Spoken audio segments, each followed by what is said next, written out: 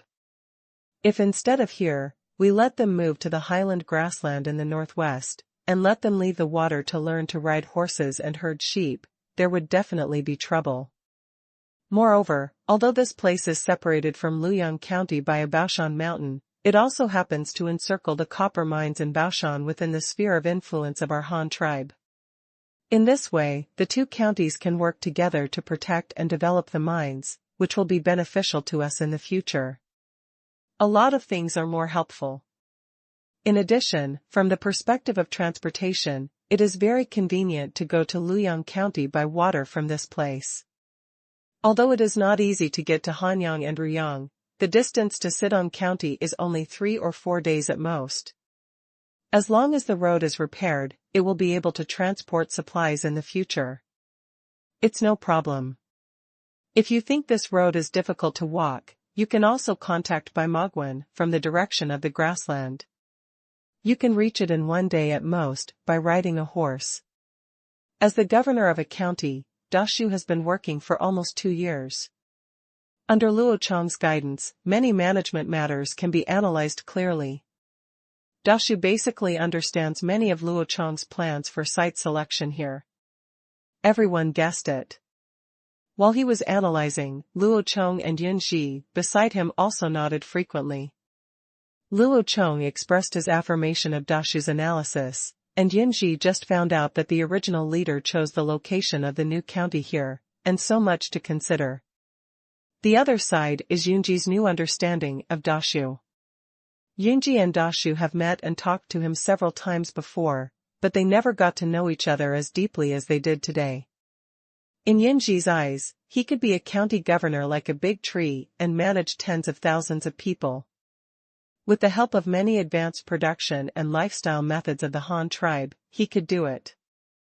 Only then did he boast about Haikao and attack Luo Chong. He took the position of county guard, but now it seems that this county guard is not that easy to be. However, he earned this position based on his own ability, and it is impossible for him to give it away. He doesn't know how to do it? Then just learn more and read more. You are not stupid to begin with. Now that you have a new source of knowledge, are you still afraid that you will not be able to learn it? The three of them determined the terrain of the new county here, and then went back together. The next day, Luo Chong sent a letter to Hanyang County and asked people to escort 300 slaves who had their big toes cut off to help the new county. For the construction of the county, we must also recruit some craftsmen from Hanyang County and Luoyang County who are willing to migrate, and give them generous treatment so that they can work with peace of mind. The entire Han tribe's existing 3 counties in the north, this narrow grassland area, were basically divided into 3 counties by Luo Chong. Xian County, which is the farthest northwest, is mainly responsible for the development of breeding industry. The terrain there is high and the water source is not sufficient. If you can plant it, you can only try sorghum and wheat. Under these circumstances, Luo Chong decided to give this Xian County the right time. The county was named Makino County. The other place is on both sides of the upper reaches of the Ruyang River. This county does not govern across the river. Instead, the residential areas on both sides of the river are unified and managed by one county. Since this county dominates both sides of the river, water conservancy resources are relatively convenient, and it is suitable for cultivating a large amount of farmland along the river. At the same time, the farmland here must not only feed itself, but also be responsible for supplementing the food shortages in the Makino and mining areas. Question. Luo Chong's main purpose of setting up a county here was to create a rear base to serve the mines, so the name of this county was decided by Luo Chong as Xingang County. Further east is the coast of Days that we just saw. I won't say much about the terrain here.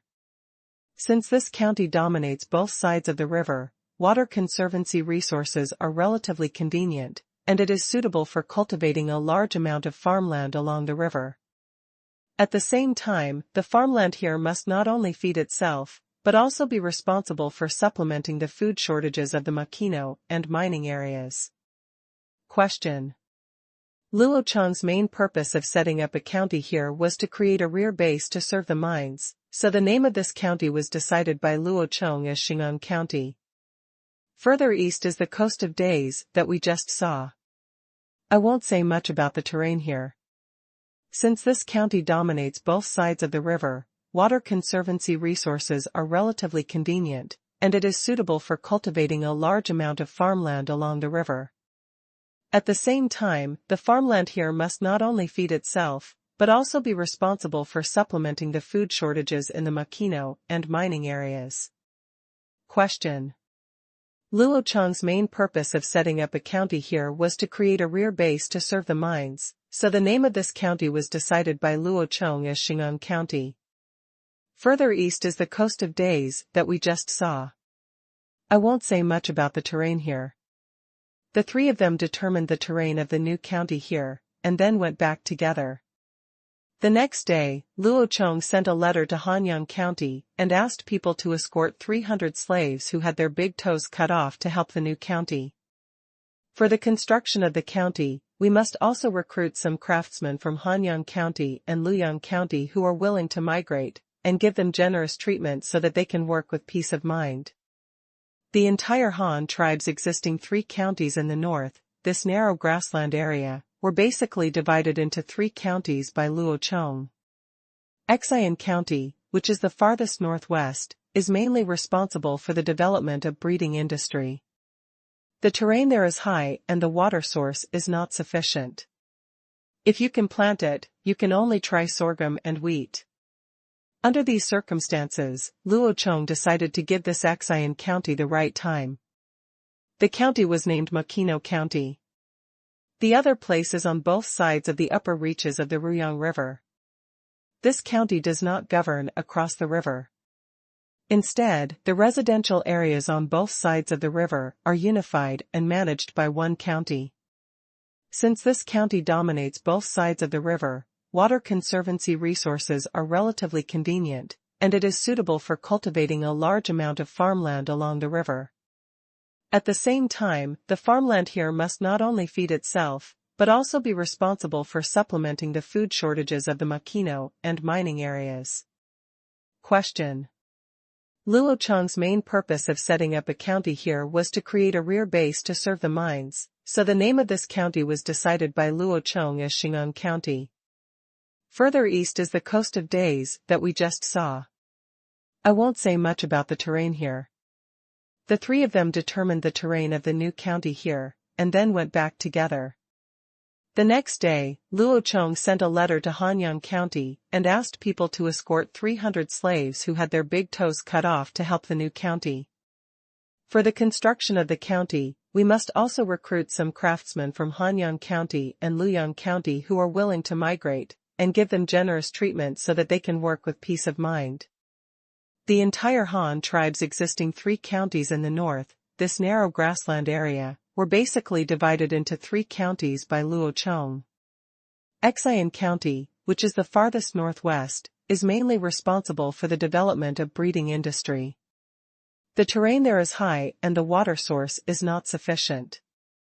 If you can plant it, you can only try sorghum and wheat.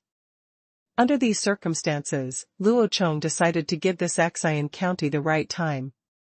The county was named Makino County. The other place is on both sides of the upper reaches of the Ruyang River. This county does not govern across the river. Instead, the residential areas on both sides of the river are unified and managed by one county. Since this county dominates both sides of the river, water conservancy resources are relatively convenient, and it is suitable for cultivating a large amount of farmland along the river. At the same time, the farmland here must not only feed itself, but also be responsible for supplementing the food shortages of the Makino and mining areas. Question. Luo Chong's main purpose of setting up a county here was to create a rear base to serve the mines, so the name of this county was decided by Luo Chong as Qingshu County. Further east is the coast of Days that we just saw. I won't say much about the terrain here. The three of them determined the terrain of the new county here, and then went back together.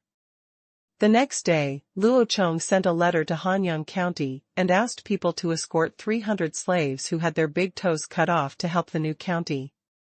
For the construction of the county, we must also recruit some craftsmen from Hanyang County and Luoyang County who are willing to migrate, and give them generous treatment so that they can work with peace of mind.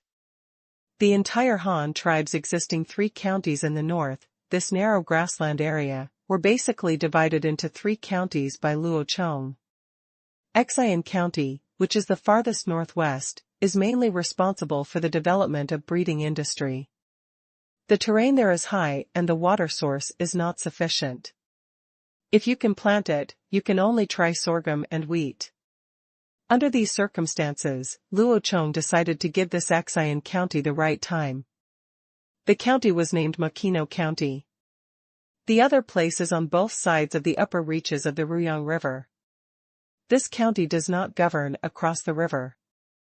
Instead, the residential areas on both sides of the river are unified and managed by one county. Since this county dominates both sides of the river, water conservancy resources are relatively convenient, and it is suitable for cultivating a large amount of farmland along the river.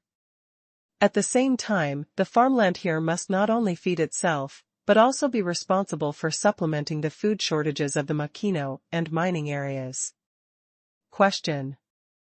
Luo Chong's main purpose of setting up a county here was to create a rear base to serve the mines, so the name of this county was decided by Luo Chong as Qingshu County.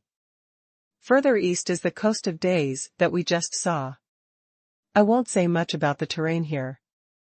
The 3 of them determined the terrain of the new county here, and then went back together. The next day, Luo Chong sent a letter to Hanyang County and asked people to escort 300 slaves who had their big toes cut off to help the new county. For the construction of the county, we must also recruit some craftsmen from Hanyang County and Luoyang County who are willing to migrate, and give them generous treatment so that they can work with peace of mind. The entire Han tribe's existing 3 counties in the north, this narrow grassland area, were basically divided into 3 counties by Luo Chong. Qingshu County, which is the farthest northwest, is mainly responsible for the development of breeding industry. The terrain there is high and the water source is not sufficient. If you can plant it, you can only try sorghum and wheat. Under these circumstances, Luo Chong decided to give this Qingshu County the right time. The county was named Makino County. The other place is on both sides of the upper reaches of the Ruyang River. This county does not govern across the river. Instead, the residential areas on both sides of the river are unified and managed by one county. Since this county dominates both sides of the river, water conservancy resources are relatively convenient, and it is suitable for cultivating a large amount of farmland along the river. At the same time, the farmland here must not only feed itself, but also be responsible for supplementing the food shortages of the Makino and mining areas. Question. After Niue completed the handover of sea salt trade in the entire grassland area with the Moton tribe on the grassland, now the Qingshu tribe has completely given up the zero authorization of grassland white salt. They directly sell it to Moton in wholesale and then ignore it themselves. However, in order to obtain the trading rights of the Qingshu tribe's bronze weapons and stirrups, Moton was also responsible for providing a safe trading area for the Qingshu tribe. This trading area was fixed. First, it provided a safe settlement for the Qingshu tribe on the grassland. In addition, it is used to store goods shipped from Takashima, which is equivalent to a logistics transfer station. After arranging all this, Niue did not forget the real purpose of coming to the grassland this time, which was to find and negotiate with the Han tribe, and it would be best to live in the Han tribe for a period of time. If he could learn some skills, then it's even more perfect. The ceramics of the Han tribe, the carriages of the Han tribe, and the woolen cloth of the Han tribe are all so magical. How were they made? How many other good things did the Han tribe have? Ushio's heart was filled with questions and curiosity. So Niue led a team of 100 people, each with 2 horses, carrying enough gifts, cattle and sheep, and enough dry food for several months to go north to search for the footprints of the Han tribe. This journey was more than a mile long. Months' time. After inquiring in many ways, Niue found that the Han tribe did not come to the grassland to sell goods this year, and he did not know if something happened to the Han tribe headquarters. Although he did not know what happened to the Han tribe, he still learned from many nomadic tribes. I learned a piece of news that the caravans of the Han tribe always came from the mountains in the northern part of the grassland. With the direction, the rest of the matter will be easier to handle. After finding the entrance into the mountain, Niue and his party also looked for a place suitable for human survival.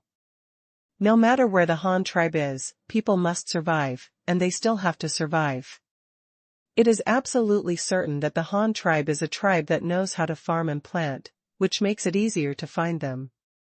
Farming requires water and a large area of flat land, so they only need to find it along the river. When they find other tribes along the way, Niue will also give them some gifts, and then ask them for news about the Han tribe. In the first half-month, Niue didn't find any useful clues. Some of the tribes he encountered had never even heard of a cow-drawn cart, let alone seen one. What's more, when they saw a group of them riding horses, they bowed down and worshipped them, treating them as gods who could control wild beasts. Of course, there are tribes that covet the large number of cattle and horses they carry, but the group of people in the cattle tail belt are all carefully selected, have excellent equestrian skills, and can also ride and shoot. Even if the opponent has a large number of people, they can rely on the maneuverability of the cavalry. Escape with nothing to lose. After wandering around in the mountains for a month, they finally found a decent river that was big enough and wide enough. This river that they valued was the lower reaches of the Luo River. Continuing to go north along this large river of more than 100 meters wide, Niue and the others soon discovered that they first encountered tribes who knew about the situation of the Han tribe. Although these indigenous people had not had much contact with the Han tribe, they had also learned from other tribes. I know there is such a tribe.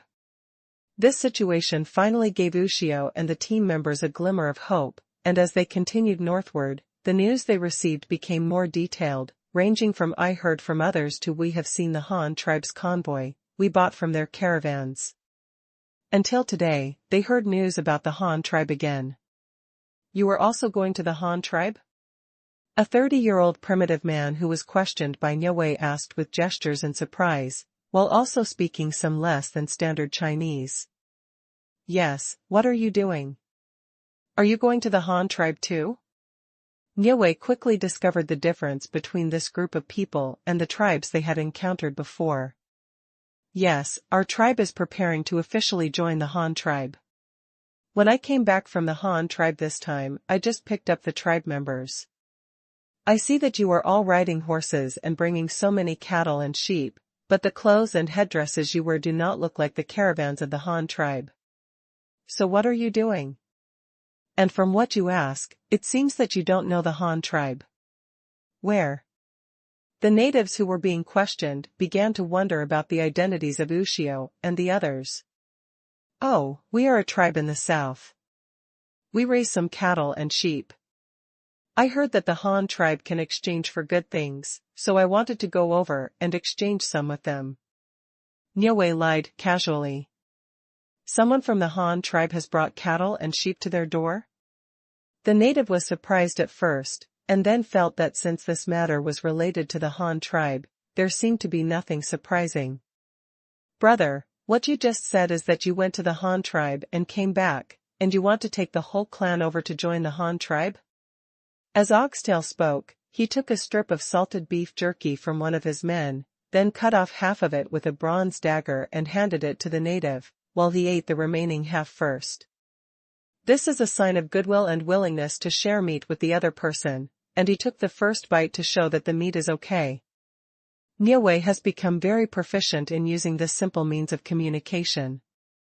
Every time he asks for directions, he will give a small gift to express gratitude, just like modern people asking for directions and picking up cigarettes. The middle-aged and elderly native was not polite and took a generous bite before continuing. That's right, I was at a gathering before the snow started. I saw a nearby tribe that had changed a lot. Everyone was wearing clothes and shoes that I didn't know what they were made of. After asking, I heard them talk about the Han tribe. They all said how good that tribe is, and they are still recruiting people to work. As long as they go to work, they can exchange for good things, not only cloth for making clothes, but also salt, iron pots, porcelain bowls, and other things. Moreover, they take care of the food, the kind who can feed you every meal. I was very interested at the time, so I asked them to take me to see it, but I found out after I arrived. What's wrong? What they said is false. Ushio couldn't help but interrupted curiously. No, the Han tribe is much better than they say. They really provide food for you. As long as you are willing to work, it is not dangerous, but it is a bit tiring. However, hunting and gathering by yourself requires a lot of effort.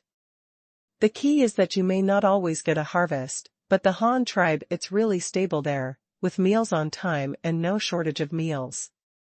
Not only are they given food, but they also give some money when they leave. Money is a good thing in the Han tribe. It is a new product recently. It can be used to exchange for various good things.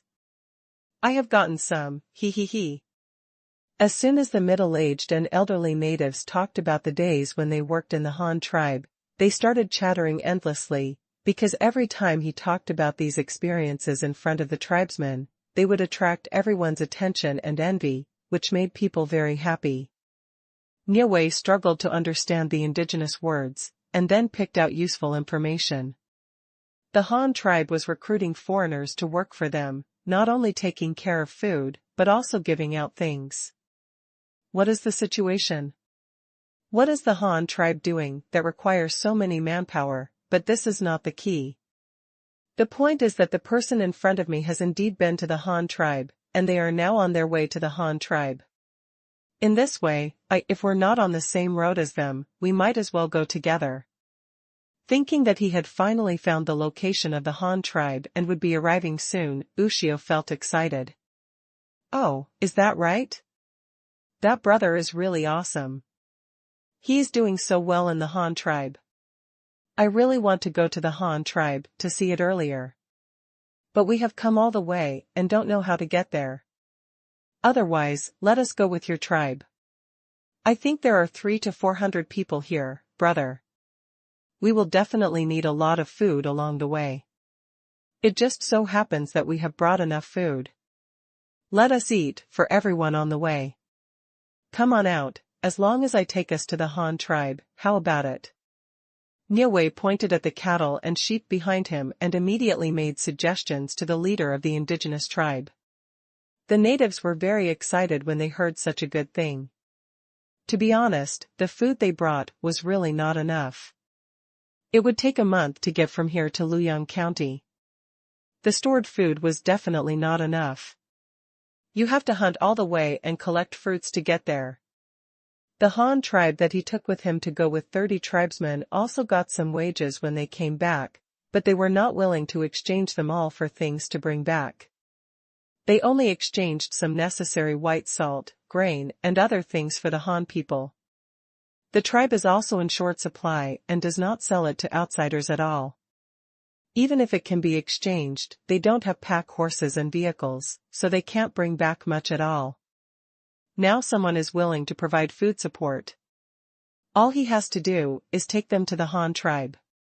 Besides, his tribe is going there in the first place, so it seems that it is not impossible to take them with him. This group of people has so many cattle, horses, and sheep. It can be said that they are extremely rich. They should not do anything to the people of their own tribe, right? They really have nothing to grab. So the indigenous leader quickly agreed to Niue's conditions and agreed to take them to the Han tribe. In return, their entire tribe of nearly 400 people had a hard-earned meal of meat at noon, as well as a meal for each person. polenta, in a bamboo tube. The pot is an iron pot bought by the indigenous people from the Han tribe, and the dried meat and corn are made from oxtail. While eating, the indigenous leader was even more surprised when he looked at the polenta in a thick bamboo tube in his hand. "How come you have corn from the Han tribe?" "I have only eaten this stuff in the Han tribe. I heard that it is only available in them." "Where did you get it?" "Haha, our tribe grew this ourselves." "Do the Han tribes also grow corn?" "Haha, what a coincidence," Niuwei said meaningfully. "You also grow corn?" "Yes, our tribe specializes in growing this stuff. It is our staple food. Of course, we also raise cattle, horses, and sheep."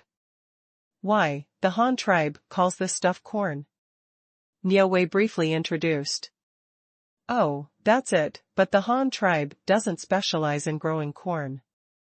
The Han tribe grows more rice, and only a small amount of corn, and the corn is indeed not as delicious as white rice." The indigenous leader sighed with emotion. Niuwei also seemed very happy at this time, because he suddenly discovered that chatting with the aboriginal in front of him could also indirectly obtain some information about the Han tribe. For example, although the Han tribe also grew corn, it was not the main crop. It was the staple food of the Han tribe, is something called rice and white rice. The two groups came together happily. In order to take care of the speed of the natives, Ushio and the others also started to dismount and walk. After walking like this for 2 days, as the two groups got familiar and understood, Ushio also took the initiative to let the pack horse helping carry the children of the indigenous tribes, plus they don't have to work hard to find food along the way. This increases the overall traveling speed. After the two groups got to know each other for a few days, the indigenous leaders became more and more relaxed and began to take the initiative to show Niuwei the coins they earned in the Han tribe. "Is this the money you are talking about? Can you exchange for anything with this?" Ushio picked up a brass 1-cent coin in his hand and asked in surprise, then looked at each other with his fellow tribesmen around him, as if they all understood something from each other's eyes. "Yes, there are other patterns, the sizes, weights, and colors are different, and the items that can be exchanged for are also different. But these coins can also be exchanged for each other. There are Chinese characters of the Han tribe written on them, which is I haven't learned the size of money yet, so now I can only tell how much it is by looking at the painting above," said the leader of the indigenous tribe, showing the different coins in his hand. Ushio also opened his eyes and looked at them carefully. Finally, after getting his consent, he picked them up one by one and looked at them carefully. These coins are very beautifully made, the patterns on them are also very clear, and they look very new, as if they were just made not long ago. In terms of metal casting technology alone, Niuwei knows that the level of the Han tribe is far behind several mountains of Qingshu tribe. More importantly, the round metal pieces called money shown to him by the indigenous leader all looked like they were carved from the same mold. They were all exactly the same, with the same denomination, regardless of size, thickness, pattern, or even money. The orientation and angle of the patterns are also exactly the same. How is this done? With the current level of the Qingshu tribe, let alone whether it is possible to make an identical coin, but this kind of repeated copying, and each item has the same fine casting technology, is what they can hope to achieve. It's out of reach. However, they have no shortage of metals for making money. Whether it is copper called purple gold or silver called platinum, the Qingshu tribe also has it. Can you exchange this thing for anything in the Han tribe? A bold plan gradually emerged in Ushio's mind. But before that, he also saw some things about the Han tribe from these coins, such as a few ears of rice on the 1 penny. This thing seemed to be some kind of plant, but it was definitely not corn, and there was a pattern of rice transplanting, the pattern of using oxen to plow the land, and the 3 kinds of beasts raised or worshipped by the Han tribe. The last yuan level also has many strange patterns. It is impossible to tell what the oxtail is doing. Of course, the most eye-catching thing is the portrait on the reverse side of each coin. Brother, who is this person on this money? Why does he look like him on every one of them? This, I heard, is the leader of the Han tribe. I heard he is very powerful. He is not very old, but he is very smart. He has taught the tribe a lot of things they didn't know before.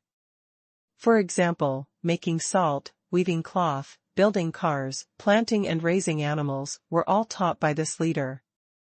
To the people of the Han tribe, he was like the god of the Han tribe.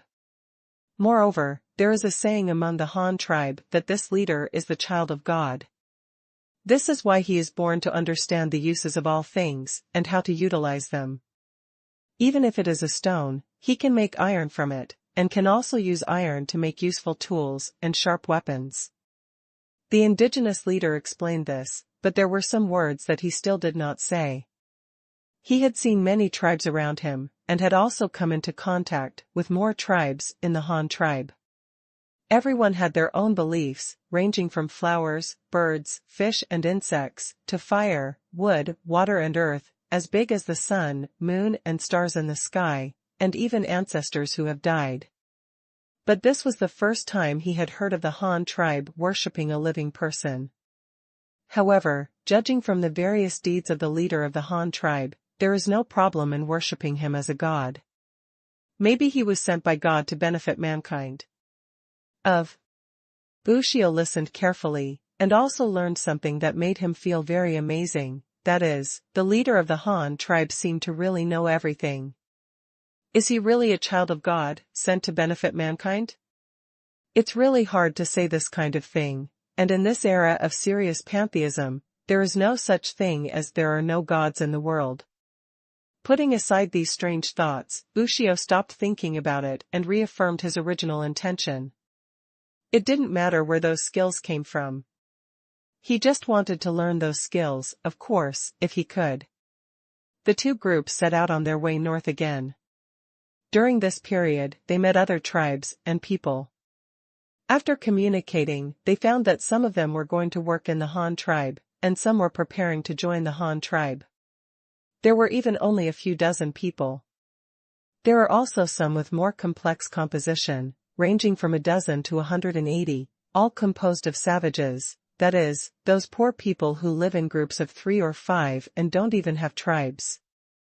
These savages were summoned by people with ideas, and they were told to take them to a place where they could have enough food and no danger, and they would just have to work for the tribe every day. The savages also received benefits such as animal skins, food and white salt. In short, it was just something that could win their trust, hoping that they would follow them. Bushio was quite curious about this matter, so he took a leader to the side and bribed him with a bronze dagger. Only then did he know the purpose of these people. The Han tribe wants savages. As long as they are healthy, even if they are slightly disabled, it's no problem. They just need to be able to farm and work. Don't you know? The conditions for accepting newcomers in the Han tribe are now different from before. Those who have no supplies or many companions will be treated as savages, and can only help the families of the old tribe to farm the land. They have to work for 2 years. It takes years to get the treatment of a formal clan member. That thing is called, oh, by the way, it is household registration. However, it is no problem for large tribes to join. As long as the population is more than 20, their leaders can also get different titles based on the number of people and the amount of things they carry. Whether it is useful or not. What is a title? Bushio asked, confused and curiously. This, I can't say exactly what it is, but it's similar to the status in the tribe. For example, the leader can distribute food and women first, and the others can be second and third. The title is similar. The higher the title, the more things you will get. However, the Han tribe will not divide women and food. They will divide land that can grow food. Then what good can you gain by getting these savages over? Bushio asked again. Of course it's to make money, sell it to those with high titles. You don't understand, people with high titles in the Han tribe have a lot of land, a lot of food, and a lot of money, but they have to do a lot of work. There are too many. I can't handle it at home, so I have to find a way to find savages outside. But these people with titles are not ordinary people in the Han tribe. They are basically small officials, or something like that. They are the kind who manage people, like the captains in other tribes who lead people to hunt or gather. Boss, but their management is different. These people are busy with many things, and have no time to go out and look for savages, so I just help them look for them in exchange for some money. The man held the bronze dagger given by Niue, and liked it very much. After all, metal things were rare, especially weapons and the like, which the Han tribe would not easily sell out. Ushio frowned and pondered for a while. When he almost understood, he asked another question. Then how do you know these things? It seems like you are very familiar with the Han tribe. Of course. I am one of the first people to have worked in the Han tribe. It has been almost 2 years now, but I have never joined the Han tribe. Why, didn't you say that the Han tribe was very good? Niue asked again. Hey, didn't I just say that when I first went there, I just worked, and then I could get some things in exchange for it when I left? If I joined the Han tribe, I would also be given a house, and everyone would farm together, share the food with everyone.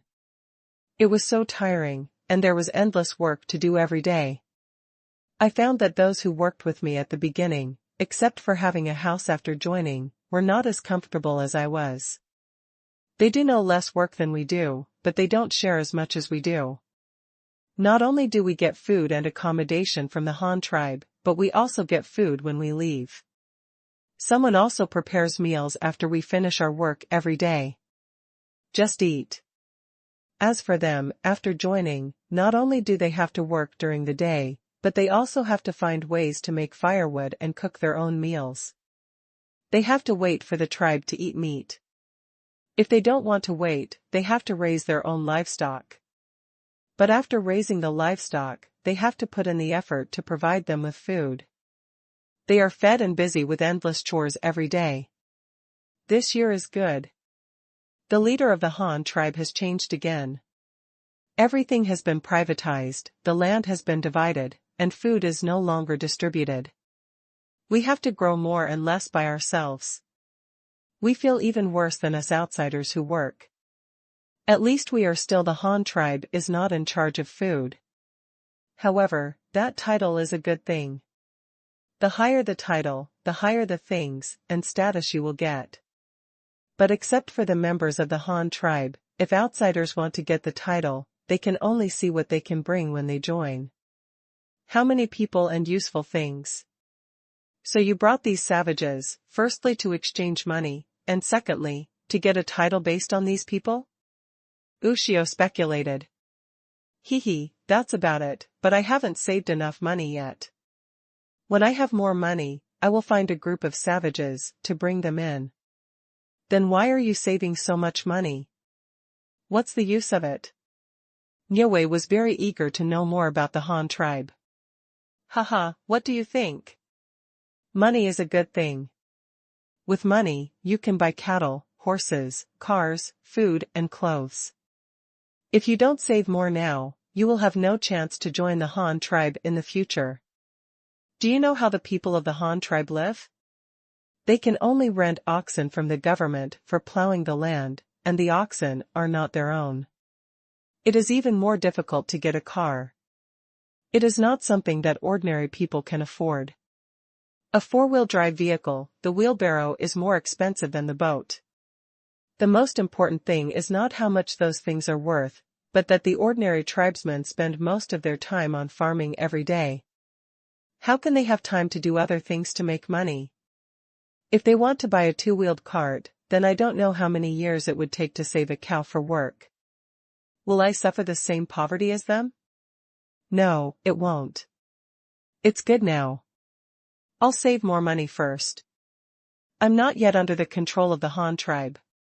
I have more time to make money. When I save enough money to live in the future, I can join the Han tribe and get a title. Wouldn't it be more comfortable to get a position where you don't have to do any work? After the savage leader said this, he played with the bronze dagger in his hand and walked away. Niue did not chase him, but just chewed the meaning of these words on the spot. At the same time, he also learned more about the Han tribe. It seemed that the Han tribe, the bottom class, is not doing very well, so why do so many tribes take the initiative to join it? Regarding this issue, during the next journey, Niue raised his doubts to the original indigenous leader. Why do you think we joined the Han tribe? This is not simple. Of course we are living a good life. But I heard what others said. What kind of titles are there among the Han tribes? Those ordinary people don't live a good life? Ushio asked his question. Hey, you have to look at what you want.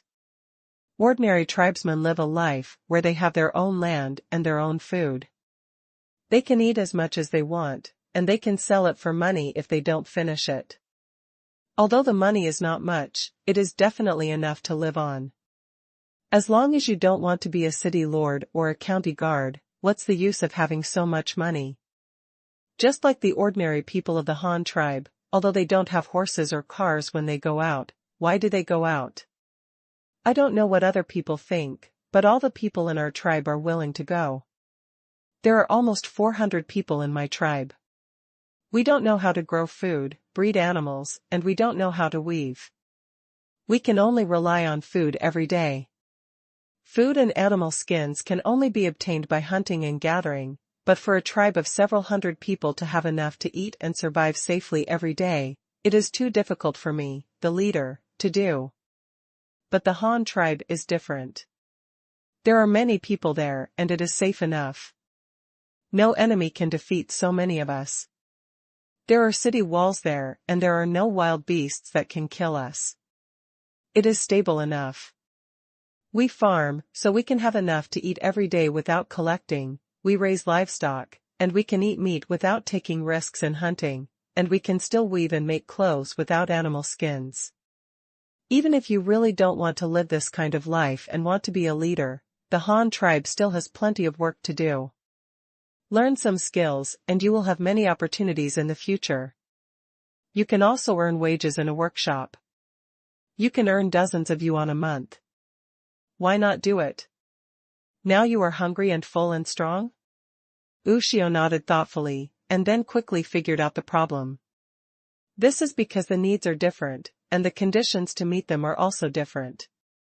They don't think about anything at all, they just want to have a safe place to live. It is enough to have a full stomach every day, to eat meat every once in a while, to not freeze to death in winter, and to have a woman who can give birth to children. The person I met before is not something they have never met in their Qian tribe. This kind of person is just lazy and always thinks that he can get the same distribution of materials no matter how hard he works. He is too lazy to cultivate food by himself, and he also fantasizes about becoming a human being. People can suppress others to satisfy their own inner arrogance. From this point of view alone, the Han tribe is similar to the Qian tribe. There are all kinds of people, and the tribesmen are not monolithic in their ideas.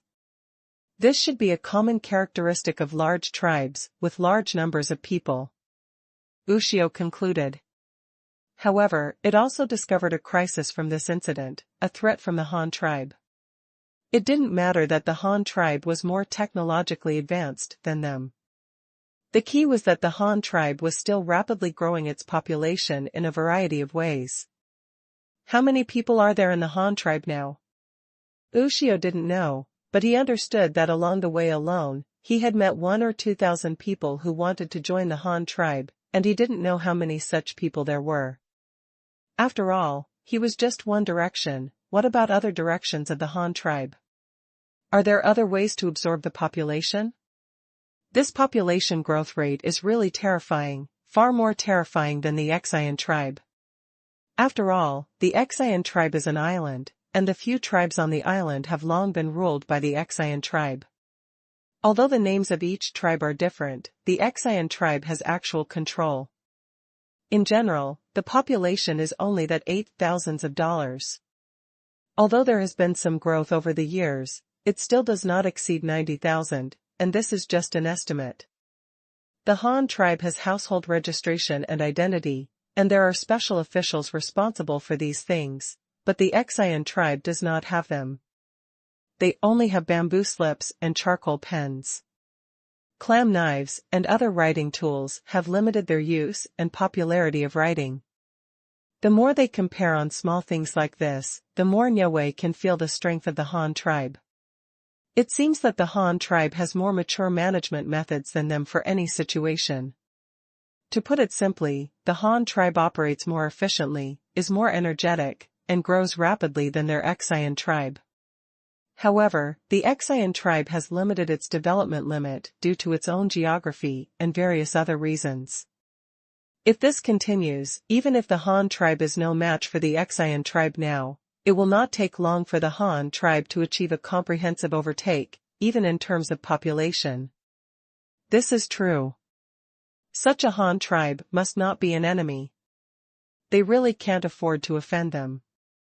It seems that this time when going to the Han tribe, we should try to lower our status as much as possible and assume the posture of a weakling. No matter how big the situation is, we must not give in, but we must be correct. In terms of attitude, the Han tribe is stronger than them. This is an undeniable fact.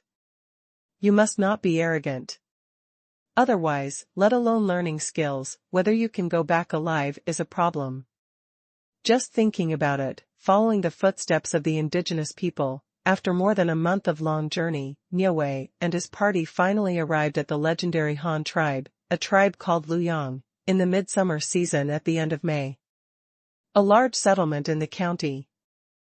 After climbing over the hills in front of us and passing through a dense mountain forest, a large plain suddenly appeared in the distance.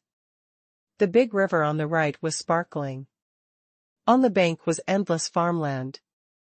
There was corn that Oxtail was familiar with, but there was more. Most of them are tall grass that grows in mud or ponds. On the other side of the field, several khaki city walls are arranged in an orderly row.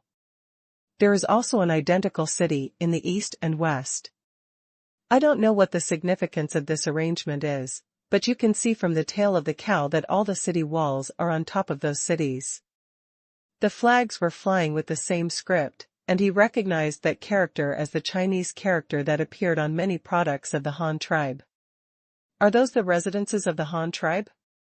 They're so strange. They seem to be made of earth. Walls made of earth? Aren't they afraid of being washed away by rain?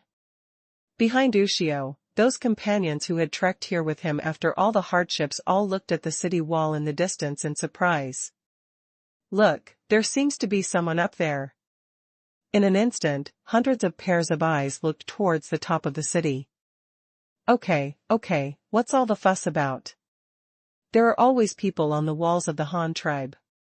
They are sentries to guard against enemies and wild beasts. Let's go quickly. It's getting late. The indigenous leader who brought Oxtail and the others along said loudly. His tone was quite a bit like a host, but it was understandable. After all, they came specifically to defect to the Han tribe. Well, stop arguing. Let's go. Be careful and don't anger the Han tribe people. Remember, this is not our tribe, let alone the grassland. Yes, elder. Ushio's men replied in unison. After saying this, the two groups of people slowly walked out from the edge of the forest in the southern part of Luoyang County. And such a large group of people suddenly emerged from the woods and immediately attracted the attention of the sentry at the top of the city. Normally this would be nothing. Since the recruitment fair in Luoyang County was established, tribesmen coming to work or preparing to join have often come from there in the past 2 years. But this time a cavalry team came from the south. The number was there are quite a few, there are hundreds of riders, not to mention 2 horses per person, and there are many cattle and sheep following behind. This is not normal. Among the tribes in the south, except for the nomadic tribes who are very far away, who can provide such cattle, horses, and sheep, and can organize hundreds of cavalry. More importantly, although the distance was a bit far and the view was not very clear, the sentry was sure that the people coming from the opposite side were not wearing clothes of the Han tribe, nor were they carrying the flag of the Han tribe. The team of the Han tribe, whether it is an army or a caravan, as long as it is a horse caravan, it will have a flag. This is not from the Han tribe. Coming to this conclusion, the sentry immediately became alert and called to his companions. Here comes someone, beat the drum quickly, there is a horse team from a strange tribe, they are not our people. The companion, who was originally resting not far away and preparing to take turns on duty, heard this, and suddenly jumped up from the ground. He held up the bamboo hat on the armrest and saw the horse team to the south. He ran to the top of the city without saying a word. The drum tower beat the big drum. Boom, boom, boom, boom, boom. A series of rapid drum beats sounded, and the thunderous drum sounds immediately resounded in all directions. This was a big drum used for alarm. There was only one side at each city head, and the diameter was very large. The drum head on each side was almost made of a whole cowhide. Yes, one drum is like 2 cows, and of course the sound does not live up to its cost. The moment the drum sounded, the 6 surrounding Earth cities and the working tribesmen scattered around heard the alarm sound immediately. In the farmland along the river. What's going on? An enemy is coming? I don't know, I guess so. Don't just beat the police drum casually. If you beat it randomly, you will be decapitated. Then what are you waiting for? Run quickly and go home. The sound of the drums is coming from the south wall. The enemy is on the south side. Let's go back through the east gate. Don't worry about the house yet. Go into the city as close as possible. Hurry. Let's go around and listen to the bosses. See if anyone is still in the field and call them back. Within the city walls of various cities. After the women heard the sound of the police drum, they immediately came to the streets of the city, drove back their children who were playing outside, and then closed the door tightly. When people in each workshop heard the drums, their reactions were different. The women basically organized themselves to defend the door of the workshop, while the men, under the leadership of the foreman, picked up various tools and gathered together, and then followed their usual routine. The work group was organized, led by the foreman, and rushed to the South City Gate, where the alarm drum was beating. But in the newly built government district in the west, Qingshu, who was sitting in the magistrate's lobby reading documents, frowned. This is a police drum. What happened? He picked up his ring-headed long sword from the weapon rack next to him and trotted to the courtyard of the county magistrate's house. When he saw the helpless officials around him, Qingshu immediately roared. Bring the horses, gather the garrison soldiers, close the city gates, and recall the people outside. The guards will follow me, and go over to see what's going on. Qingshu issued a series of orders, which made the bewildered officials from all departments find the backbone and followed the orders one after another. After his men brought the horses and the dozen or so guards were assembled, Qingshu immediately led them towards the city where the drums were beating. On the other side, Niue and the group of natives who were traveling with him were also confused. What was going on? What happened to the Han tribe? Brother, what's wrong with the Han tribe? Those people seem to be running towards the settlement, and there's that sound like thunder. What's going on? Niue asked slightly nervously and very puzzled. What's the situation? Those cities are not only residential areas, but also used to defend against enemies. They ran in broad daylight and ran so fast. They couldn't have encountered enemies. Oh, by the way, that sound was the sound of drums beating at the top of the city. They were beaten every night when the city gate was closed, but the drums were not as loud as this one.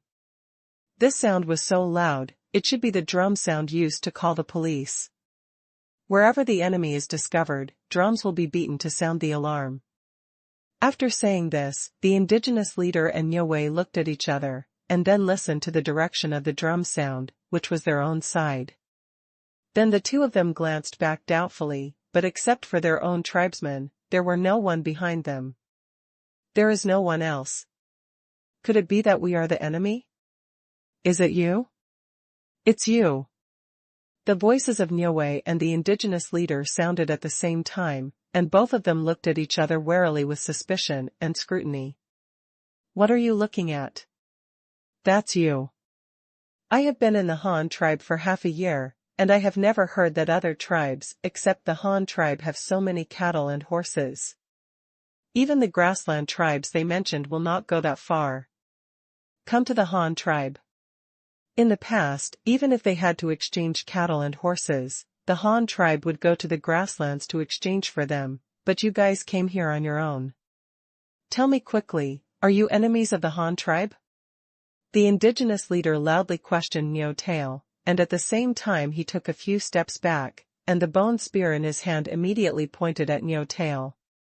Seeing the leader's reaction, the tribesmen of the same tribe immediately pointed their spears at the people on horseback next to them. These people had been walking with them for more than a month, and these people provided for them. A month of food for someone. Niue was also confused. Is this the Han tribe's way of responding to enemy invasion?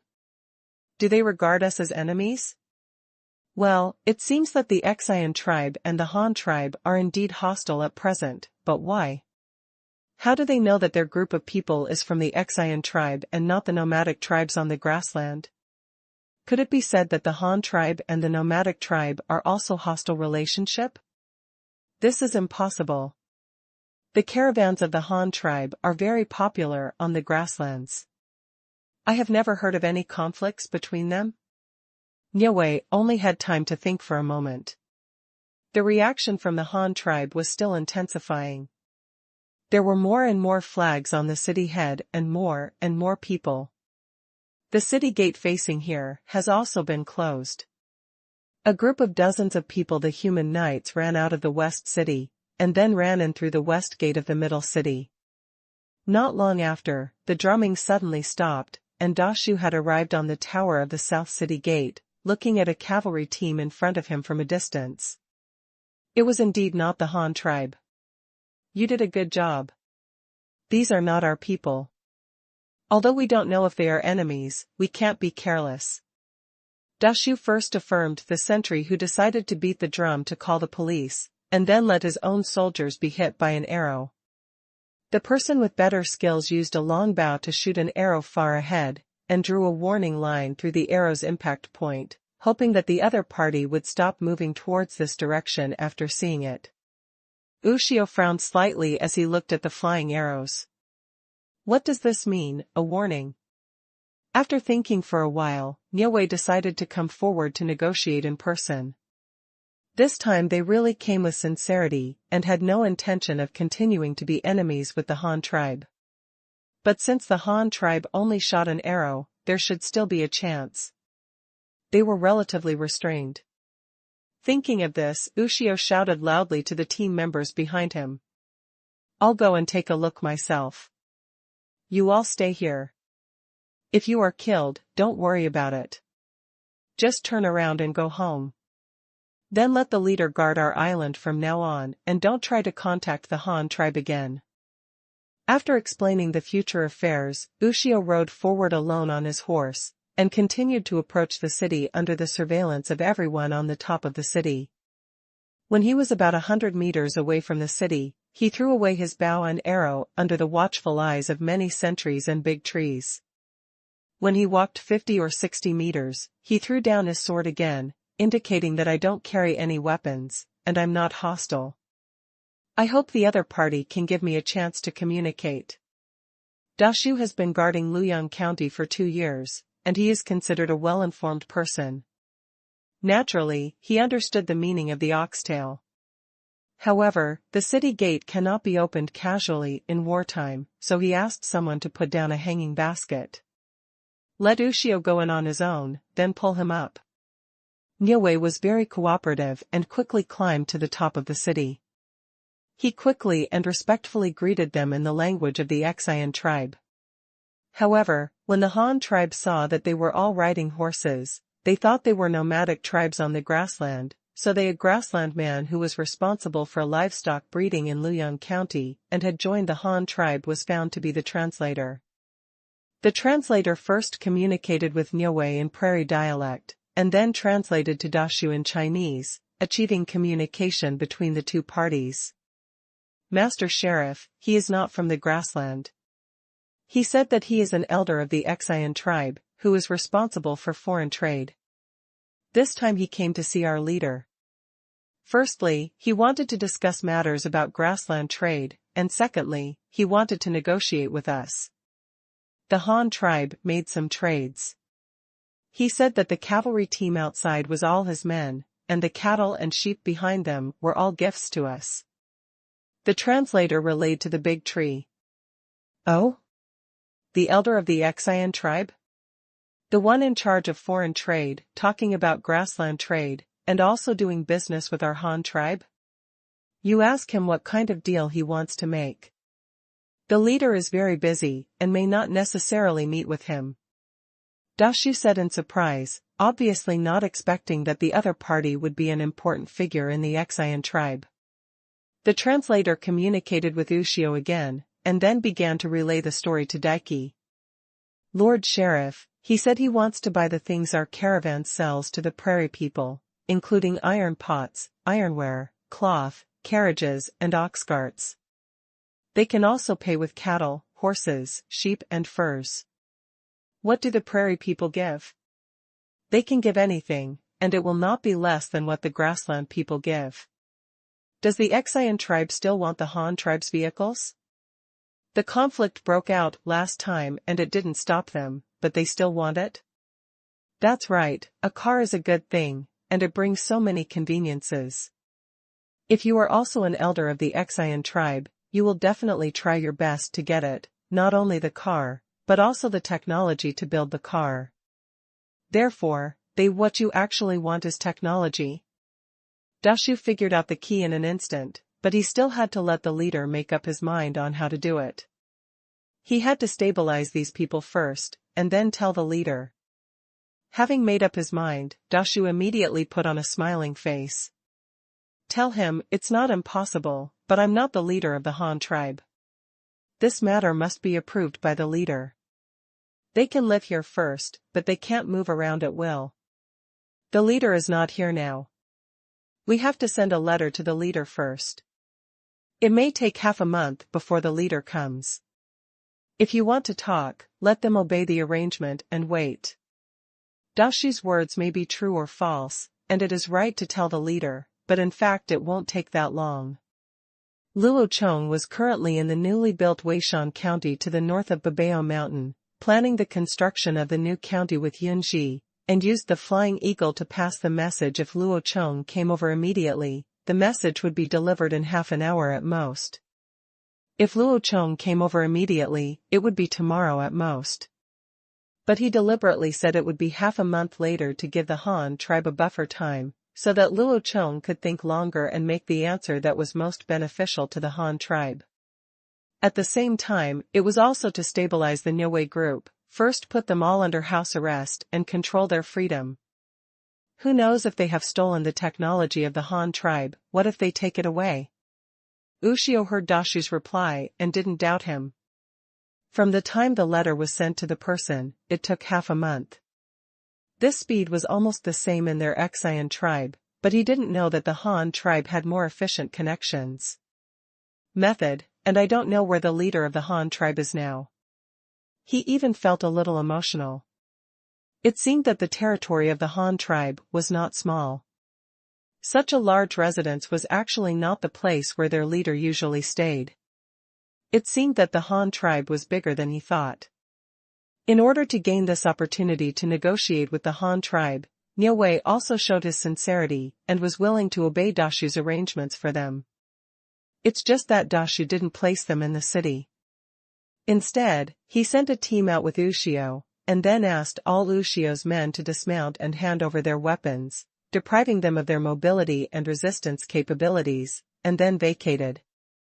A camp was set up for temporary workers from outside the country and allowed them to live in it. This is a temporary camp consisting of shacks and adobe houses. There are 2 wells and 2 public toilets in the camp. It is surrounded by wooden fences and horses, and there is a wooden lookout at each of the 4 corners. The tower is now fully guarded by soldiers from the Han tribe. Members of the Qingshu tribe are not allowed to go out unless something happens. If anything happens, they have to find someone to report to the tree. All their cattle and sheep were given to the Han tribe as gifts, and more than 200 horses were temporarily detained by the Han tribe. The daily necessities they carried slipped down for them, as well as their food. In addition to sharing the food with the tribe leading the way, there is not much left now.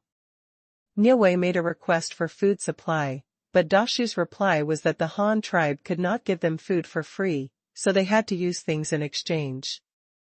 However, currently they only have the more than 200 horses left that Dashu would like, so Dashu promised them that the Han tribe would provide food, and the cost of the food would be deducted from those horses. The longer they stayed, the fewer horses would be left. Although he knew that he was being tricked by the Han tribe, Niue had no choice but to bow his head when he was under the eaves, so he could only agree to Dashu's conditions and asked to inform the Han leader as soon as possible. If he was not free to come, he could send them away. It was possible to meet the Han leader in the past, but there was no other way. Niue had to save time and make plans to go back, otherwise there would be no horses when he left, and he might not be able to get back after several years of walking based on his legs. After handling the matter of the Qingshu tribe's envoy, Dashu sent cavalry to reconnoiter the surroundings. After confirming that there were no lurking Qingshu tribe members or other enemies, he lifted the alarm and told everyone to do what they should do. Go. At the same time, Dashu accepted their requests to join the foreign tribes who were preparing to join the Han tribe this time, especially the group of people who led the way for the Qingshu tribe. However, he still had due vigilance and suspicion. Who knows? Are there any hidden spies from the Qingshu tribe among people? The final solution was that although these people were granted official resident status of the Han tribe, that is, household registration, they were not assigned to any city. Instead, they were all dispersed to several newly built villages. The villages are all outside the towns, and they are divided into fields and homesteads. The houses are built together and the fields are planted together. But this is just a village after all, and there is no access to the advanced technology of the Han tribe. The villagers usually just plant a few crops, dig a river or something like the ground. Even if there are some spies hidden in it, they won't be able to get any black technology. At the same time, Dashu also monitors these people to prevent any abnormal behavior. The newly arrived tribe had no objection to this arrangement. They came here for a stable life. It was enough to have a home and their own land for planting. At the same time, Weishan County was also in full swing. 300 slaves who had their big toes cut off had been sent and were currently building the city wall of Weishan County under whipping. Food support from Luoyang County was also transported by ship to supply the slaves and the first batch of new residents of Weishan County. Thousands of people from the Ling tribe have also moved here, so that the place will not seem too empty. These days, Luo Chong is planning the division of the city here, and Yunji is not idle either, taking his people around the big swamp to support them. The more than 20 tribes on the island in the middle of the lake. These tribes don't have much resistance to joining the Han tribe. First of all, their direct boss is the leader of the Ling tribe they are familiar with. Secondly, the quality of life of the Han tribe is indeed much better than theirs. When they come to the Han tribe, they can enjoy these technological benefits. Comes to facilitate life. Moreover, the leaders of those tribes would first visit Weishan County to see if the environment and conditions were really that good. However, after seeing it and Yunji's persuasion, they basically agreed. It's going very well. The improvement of living standards is one thing, and the living area is too small. Another thing is that some islands in the middle of the lake are not very big to begin with, but they have to support the residents and life of hundreds of people. They usually don't even have a place to move around. It's really too big. They were frustrated, and this situation would become more and more serious as their population increased, so they themselves had planned to move to land. While Dashi was negotiating with Niue, Luo Chong was also busy here. He was currently welcoming a tribe from the island in the middle of the lake to join them under the recommendation of Yunji. If it were an ordinary small tribe, Luo Chong might not be interested at all. At most, it would just be a series of numbers in a population growth report. But this tribe is different. Due to their geographical advantage of being in a swamp, they have mastered rice and sorghum a long time ago. The cultivation techniques of these crops also coincided with the creation of a rice wine made from fermented leftover rice. A tribe that learned how to make wine, this is why Luo Chong is interested in them. Although it is only the most primitive low-alcohol rice wine, this also makes Luo Chong very happy. After all, although he knows that modern high-alcohol wine is distilled, but being able to speak and being able to do are two different things. If there is a foundation and improvements can be made, the Han tribe's brewing industry will develop faster. Yunji introduced this tribe that knew how to make wine to Luo Chong in advance. Since they had mastered growing crops a long time ago and there were not many ferocious beasts in the swamp, the tribe had a large number of people and had grown to 500. The large population is also caused by the special living area, otherwise the population should be even larger. Like the previous tribes, this tribe has no name. They were all chosen by Luo Chong himself according to their respective characteristics. This one is no exception. Luo Chong named the Jiao tribe, and the clan's surname is also Jiao, regardless of whether it exists in the original world or not. This surname, but it does exist here. And unlike those tribes that rely on gathering and hunting, the leaders of farming tribes do not need to be physically strong, but rely more on planting experience. Therefore, the wine tribe has only one gray-haired male leader named Jiao Weng. The man Jiao Weng lives up to his name.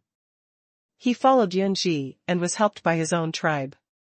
It was not because he was in poor health, but because he was drunk. Luo Chong was also drunk.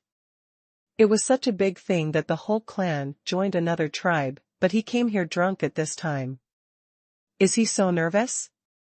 When a group of people came to Luo Chong, what attracted Luo Chong's attention the most was the wine man's nose, which was red and very eye-catching. This guy should not be called a wine man, but a drunkard. His skin is dark and wrinkled, his body is thin, his belly is not small, his long gray hair is shawl flowing in the wind, he does not have any headgear, and he wears a piece of original color linen around his waist, which must have been bought from the Ling tribe, of course. And a shiny yellow bamboo tube hanging on his shoulder, swinging in front of him. According to Luo Chong's speculation, it might be a drinking vessel for wine. Jiao Weng's people are also dressed in similar clothes. Since it is summer, they are generally only wrapped in some linen cloth. They should all come from the Han tribe, but they have not learned how to make clothes, so they can only wrap them casually like animal skins. Look, it was very cool, and some children were even naked.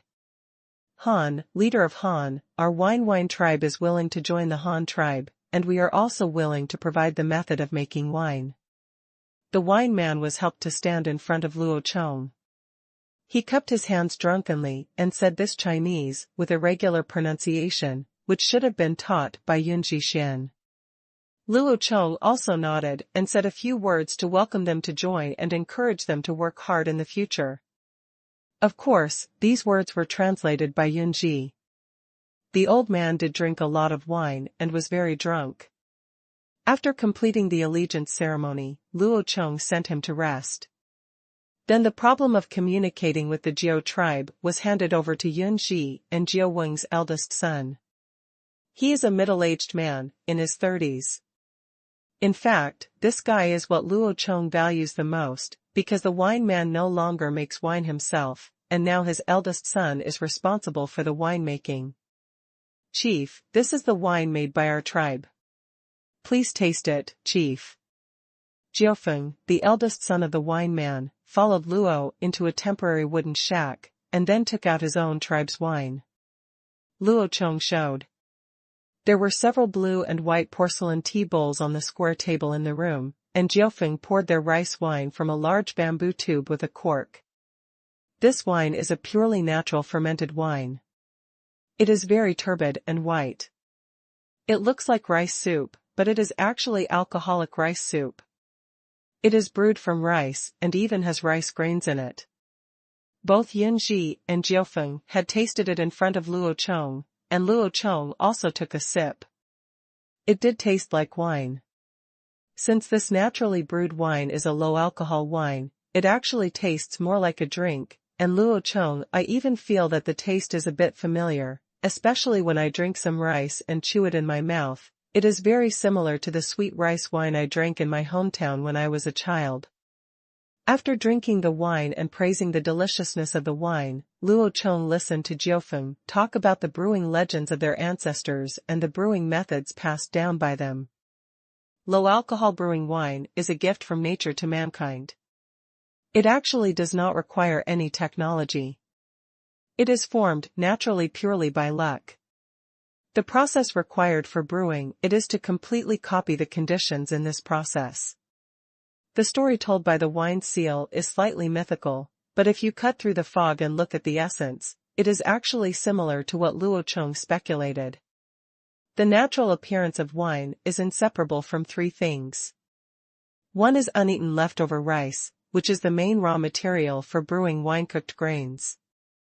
The other is millet that has become moldy, spoiled or germinated due to improper grain storage. This is the main reason. What is provided are catalysts such as bacteria and yeast, saccharifying agents, and the third is forgetting, which can also be said to be the fermentation time. With these three conditions, the story of the birth of wine is basically the same. According to Jiufeng's story, their ancestors accidentally dropped moldy grains into the leftovers. However, they already understood at that time that moldy things should not be eaten, otherwise they would get sick and die. So the leftovers were after it was contaminated, we could no longer eat it, but it felt like a pity to just throw it away, so we stored the leftover rice in the bamboo tube. As a result, when we thought about it again, the inside had turned into wine with a strange aroma. Luo Chong knew as soon as he heard it that it was not much different from what he imagined, because no matter how the story was changed, these three conditions must be met, otherwise natural wine would not be produced. However, through this story, Luo Chong still recalled a lot of relevant knowledge. Wine can basically be divided into two types according to classification: fruit wine and grain wine. Among them, fruit wine is mainly wine, and there are many grain wines, such as millet, sorghum, soybeans, corn, rice, barley, etc. These are all common sense of modern people. Not to mention wine, just talking about grain wine, it is divided into two types: low-alcohol brewed wine and high-alcohol spirits produced by distillation. But no matter which one it is, it requires microorganisms for fermentation. This is also a common difficulty. There are generally two mainstream methods for making fermented grain wine in the world. One uses malt, which is germinated grains. This is often used by foreigners, especially low-alcohol brewed wines such as beer. The other is Chinese. The unique wine culture, Juku, is moldy grain. The rice wine brewed by the liquor tribe is interesting. They use two catalysts together, including moldy millet and germinated seeds. Among them, the one that can be used as distiller's yeast is what Luo Chong wants most.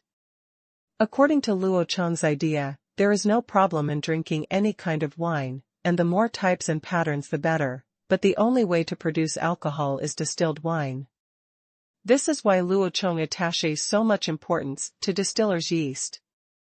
Because according to his memory and understanding, distiller's yeast is used to brew high-alcohol liquor, while malt is generally used to make ordinary low-alcohol liquor. As for the source of distiller's yeast, first, you can make it yourself, but because there is a blank before, the newly made distiller's yeast will be very unstable. After all, it is naturally formed. The microorganisms in the distiller's yeast are different, but these microorganisms have an impact on the brewing of wine. The process will have a great impact. At this time, if the next generation of artificially selected mature distiller's yeast provided by the wine tribe is available, then the Han tribe can save decades of time on this critical step, which is not unimportant. Chief, this is the white millet we use to make wine. Every year during the hottest period of summer, we will pick out some of the worst millet, cook it in bamboo tubes, and then mix in some of the remaining white millet from last year and put it in the mud house. After a few days, the millet inside will turn white and it can be used to make wine. While Jiufeng was talking, he took out another bamboo tube containing white millet and showed it to Luo Chong. It was sealed with lotus leaves and mud. When the mud seal was opened, a sour smell immediately came from inside. What comes into view are all millets covered with a layer of white mycelium. Judging from the size, they should be made of rice. That's right, this is it. As soon as Luo Chong saw these white millet, he knew that this was the distiller's song passed down by the wine tribe for many generations. What is distiller's yeast? In fact, it is moldy millet, but this white millet is different. According to Jiufeng, they make new distiller's yeast every year, and they also go through high-temperature cooking when selecting new ingredients. So obviously it is impossible for bacteria to exist at that time. According to the conventional method, the cooked ingredients are generally fished out and then piled in an airtight room to allow bacteria to grow naturally and gradually become moldy. However, the disadvantage of this is that the natural inoculation of bacterial colonies cannot be guaranteed every time. All the same, this also results in the final quality of the wine being out of control. However, artificial inoculation can avoid this phenomenon. Select the most suitable bacterial strain and then inoculate it on the cooked culture medium. In this way, the strain you want will grow. The advantage of this is that you can artificially select and breed the bacteria. Bacteria that work best. According to what the wine seal said, mixing last year's leftover koji into this year's new ingredients is actually inoculating the bacteria that were saved last year into this year's new ingredients. This is considered artificial inoculation, and it is now passed down. The bacterial colonies are also passed down from generation to generation. Maybe they don't know what the benefits are, but they themselves have their own opinions on this. This is a technique passed down from our ancestors. We cannot change it at will, otherwise we will no longer be able to make delicious wine. Although Luo Chong does not completely agree with this statement, under the poor production conditions of the wine tribe, it is certainly okay to say so.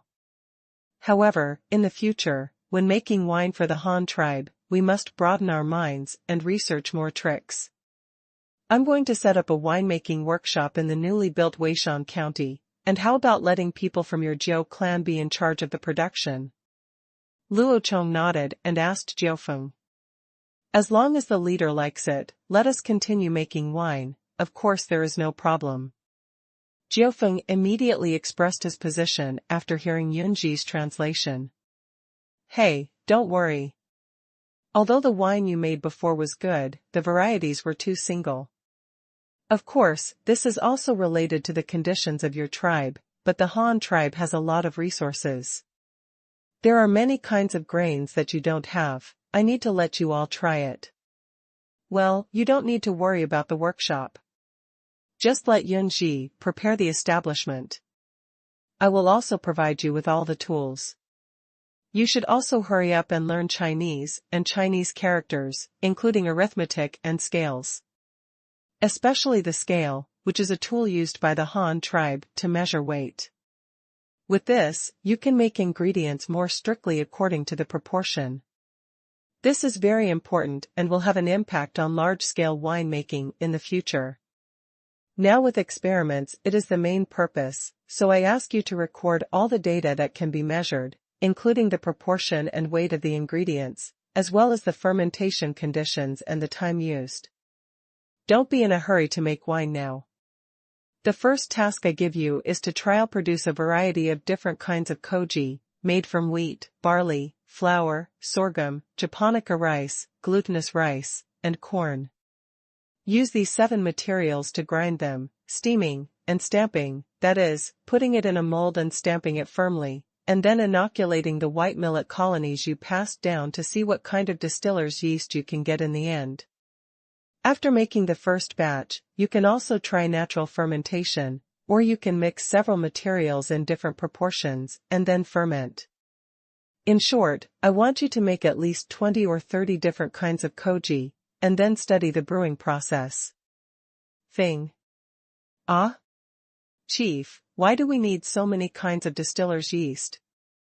Before Jiufeng spoke, Yunji, who knew a little about winemaking after listening for a long time, asked first. Using grain to make wine is for people to drink after all, and wine is made from grain. 1 pound of wine requires several pounds of grain. This is a waste of grain. The Han tribe cannot make too much wine at present, so it is necessary experiment to find the most cost-effective methods and recipes. And I also need a high-strength alcohol that can be used as medical alcohol, and the cost must be low, so my ultimate goal is to let them make a big song made of useless corn cobs, rice bran, and bran. Raw materials are used to brew wine with extremely high alcohol content. This is not for people to drink. It is a medicine used to treat injuries. Do you understand? Isn't it true that only grains can be used to make wine? Can inedible corn cobs also be used to make wine? Yunji was confused. He had to say that the leader had a really big mind and could always come up with some fantastic ideas. No wonder he could create so many good things. Is it really reliable to just make wine from corn cobs? Yunji expressed great doubts about this. How will you know if it works if you don't try it? To be honest, I don't know, but I think it should work, so I'll give it a try. Anyway, that thing has no other use than keeping it for burning fire. If it really works, that would be great, Luo Chong said, spreading his hands. This is not his own whim, but in modern society, corn cobs are indeed used to brew alcohol. There are so many modern hospitals, and the consumption of alcohol is so large. How can it be brewed entirely with grain? It is simply unrealistic. That's why Luo Chong wanted to try it. If he could really make low-cost alcohol without wasting food, that would be great. Jiufeng didn't understand what he heard, mainly because Yunji didn't know how to translate some things. He just knew that the leader asked him to brew many different kinds of wine, and also tried to use other things to replace grains to make wine. Jiufeng also felt that this was whimsical, but the things were all given by the leader, so he didn't care. And if more types of wine can be brewed, Jiufeng is also very willing. No member of the wine tribe will not be interested in this kind of drink invented by their ancestors. Now that there is an opportunity to promote and expand, they will naturally try their best. Do it. After finishing this matter, Yunji took the newly joined Jiu clan to settle down. At this time, the Flying Eagle password from Luoyang County also arrived. After receiving the pass, Yunji appeared in Luoyang again. In front of Chong, to be honest, this was the first time he had seen the Han tribe's magical way of transmitting messages. It was really fast. Chief, what's written on this? Yunji can write Chinese characters, and the Ling tribe has been trading with the Han tribe for more than a year. As the leader, Yunji has had the intention of joining the Han tribe, so he has naturally learned Chinese characters by himself in advance, but the Han tribe currently does not have suitable learning materials. He doesn't know many words, he basically learns the Chinese characters printed on various products. Moreover, this was a letter sent to the leader, and he was not qualified to read it first. Luo Chong frowned slightly, quickly scanned Dashu's letter, and then said to Yunji. A cavalry team came from the Xian tribe, and it was led by a great elder. They said they wanted to make a deal with our Han tribe. The transaction amount was huge, and Dashu couldn't make up his mind, so he sent a letter to ask me. Xian tribe? Cavalry? Is it a tribe on the grassland? Are we friends? Yunji asked, curiously. After all, he had just joined the Han tribe and had never heard of the previous conflict between the Han tribe and the Xian tribe, so it was normal for him to have questions. They can't be called friends, but they can't be called mortal enemies either. They are not a tribe on the grassland, but their caravans often move around on the grassland. The population of this tribe is no smaller than that of the Han tribe. They can also make salt, metallurgy, cultivate fields, raise livestock, and even have cavalry. Moreover, the price they sell salt on the grassland is cheaper than ours, so the last time we visited, Fu had conflicts with them. Last summer, our cavalry hacked to death more than 100 men in their caravan, and snatched the newly arrived seeds of corn and soybeans from their hands. Luo Chong briefly introduced the relationship between the two tribes to Yunji, as well as the situation of the Xian tribe. Yunji grinned secretly after hearing this, and hacked to death more than 100 men. This was not even called a mortal enemy. If this were placed in the previous Ling tribe, the total population was just over 1,000, and more than 100 adult men died at one time, not 7 or 8. Don't think about slowing down in the new year. In this way, the Xian tribe can still come to the door to do business. No wonder the leader said that the population of the Xian tribe is not less than that of the Han tribe. It is really quite a lot, and he doesn't care if more than 100 people die. However, this Xian tribe seems to be very powerful. It actually has corn that the Han tribe does not have, and it can also breed and metallurgize. It even has its own cavalry. Although it may not be able to defeat the Han tribe, its strength is compared with other tribes. That's really awesome.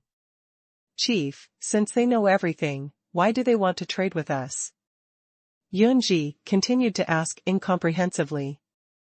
No, although this tribe has a large number of people, its technical level is completely incomparable to ours. They don't know how to smelt iron, let alone steel. They don't have suitable metal tools. What can they do? They can even build a car. If you don't get out, let alone the boat. So they wanted to buy a car from us last year, but Yofu didn't agree at that time. He even had a fight with the other party, killed people, and robbed their goods. After Luo Chong explained, Yunji really realized the true level of the Xian tribe. Without steel, there would be no suitable metal tools, and wood could not be processed, so they would not have anything made of wood. This is really the same technology that has changed an era. Then, how does the leader plan to reply to them this time? How to reply to them? Luo Chong hasn't thought about it yet, but he already has an immature idea, which is to try to establish diplomatic relations with the Xian tribe. Since the Xian tribe can come to the Han tribe as envoys, then the Han tribe can also go as envoys to the Xian tribe. The understanding should be mutual. If you understand the situation of the Xian tribe and establish trade relations with them, the Han tribe will definitely make a profit. Even if there is no war between the two sides, Luo Chong is sure to use the economy to actually control the other side. The source of this confidence is naturally the currency issued by the Han tribe. This is a war without smoke and blood. Luo Chong thought this way. You have to go over and take a look at how to reply. Let's arrange the brewing matters today, and I'll go over and take a look tomorrow. You can go about your business first. Luo Chong dismissed Yunji, and wrote down on paper his own Koji formula with random ratios, as well as some ideas about hot and cold control, fermentation time, and workshop construction, hoping to give it to the R&D team. Provide some references and research directions.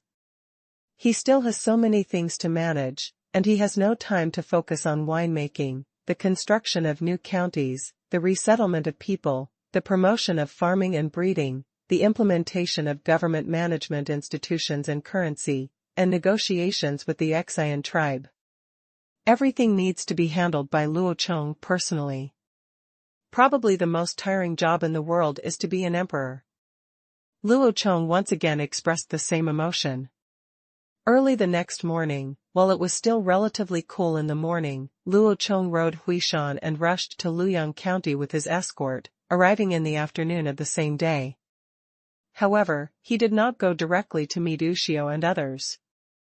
Instead, he met with Dashu first and asked Dashu for his opinion. "Chief, I also think we can trade with them. There is no need for the two tribes to fight each other. It's not that I'm afraid of their Xian tribe, but it's not good for us. Previously, Yufu took the lead in attacking the Xian tribe and stole a lot of crop seeds. I actually don't agree with this." Although his intention was good, he didn't want to sell vehicles to the Xian tribe because he was afraid that they would catch up with our tribe after learning the technology of making cars. He also wanted them to stop the white salt trade in the grassland and protect the interests of our tribe. But I still think he is too impulsive. There should be a better solution to this matter, so that we can get those seeds without causing conflicts, and we can also earn some benefits from it. Starting a war is probably the worst option. Dashu said very seriously. "Well, you are thinking the same thing as I am. Although Yufu's intentions are good, his methods are indeed a bit rough. Maybe it's because he is abroad and after seeing so many tribes, he still feels that our Han tribe is the most powerful. Psychologically, I am a bit arrogant, always thinking that the Han tribe is invincible and not afraid of anyone. In fact, fighting is not that easy. Money and food are needed everywhere. Not only is the consumption huge, but a large amount of prime-age labor is mobilized, and it will also affect the production of our Han tribe. This is the biggest loss. There may not be much we can do before, but it is different now. We have money and the right to issue currency. In this way, even if our tribe is all engaged in production and there is no war, we can control the Xian tribe economically and promote the development of the Han tribe itself. For example, it's much cheaper to go to war. The Xian tribe is different from the cannibals. They are not madmen. There is no need to kill them all. Moreover, they still have such a large population. This is a huge market. If the two sides can start trade, the Han tribe will definitely make a lot of money, but they are far away. Point, affecting the trading time of both sides. Luo Chong also expressed his views. The two exchanged opinions with each other. They both believed that trade should be maintained with each other.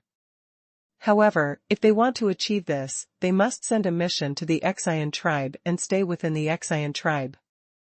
Supervise and protect the rights and interests of Han tribe merchants in the Xian tribe, and negotiate with their superiors if something goes wrong. However, this is the power left on the surface, as well as the personnel hidden in the dark. Luo Chong did not say it out. It is not that he does not trust Dashu, but he feels that the fewer people who should know about this matter, the better. That is established a spy department, both internal and external, dispatched spies to the Xian tribe to penetrate into their ranks and cooperate with the official mission. Jinyui, this is an old-fashioned but very resounding name.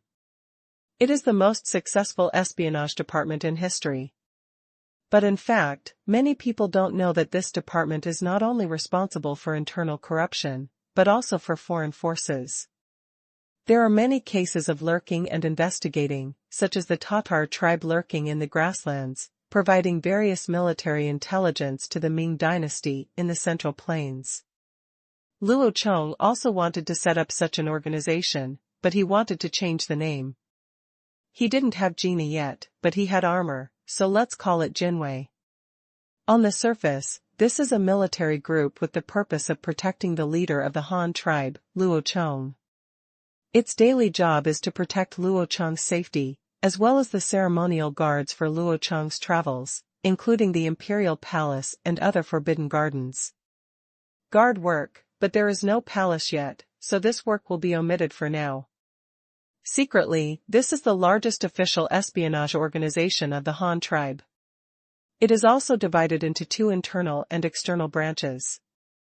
It monitors officials at all levels internally, including some wealthy families, powerful people, and even domestic counter-espionage work. Externally, he also dispatched a large number of lurking personnel to various forces to collect all kinds of intelligence on each other for the Han tribe, good and bad, as long as it was useful. Moreover, Luo Chong, the first candidate for this department, has already been thought of, and that is who is currently working as a small foreman under Big Mouth at the Hanyang City Iron Smelting Workshop. This is a young man, about 1.75 meters tall. He is not yet 20 years old, and is only a little older than Luo Chong. Others may have forgotten who this person was, but Luo Chong never forgot. He was a savage who was driven out of the tribe. He was also one of the more than 100 savages whom Luo Chong found in exchange for an ox cart before the Yu tribe joined the Han tribe. At that time, this guy's arm had been dislocated for a long time. It was Luo Chong who straightened his bones and restored them to their original positions with his own hands, otherwise his arm would have been useless. It is also true that he was very loyal to Luo Chong and never said a word to Luo Chong's orders. He would do whatever he was asked to do. He was one of the first people to participate in the construction of Hanyang City. After he recovered from his injuries, he later became the leader because of his cleverness and strength.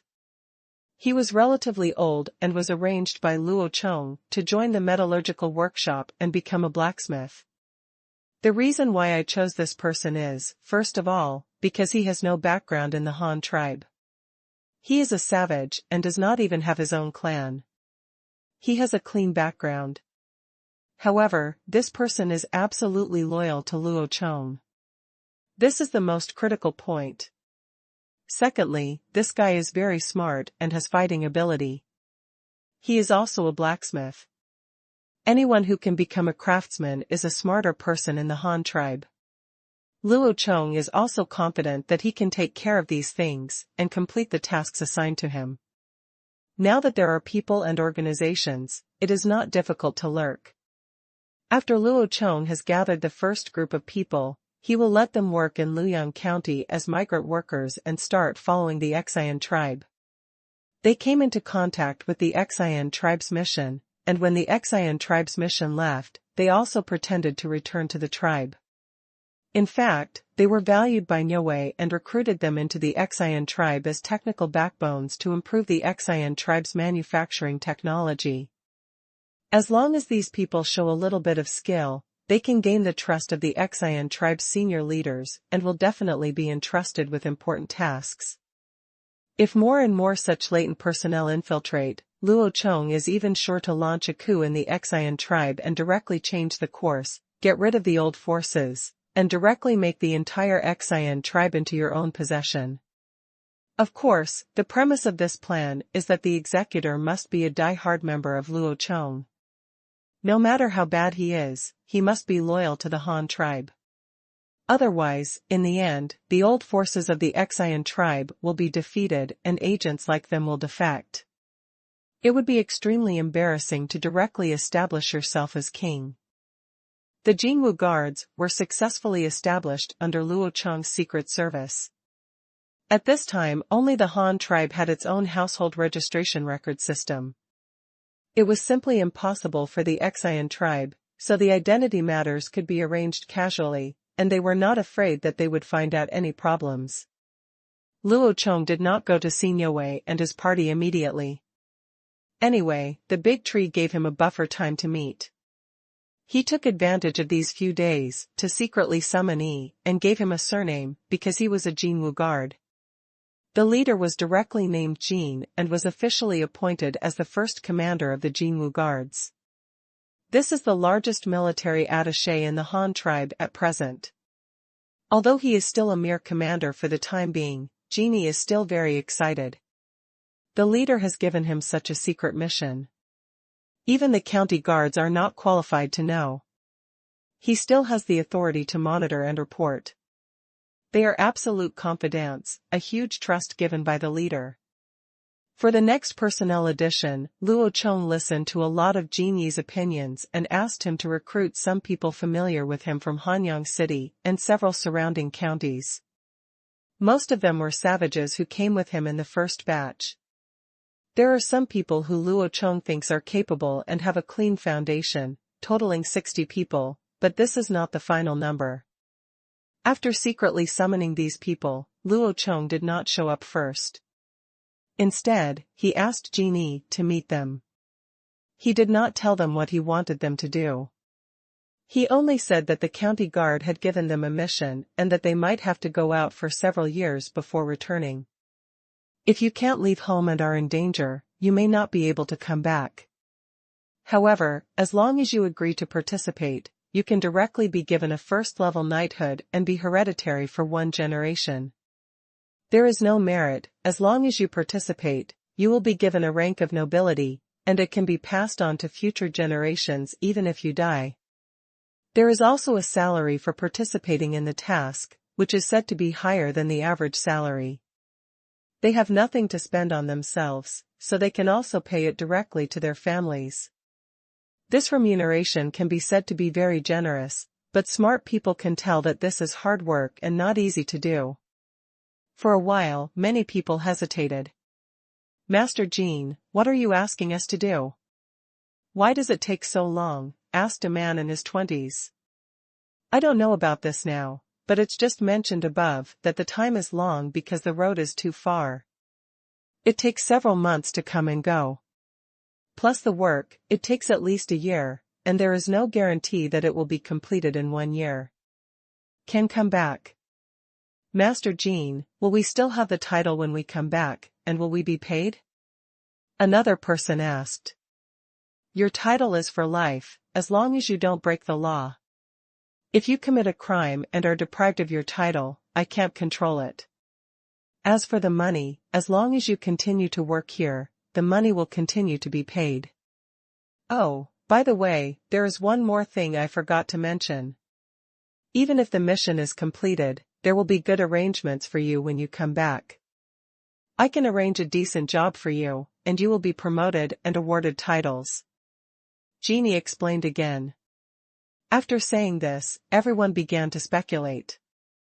The reason for the long mission was the long distance and danger. They might die outside and not be able to come back. After thinking about it this way, they almost knew what the mission was. The biggest enemies of the Han tribe are the cannibals in the north. It takes several months to go there, and it is also dangerous. Basically, these conditions are met. It seems that the mission is probably to go to the cannibals, to cause trouble. Everyone can make their own decisions. Get up.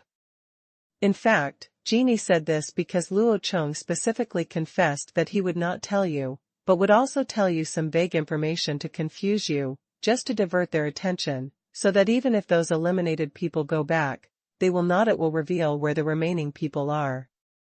Of course, those treatments are not a lie. After thinking for a long time, everyone weighed the pros and cons, and 42 of the 60 people decided to participate in this task. After all, the salary was too generous. If they were only allowed to farm their own land at home, they might not be able to obtain a first-class title in their lifetime. Besides, yes, last year, Yu Yi also went to the cannibals. Although some of his companions died and some were maimed on the way, there were still more people who survived than died. In this way, the 18 people who quit were sent away, and the remaining 42 camped in the mountains south of Luoyang County, waiting for the next order. 2 days later, Luo Chong went to see the remaining group of people in person. Only then did they realize that the person who assigned the mission was not the governor at all, but the leader. The location of the mission was not in the north, but at the very end. The Xian tribe in the south has a longer mission than Jin Yi said, and it will take at least 3 years to complete the mission. Moreover, the leader also said that there was danger and he might die, but because Luo Chong said it himself, the rewards and titles promised to them were naturally more secure. I can't tell you what I'm going to do specifically yet, but I've made it clear to you the location and time, the dangers, and the treatment. I'll give you one last chance now. Anyone who doesn't want to go can still withdraw now. However, for the sake of confidentiality, those who withdraw now cannot go home. I will arrange for him to work in the mint. He will not be allowed to go out for 5 years, but his salary will be paid as usual and can be paid to you. Family, but the promised title is no longer available. You can make your own choice. Luo Chong and others had a similar understanding and asked the same question again. Now everyone hesitated again. The title is good, but they are afraid of losing their lives. Now there is still a chance to quit. Although the title is gone, you can still work in the mint. That is a good job. How many people want to get in but still get it? Not going yet. So this time, more than a dozen people chose to withdraw, and 42 people were instantly reduced to 28. The people who quit were sent away again, and the remaining ones can be regarded as determined elements. At least they have a strong desire to be promoted, and they are all stupid young people who are not afraid of death. After all, they have emphasized twice that there is danger. Even if he chooses to stay, he won't be able to blame others if something goes wrong. The remaining 28 people stood straight and seemed to know that they had become the leader's confidants. They worked directly for the leader, which ordinary people could not compare with. Luo Chong did not whet their appetites, and directly told them about the mission, asking them to conceal their identities as Han tribe members, defect to the Qingshu tribe as migrant savages, and then work hard to climb to high positions, using their authority in order to provide the Han tribe with various information about the Qingshu tribe. There are even more important tasks. Moreover, after Luo Chong emphasized the reward again, he also stated his future arrangements for them. Your Jinwu Guard is a military force. It not only has the task of lurking spies. In the future, if you come back and don't want to be a spy, you can also come to me and be responsible for protecting my safety and become an officer of the Forbidden Army. Everyone was overjoyed after hearing this. It turns out that this is the so-called good job. It is indeed a good job. Although it is an army protecting the leader, there are so many short-sighted fools who dare to attack the leader. Are you tired of living?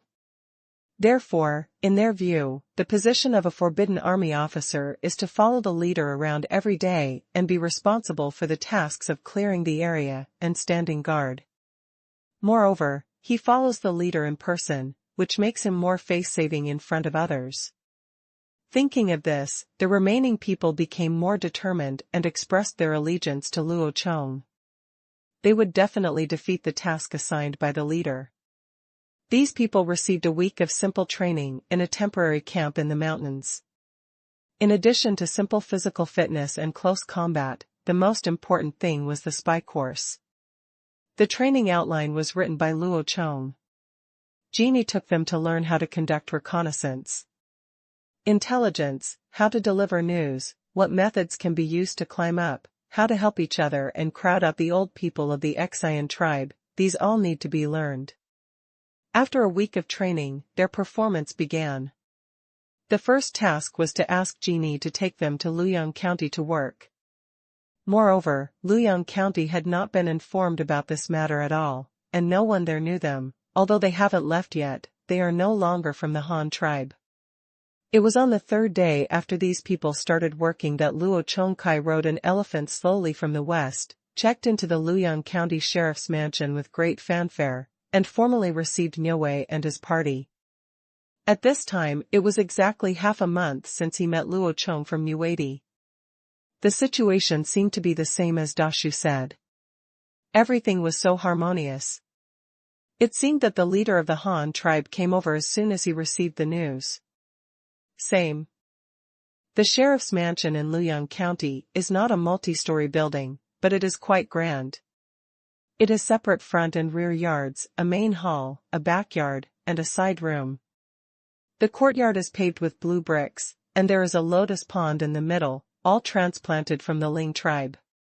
They came here, firstly, for the beauty, and secondly, for daily water storage to prevent the county governor's mansion from catching fire.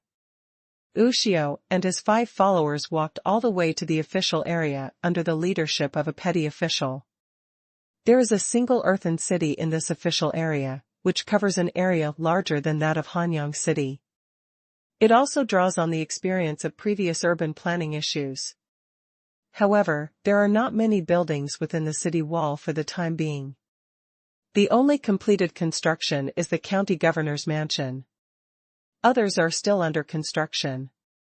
Walking along the wide dirt road to the center of the city, you can see the rather grand sheriff's mansion at a glance, with blue bricks and green tiles, brown painted pillars, a red painted door, and a high-hanging plaque with the 3 characters Luoyang Mansion written in gold paint.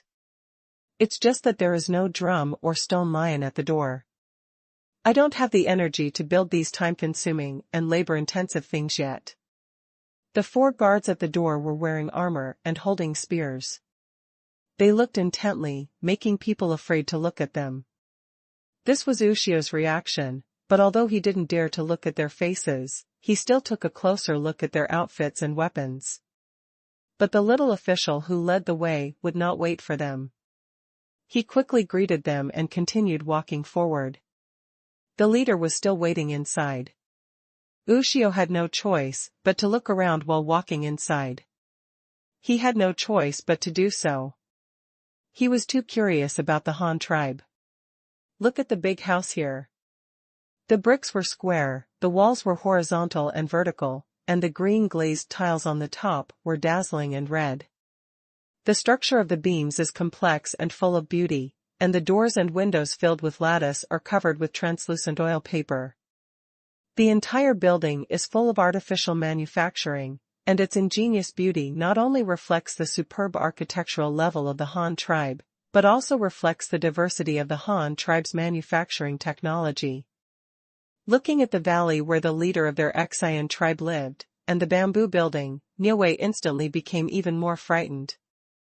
There was no comparison, it was not on the same level at all, and this was just a place where the county governor had his office. It was said that Han the tribe also has several counties. Following the clerk around the lotus pond, the main hall appeared in front of him. The door was open. Niue walked to the door and saw Luo Chong sitting cross-legged on the main seat, writing and drawing with a brush. Chief, Elder Shang Niue of the Qingshu tribe has arrived. The clerk stood at the door and shouted loudly. Bring them in. Luo Chong replied without raising his head. The clerk quickly asked Ushio and the others to take off their shoes outside the door, and then entered the main hall barefoot. The house is covered with wooden floors. Although it has not been waxed, it has also been painted. He is sitting on a high platform facing the door of the house. There is a short desk on it. Luo Chong is sitting cross-legged in the back, and the others are sitting there. It was different. There were several low tables on both sides of the hall, and Dashi was kneeling beside Luo Chong's subordinates. The reason for this arrangement is mainly to consider the issues of identity and etiquette. If all the tables and chairs are placed and Luo Chong sits on them, it will not be appropriate for others to sit on an equal footing with him. But if everyone is allowed to stand, what if we want to talk about something? It was also inconvenient. Firstly, I was tired after standing for a long time. Secondly, it would be easier to take notes if there was a table, so we all just sat down on our knees, except that Luo Chong was used to crossing his legs. Ushio entered the lobby, walked to the middle, knelt down on one knee, and put his right hand on his chest to show respect. Hello, Chief Han. I am Elder Niue, the merchant in charge of foreign trade of the Qingshu tribe. Under the orders of our leader, I am here to deliver some gifts to the Han tribe and discuss the mutual transactions between Han and Qingshu. Ushio respectfully expressed his intention directly in prairie language. Naturally, Luo Chong also had a special translator to relay the information to him in real time, so communication was of course no problem. Well, you are Elder Shang, so there are other elders in your Qingshu tribe, right? Yes, the elders of our Qingshu tribe are in charge of their own affairs, and each one is responsible for different affairs. Ushio was stunned, but still answered honestly. I have seen the gifts from your Xian tribe. They are all cattle and sheep, no more and no less. Tell me, what kind of deal do you want to do with our Han tribe? Luo Chong took out a new piece of paper and prepared for recording later. Well. After listening to the translator, the oxtail choked again. It doesn't matter what it means, neither more nor less. However, the Han tribe can directly trade with the grassland people. They really don't care about these cattle and sheep. Besides, the Xian tribe really can't give them anything else. Something that the Han tribe would like, but hey, by the way, they have something else. Chief Han, those cattle and sheep are just small gifts. We have another gift that needs to be presented to Chief Han personally, but we haven't brought it yet. If there is no rush, I can ask my men to go to the residence to get it. Luo Chong was stunned when he heard this. Does the Xian tribe have any other specialties? Could it be some kind of crop seeds again? Thinking of this, he narrowed his eyes and said. Well, that's right. Go get it. You can also sit next to me. Yes, thank you, Chief Han. Ushio whispered a few words to the person behind him. After the person left the lobby, he came to the position where the big tree was and knelt down. Come here, give Elder Niao some sugar and tea. Luo Chong started talking again, and a servant in black walked out of the screen wall behind him, carrying a tray with a tea bowl and a sugar dish on it. These are the latest products that Luo Chong is preparing to export. Giving Oxtail a taste of these is just to promote the product. Doesn't he want to do business? Well, the Han tribe can use this to make some money. The clerk arranged the oxtail and gave him some instructions. This tea is for drinking, and this candy can be eaten. You can also put 2 in the tea bowl. Please help yourself. Niue suddenly became curious. Is this what the leader of the Han tribe used to entertain people? Lifting the lid of the tea bowl, the high mountain black tea inside was floating with curls of white smoke. The tea soup was golden red and translucent. The tea leaves underneath were rising and falling, which was quite interesting. Looking at it made people appetite. I picked up the tea bowl and took a sip. The taste was a bit. It was weird, but it wasn't bad. It was just a little hot, which made him not satisfied with it. Ushio had no choice but to put down the tea bowl. He had seen this kind of painted ceramic tea bowl. He once bought a set from a prairie people and brought it back to the Xian tribe. The tea was too hot to drink, so Oxtail turned his attention to the sugar plate. It was a wooden plate with a shiny color and a faint fragrance that had been smeared with peanut oil. The plate is very shallow and contains dozens of peanut-sized rectangular red translucent hard candies.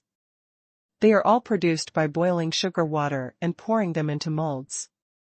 They are the first trial products and have not yet been mass-produced. The oxtail can be considered a taste. Fresh. He had never tasted this stuff before, and this was the first time he heard the name. However, it was impossible for such a big leader of the Han tribe to poison him in front of him, so he felt free to pick up a piece and taste it. The moment he entered his mouth, a strong plant sweetness exploded in his mouth, impacting his taste buds. What's this? Is this sugar? It's actually sweeter than honey. No, that's not the same taste at all. Honey is a sticky liquid, but this sugar is very dry, but just as sweet and intense. The shapes of these things were all square and the same size. They must have been artificially made. Thinking of this, Niue was even more surprised by the manufacturing technology of the Han tribe. This thing must be more precious than salt.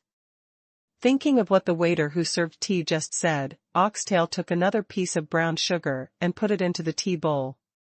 At this time, there was sugar in his mouth, and sugar was added to the tea. When he drank it, it had a different flavor and seemed to taste better. Brown sugar perfect with black tea. Thank you, Chief Han, for the reward. I wonder if we can buy some sugar and tea for this transaction. Our leader will definitely like this. Of course. There will be some in the return gifts from our Han tribe, but not many. We have just made this sugar not long ago, as well as tea. This is not an ordinary leaf, it must be the young leaves of the tea tree. It still needs to be processed before it can be made into the black tea you drink now. But these are not important, let's talk about other transactions and rules first. It is not impossible to trade with our Han tribe, but our Han tribe has a condition. The calculation unit of our Han tribe must be used in the transaction, and the coins of our Han tribe must also be used. As for how to use these units and coins, if you agree, I can send someone to teach you the technology, or I can sell you various weighing instruments, well, our scales. Luo Chong said, tapping his fingers on the table. When Niue heard this, he was immediately overjoyed. During the half-month they lived in the Han tribe, although their movement was restricted, they still saw a lot of people and things in the Han tribe. After all, Luoyang County has a really large population.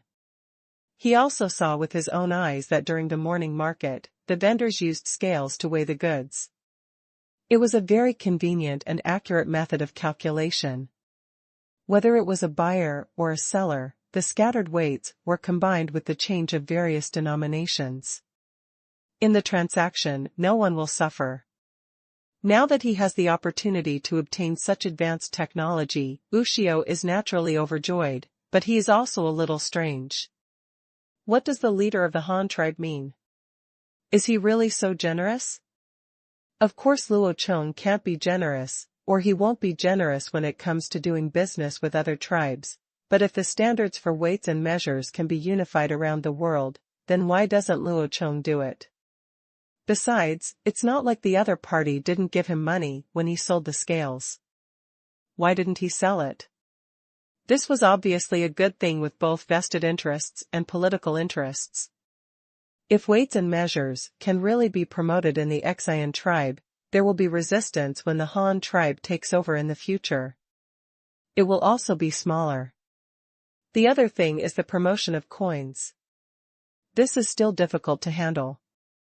The main reason is that the production volume cannot keep up, but we must do it slowly. Think about it, if the entire Bamboo Island uses the Luo Datu of the Shanghan tribe for transactions, look. If they look at the avatars and learn the Chinese characters on them, what is the difference between them and the people of the Han tribe? Sooner or later Luo Chong will be able to assimilate them in a different way. Negotiations cannot be completed in one go. The first day of negotiations mainly focused on the rules of the transaction and the scope of the transaction. Chief Han, we really need cars. Any kind of car will do. Whatever price you sell it to the grassland people, we can pay the same price, or a little more. Other things, because we are not familiar with the Han tribe yet, I hope the Han leader can allow us to walk around here, or go to other counties of the Han tribe to see what products we need from the Han tribe. Only then can we give the Han leaders a clear product name. Ushio begged very fervently. Luo Chong did not answer immediately, but pretended to be serious. In fact, he had already thought about what to do. Dang Dang tapped his fingers on the table, seeming to be deep in thought. The car can be traded. It's the same as the one sold to the prairie people. It's just a naked car. You can match it with cattle and horses. The transaction is also paid in cattle and horses. After thinking for a while, Luo Chong decided to pay with cattle and horses for the time being. Cows and horses were important to the expansion and development of the Han tribe, but it was not realistic to extend the currency to the Xian tribe for the time being. First, the current quantity of currency is not enough to support such a large transaction. Second, there are no bank or bank system outlets, and circulation is inconvenient. If you want to promote the currency of the Han tribe in the grassland and Xian tribe, you must at least have a city in the grassland. It will take at least 2 or 3 years to set up a bank there. As for what you said about Xuan, I can now allow you to move freely here in Luoyang County, but you cannot enter those workshops and government offices without prior notification. You are not allowed to break into the homes of Han tribe people, and you are not allowed to stay in the city at night. Otherwise, you will be arrested according to the laws of the Han tribe, and in serious cases, you will be sentenced to death. Are there other counties? After a while, it depends on you. Performance. After waiting for a while, Luo Chong made his decision after careful consideration. Of course, this was prepared in advance. Let them stay in Luoyang County for a while. The main purpose was to give them sufficient time and opportunity to contact those from Jinwu Guard and let them leave an impression on Ushio that there is a chance to poach him. He is a useful talent, paving the way for future undercover lurking. As for letting them go to other counties, of course it is not possible now. This will have to wait for him to make arrangements in advance. However, Ushio didn't know these plans of Luo Chong. Not to mention how happy he was when he heard that Luo Chong allowed them to move around Luoyang County and have the opportunity to visit other counties in the future. He quickly got up from his seat and ran to the middle of the lobby to salute and thank him. Thank you to the Han leader for your support. Niue will strictly control his subordinates and not let them violate the rules of the Han tribe. Well, that's it for today. You can go back, and you can take those brown sugars with you. Come and wrap them in paper. Luo Chong waved his hand and started to drive people away. Ushio had achieved his first goal and was very happy. At this moment, all he could think about was going to the city to visit. Naturally, he resigned quickly and picked up the brown sugar wrapped in white paper by the clerk. He took the people away. But just as he walked to the door, he met the man who had been sent back to get the gifts before, and he ran back with a small bag of gifts. Chief, the elder Niao from the Qingshu tribe is back again. He said he had just brought the gift and wanted to present it to the leader himself. The clerk at the door reported again. Oh, I almost forgot, let him in. Later, Ushio took off his shoes again and entered the lobby. He was also carrying an animal skin bag in his hand. The bag was not big, but it was packed with bulging bags. A clerk had already walked over with a tray and asked him to pour the gifts in the face. Although it was said to be a gift in person, Niue was not qualified to get close to Luo Chong, so it was safer to forward the gift. Even if Luo Chong himself was not afraid of danger, his safety was related to the safety of the entire Han tribe, and Dashu did not dare to be careless. The contents of the bag were poured onto the tray, making a clanking sound. Luo Chong knew at a glance that they were just pearls and conches. These things were indeed rare among the Han tribe, but for the Qingshu tribe living on the island, especially, they also often dry out sea salt. Although these things are rare, they are not impossible to obtain. Chief Han, this is a treasure our tribe got from the sea. These are snails, which can make a loud sound. These beads are also dug out from some snail meat. We call them snail bones here, and they can be used for decoration. When the clerk brought the tray to Luo Chong, Niue began to introduce it. The conch bones are okay, MMP, I'm really ignorant. They probably saw that there are no bones in the clam shells, so they mistook the pearls in the meat for bones, so they gave it such a name. Luo Chong speculated secretly. But speaking of which, I don't know if the oxtail was deliberately screened or something. Although these pearls are not all round and smooth, they are very large. The smallest diameter is more than 15 centimeters, which is one size larger than the glass balls I played with when I was a child. The largest ones can reach 2 centimeters in diameter, and there are hundreds of them. If they were placed in the previous life, they would definitely be very valuable. Could it be that in the environment of this era, pearls grow so big? As for how to use it, well, just pick some out and give them to Xiaodai and Zhang, and keep the rest as rewards for your subordinates. After all, they are tributes, right? Well, these things are okay, but these are not snail bones. They are called pearls. They are dug out from a kind of seashell called clam. The shell outside is considered a bone, but this pearl is not. And it's not found in every seashell, but it's not rare. In addition, this thing can be artificially cultivated, and the pearls in it are as easy as raising pigs and sheep. Luo Chong grabbed a handful of pearls in his hand. Said while playing with it. Everyone who listened to the translation was a little surprised, especially Ushio, the person who presented the gift, who was even more surprised. How did this Han leader know, and knew so clearly? Do they also have pearls here? But that's not right. Isn't this only found in the sea? Can it also grow in fresh water? And this thing can be cultivated artificially? How to raise it? Our Qingshu tribe has acquired so many pearls, but we don't know if they can still be raised. The little officials on the side naturally admired the leader's erudition and ability, and he could talk about all rare things eloquently. But the big tree was different. After the slight surprise at the beginning, he sat still like an old dog.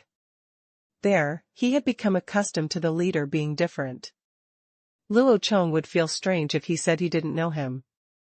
Isn't this normal? However, Ushio looked at the reactions of everyone in the lobby and made his own judgment. Leader Han not only had seen it before, but he also spoke eloquently. He even knew the pearl cultivation technology that his Qingshu tribe did not have. The governor of Luoyang County was also unmoved and didn't look surprised at all. It seemed that he had seen it before and was familiar with it. The remaining officials were surprised, but that might be because their levels were too low. It is normal that no leader knows much about the problem.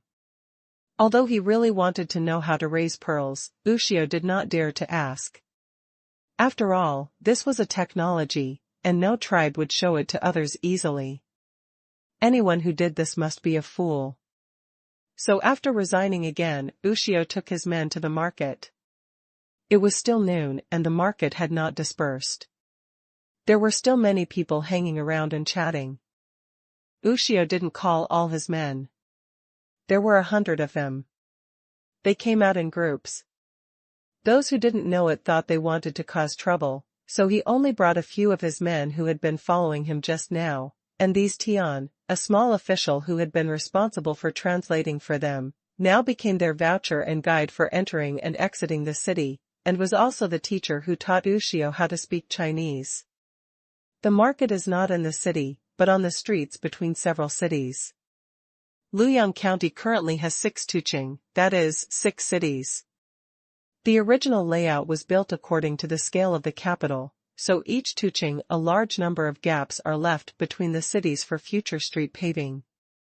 These reserved streets are basically 100 meters wide to set aside driveways, green belts, sidewalks, and even for the construction of shops, inns, and restaurants on both sides of the main street, but now there are only empty dirt roads and weeds. There are also stalls with various products. Some people directly spread a straw mat on the ground, with straw sandals made by themselves or linen shoes made from old clothes placed on it. These are a kind of cloth shoes that are very popular in the Han tribe. The style is the most common old Beijing black cloth shoes. The style was invented by Luo Chong and asked Xiaodai to teach many women how to make them.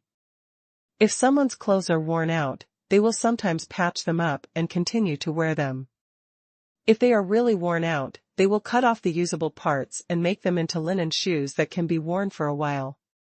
Sir, what are these shoes made of? The material doesn't seem to be animal skin? Ushio curiously asked the clerk who was translating for him. It's just linen, made from worn-out clothes. Every household usually makes some.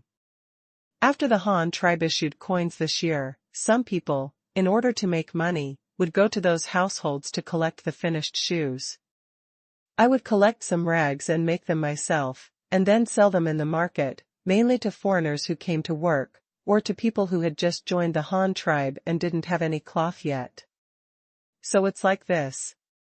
You can still make shoes when clothes are torn. It doesn't waste materials. It's really a good thing. Of course, these linen shoes not only save materials, but are also more comfortable to wear when made from old clothes. You haven't worn linen, so you don't know. Newly woven linen is relatively hard, and it takes several months to wear it, and it takes a lot of washing. It took several times to wear it before it was soft and comfortable enough. So the new clothes look good, but they are not as comfortable and considerate as the old clothes. The same goes for these cloth shoes. Although they are made of rags, they do not wear your feet at all.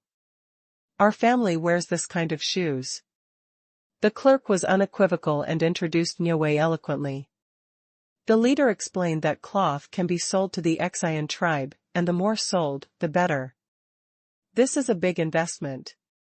When food cannot be exported, cloth it is the biggest daily necessities. No one can live without clothes. Are these cloth shoes so good? Then I want to buy a few pairs, but what should we do if we don't have the money of the Han tribe? Niue asked again. The Lord Sheriff has already said that your expenses will be covered by your horses. If you want to buy them, I will help you pay for them. Just record them in your account when you come back. He said, it doesn't cost him anyway. He didn't feel bad about the money at all. The oxtail was so painful, and they had to use horses to reach it. If the horses were gone, how could they go back? What would they eat here in the Han tribe? They would probably stay for a long time. Thinking of this, he asked a question. Then, sir, can we also sell some things here for money, or let my men find some work here, just work and earn some money? Okay, the sheriff has said that you can sell things or work, but you are not allowed to run around. You can't hunt in the surrounding mountains or cut firewood. In short, just don't wander around. If you have something you brought, you can sell it here, but you can't buy or sell it by force. Really, that's great. Then I will arrange for some of my subordinates to start working tomorrow, and I will also ask the adults to help find a job for them. For today, just record it in the account first. Could you please help us each time? People buy a pair of cloth shoes. Ushio said happily, although this sounds very hard, but there is always some income, otherwise the more than 200 horses would not be enough for them to stay for who knows how long. The clerk nodded and communicated with the shoe vendor. The vendor took out a ruler made of yellow bamboo boards, measured the length of Niue's feet, and then selected shoes of corresponding sizes for them, and finally the clerk paid the price. Ushio and the others put on new shoes on the spot, feeling light when walking. These shoes are really comfortable to wear. The soles are thick but very soft, and they don't hurt the feet when walking. The uppers made of linen are comfortable and breathable. Although now it's summer, but still not hot. Then a few people continued to wander around the market. It was already mid-morning, and the sellers of sweet sticks had long since disappeared. Those items were so popular that they could be sold out in less than half an hour as soon as they landed in the morning. But now there are many good things, including those selling novel snacks, tables, chairs, and benches, brooms made of bamboo strips, brooms made of sorghum stalks, various baskets, boxes, buckets, poles, handheld wheelbarrows, bamboo mats, straw mats, and everything.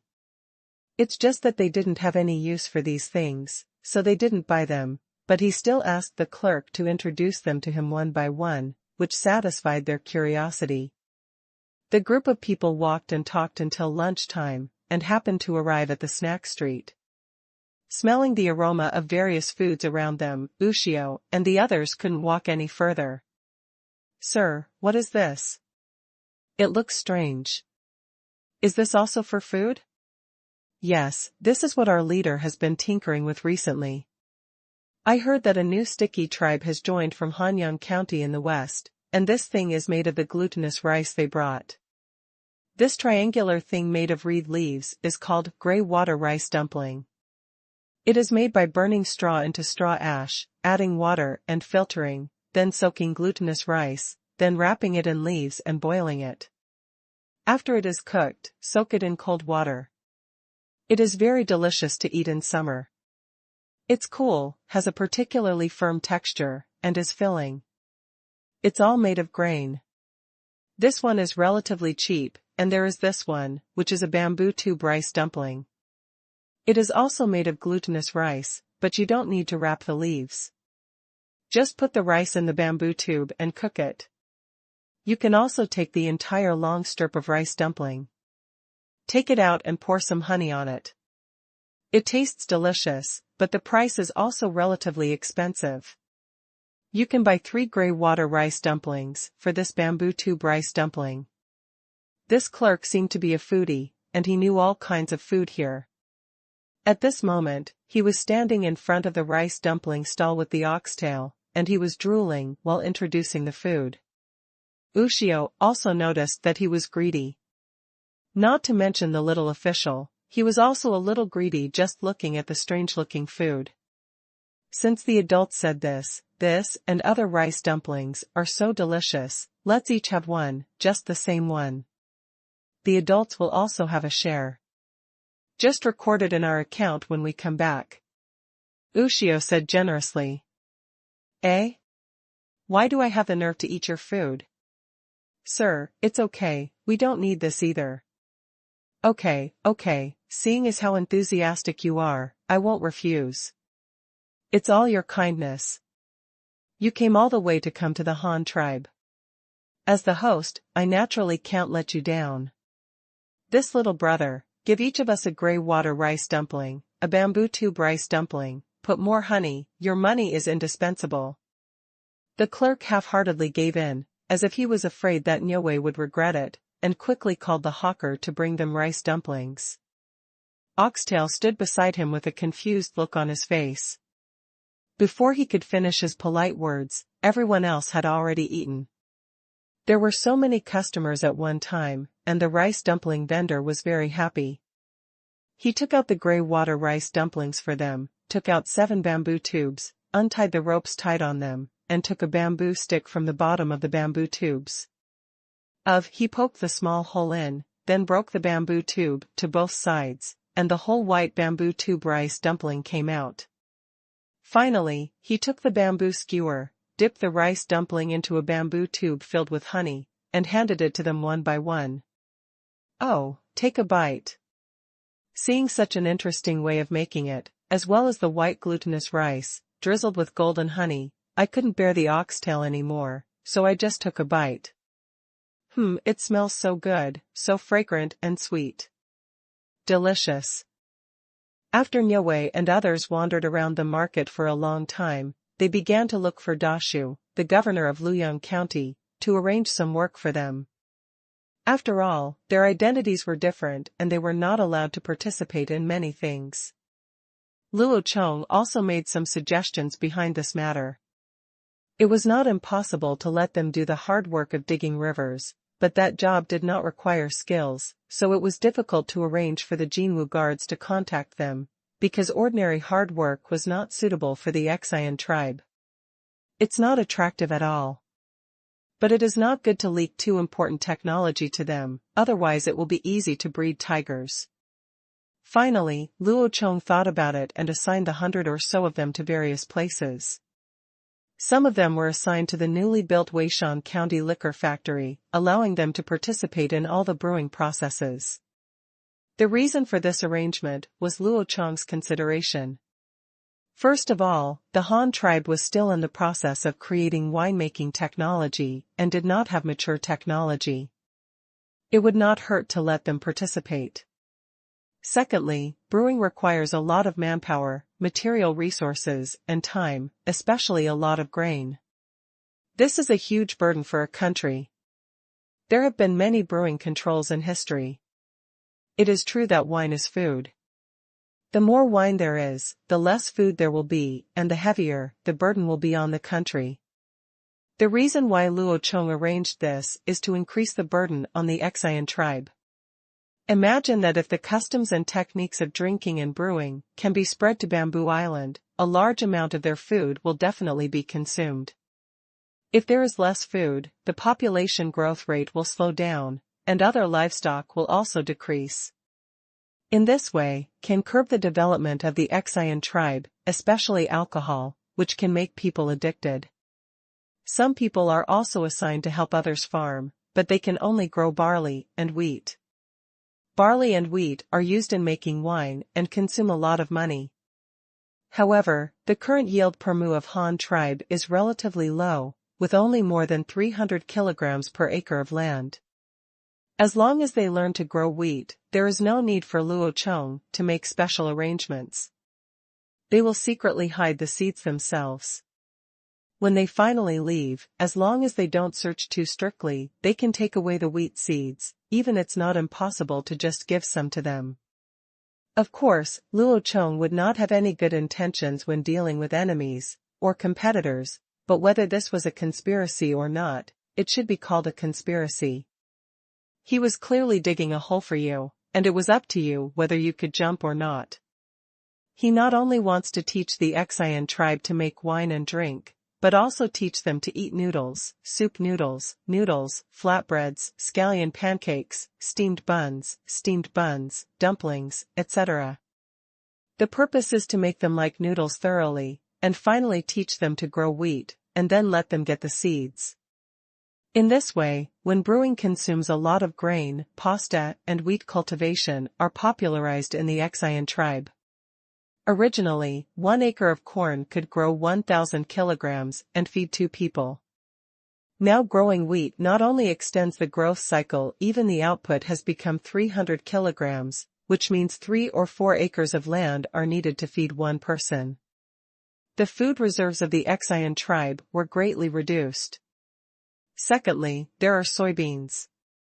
Soybeans were introduced from the Qian tribe last year, but Luo Chong wants to teach them the soybean oil extraction technology, the production methods of soy products such as soy milk and tofu, peanut seeds, and various ways of eating peanuts.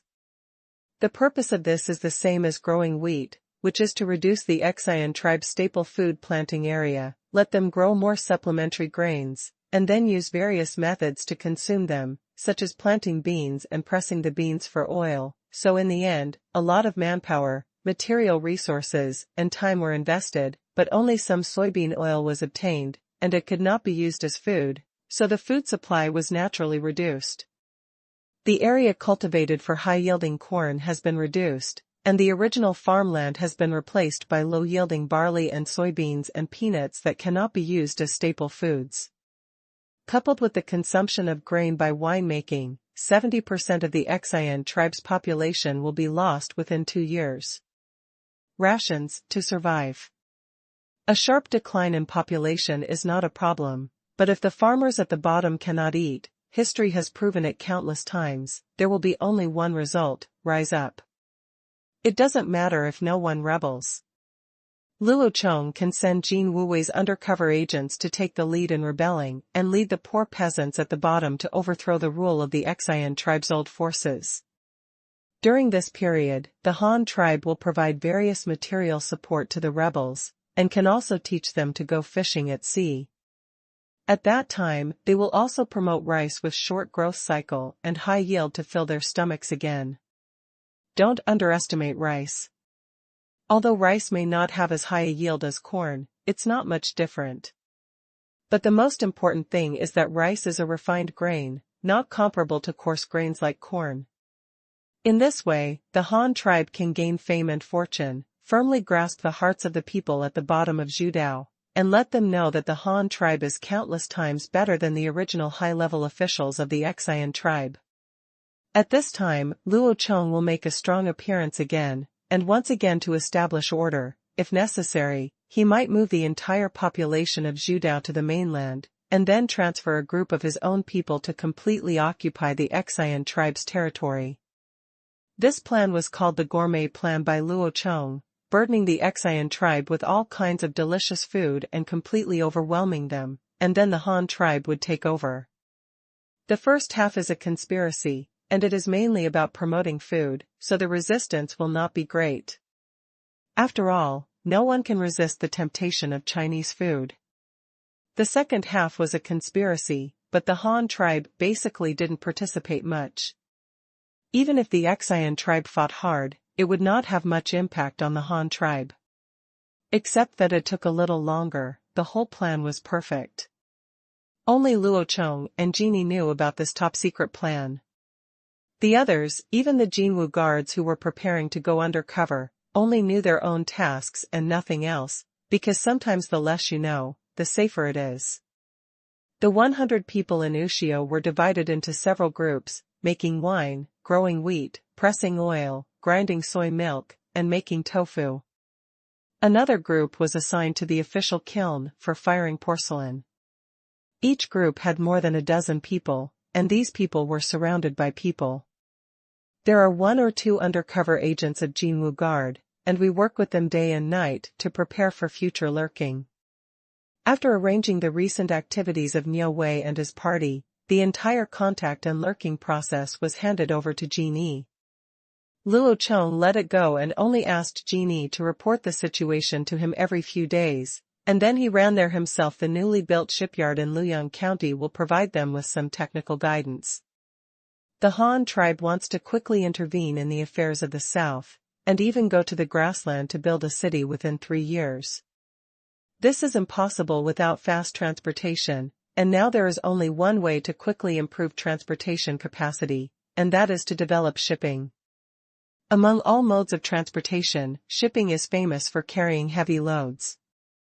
Even trains cannot compare with this.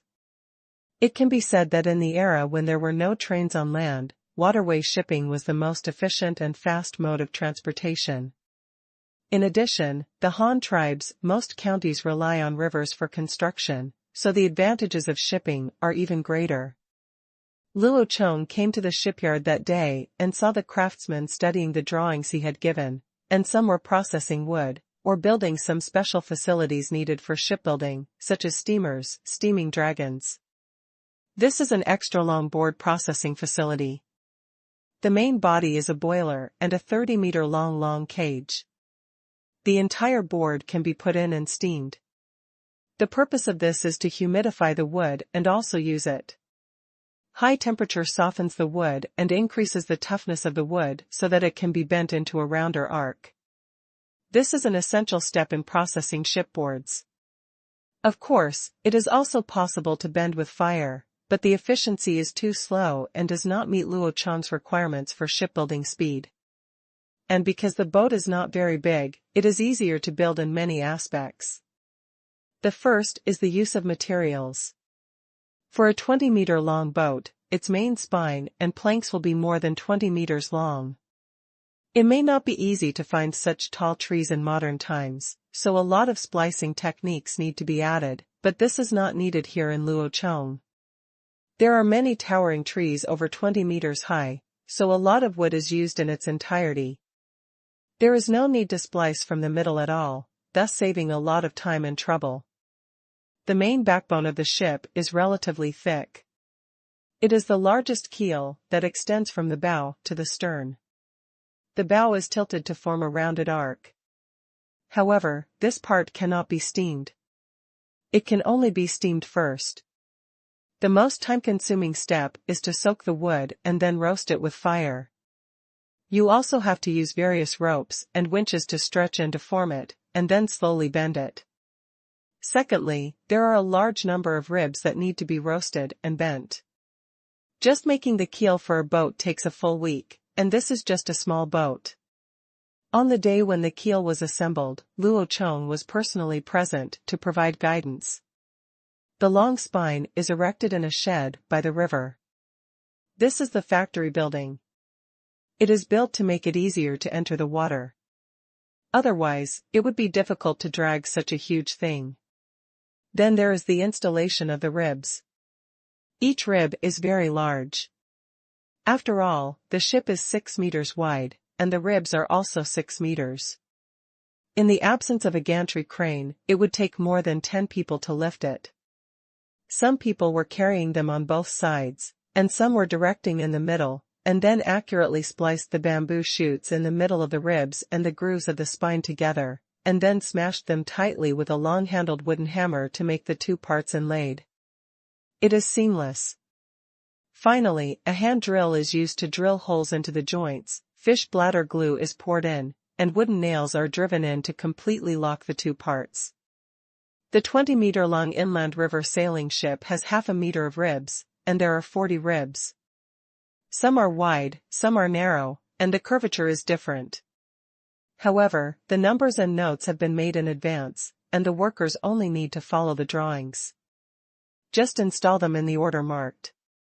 After all the ribs are installed and reinforced, 2 long wooden boards must be nailed to the outermost surface. This is to determine the distance and angle of each rib first, and then lay the ship planks. However, the laying of the ship planks this time is different from the previous hand-rowed boats. Because this one is larger and has a keel, the ship planks are also divided into 2 layers, the inner and outer layers. One is to better prevent water leakage from the bottom of the boat, and the other is to increase the size of the boat. Buoyancy, because in the case of a 2-layer ship, an air layer will be generated between the inner and outer layers to increase the buoyancy, but this only exists at the bottom of the ship. On the 2 sides of the ship, it is basically a single layer of. But more importantly, for this 20-meter-long ship, the connection method used to lay the ship's planks is all made of iron nails, very large iron nails. This has also become the biggest consumption of both weapons and tools. Iron workshop, because there are too many iron nails, various connecting hooks, and various nails used to build a ship, and this does not include the fact that the ship may be loaded with heavy weapons. In the Age of Discovery, a 3rd-level battleship would use dozens of tons of iron, which is really no joke. Although they include iron cannons in the iron consumption of shipbuilding. The laying speed of ship planks is not slow, because it is a division of labor and assembly line operation.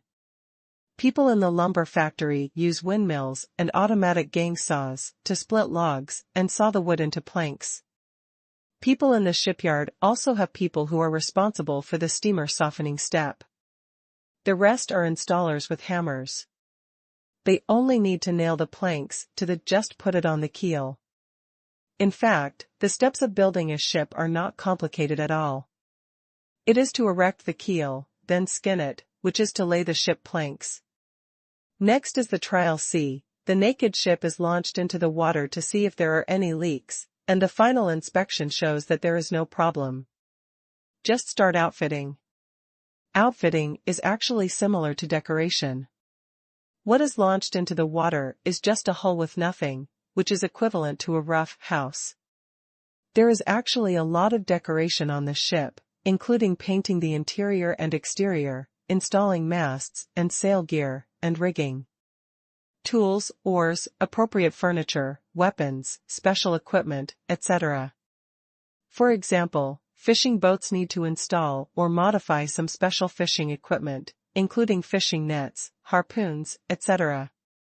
Of course, if it is a military ship, then install some heavy-duty ballistae, or modify special kerosene delivery weapons, and also modify special-purpose fishing equipment. Troop bay and weapons bay. However, the first inland river sailing ship of the Han tribe was not that complicated. It was just the most ordinary transport ship and an experimental ship. If any problems were discovered during the trial voyage, it would be easy to make modifications in the new ship. It took a week to make the keel, and only 1 day to install the keel. It also took a week to lay the ship planks, and then the waterproofing of the hull. It's almost the same as when I made the boat before. It's the same this time. But before, I mixed antler glue and fish maw, plus some hair and hemp fiber, and mixed it into a thick paste-like filling. Use a small shovel to or use wood chips to stuff these paste-like fillers into the gaps in the ship's planks, then scrape them flat and finally paint them. But there are some changes this time. The first is the problem of fish bladders. Although the Han tribe now often fishes, it still cannot stop the consumption of various carpentry. Today's carpenters don't use nails, they only use glue and mortise and tenon joints to make them. Woodenware. Therefore, in order to meet the demand for shipbuilding, Luo Chong first ordered the Qingshu tribesmen in Weishan County to increase fishing efforts, and the government funded the purchase of fish bladders. The second was to use a large amount of water in the new waterproof filling paste. Antelope horns and skin fat are used to replace the small number of fish bladders. Secondly, the hemp fiber inside has been replaced with fine hemp rope, because the structure of the hemp rope is tighter. After mixed with the glue filler, it is better for this slightly larger ship, because the larger the ship, the greater the displacement. The pressure it receives from water is not the same. Therefore, different sizes of boats have different waterproofing requirements, and craftsmen must flexibly control them according to the situation. I used rags and hemp ropes, mixed with glue to fill the gaps in the shipboards, and finally used an old version of waterproof filling paste to smooth them. After they were dry, they could be painted. In fact, there is another material that is more suitable for waterproofing the hull, and that is asphalt. Unfortunately, this material is not so easy to find. The Han tribe does not yet have the conditions for artificial refining. Naturally formed asphalt has not found minerals, so this kind of thing I can only think about it. It took half a month to finally finish the rough hull, but now it was time for the wooden boat to be officially launched. The launch of the first sailboat was not held publicly. Luo Chong's attitude was not to hide it, but he also did not make any announcements. Anyone who wanted to see it could see it, but the official did not say anything. After all, this is my first time in the water. It would be embarrassing if it sank soon after entering the water, so it is better to keep a low profile for now. Luo Chong set the launch time of the new ship in the afternoon, staggering the time when a large number of traders landed at the dock in the morning. At about 3 o'clock in the afternoon that day, at the dock by the river, the Han tribe's first river sailing boat was launched. All the poles and other things were removed, and the big ship lay diagonally on the beach on the shore.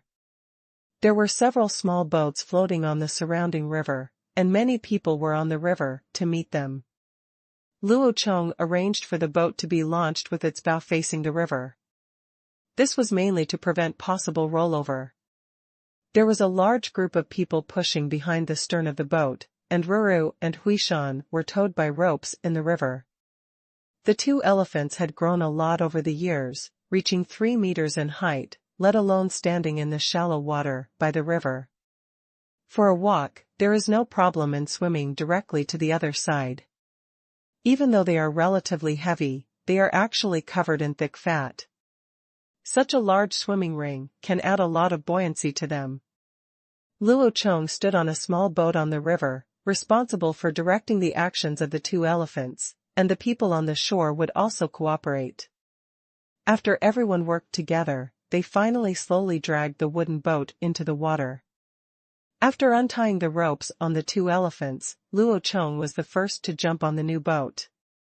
It must be said that the 6-meter-wide boat was more stable than the small boat. The whole boat didn't shake much when he jumped on. Of course he was not the only one who went up, there were also a large number of boatmen, all veterans who often rowed. The current hull does not have masts and sails installed, so the power can only be relied on the oar. In fact, it is a larger boat. Paddle. A scull stand is installed on the side of the ship, and the oar is placed on it. In this way, the person operating the boat does not need to hold the oar with both hands to paddle. He only needs to hold the tail of the oar handle with one hand or both hands to slide the boat up and down. The oar struck the water. This is not difficult to learn for people who often use wooden oars to row boats, and many of the newly built boats of the Han tribe have been modified with oars and rocking oars, so that boats that used to require several people to operate can now be only one person can push the ship forward, saving a lot of manpower for the shipping industry. After all, if you hire one more person now, you need to pay one more person's salary. Some people who rent boats and do business can also row their own boats. Although it is a bit harder, but with one less salary, they can earn more. Many people are full of praise for this small improvement, but in fact it is just another application of the leverage principle. Especially the waterway between Hanyang County and Ruyang County has a very developed shipping industry. In the past few months, there have been hundreds of ships traveling in this basin every day. As for those who rent boats, some rent boats themselves for transporting goods, while others rent boats for transportation. Some vendors do not have many goods, and there is no need to rent a boat themselves. They can find this specialized boat. They build a transport ship and put the goods on it. The shipowner waits until the goods are full before setting off. In fact, it is similar to carpooling, except that it is boat pooling, but it will still be slower than those chartered boats. After all, if the boatman wants to make money, he can only pick up more goods. The boat rental business controlled by Hanyang County has also developed into a business model similar to that of rickshaw dealers during the Republic of China. The vehicle is the property of the dealer, and the driver has to pay rent to the dealer. The money earned by the driver himself from pulling the truck excludes the rent paid. The rest is yours, and here in Hanyang City, everyone is a boatman. This newly launched large ship can directly carry 100 people on board, and each person weighs more than 100 kilograms, which is already more than 10,000 kilograms, which is incomparable to small boats. Some people rowed at the stern and sides of the ship, while others went down to the cabin below the deck and held up oil lamps to check for water leaks. Luo Chong was standing on the deck of the bow of the ship. There were no two-story buildings on the ship now. They were all bare. Furthermore, Luo Chong designed the ship with low freeboard. The ship's side was less than 1 meter from the waterline, so when viewed from a distance, it's like a dense group of people standing in a big wooden basin. At this moment, what people on the shore saw was this scene. Many people discovered this scene, and they all called their friends to the shore to watch. Niue, who was curious about the Han tribe, was naturally among them. Look, it's a big ship. It seems to have been rowed over from the newly built shipyard. Wow, this ship is so big, one of them is bigger than 3 of the previous ships. It turns out that the newly built shipyard is designed to do this, so it is estimated that the Luyang River will be filled with such large ships in the future. The previous kind of boat could carry up to 30 people at a time. I'm afraid this one can't hold 200 people. I think there are at least 50 or 60 people on it, and it looks very empty. The farmers, workers, and vendors standing on the shore commented on the new ship for a while, and they were all surprised by the size and load-carrying capacity of the new ship.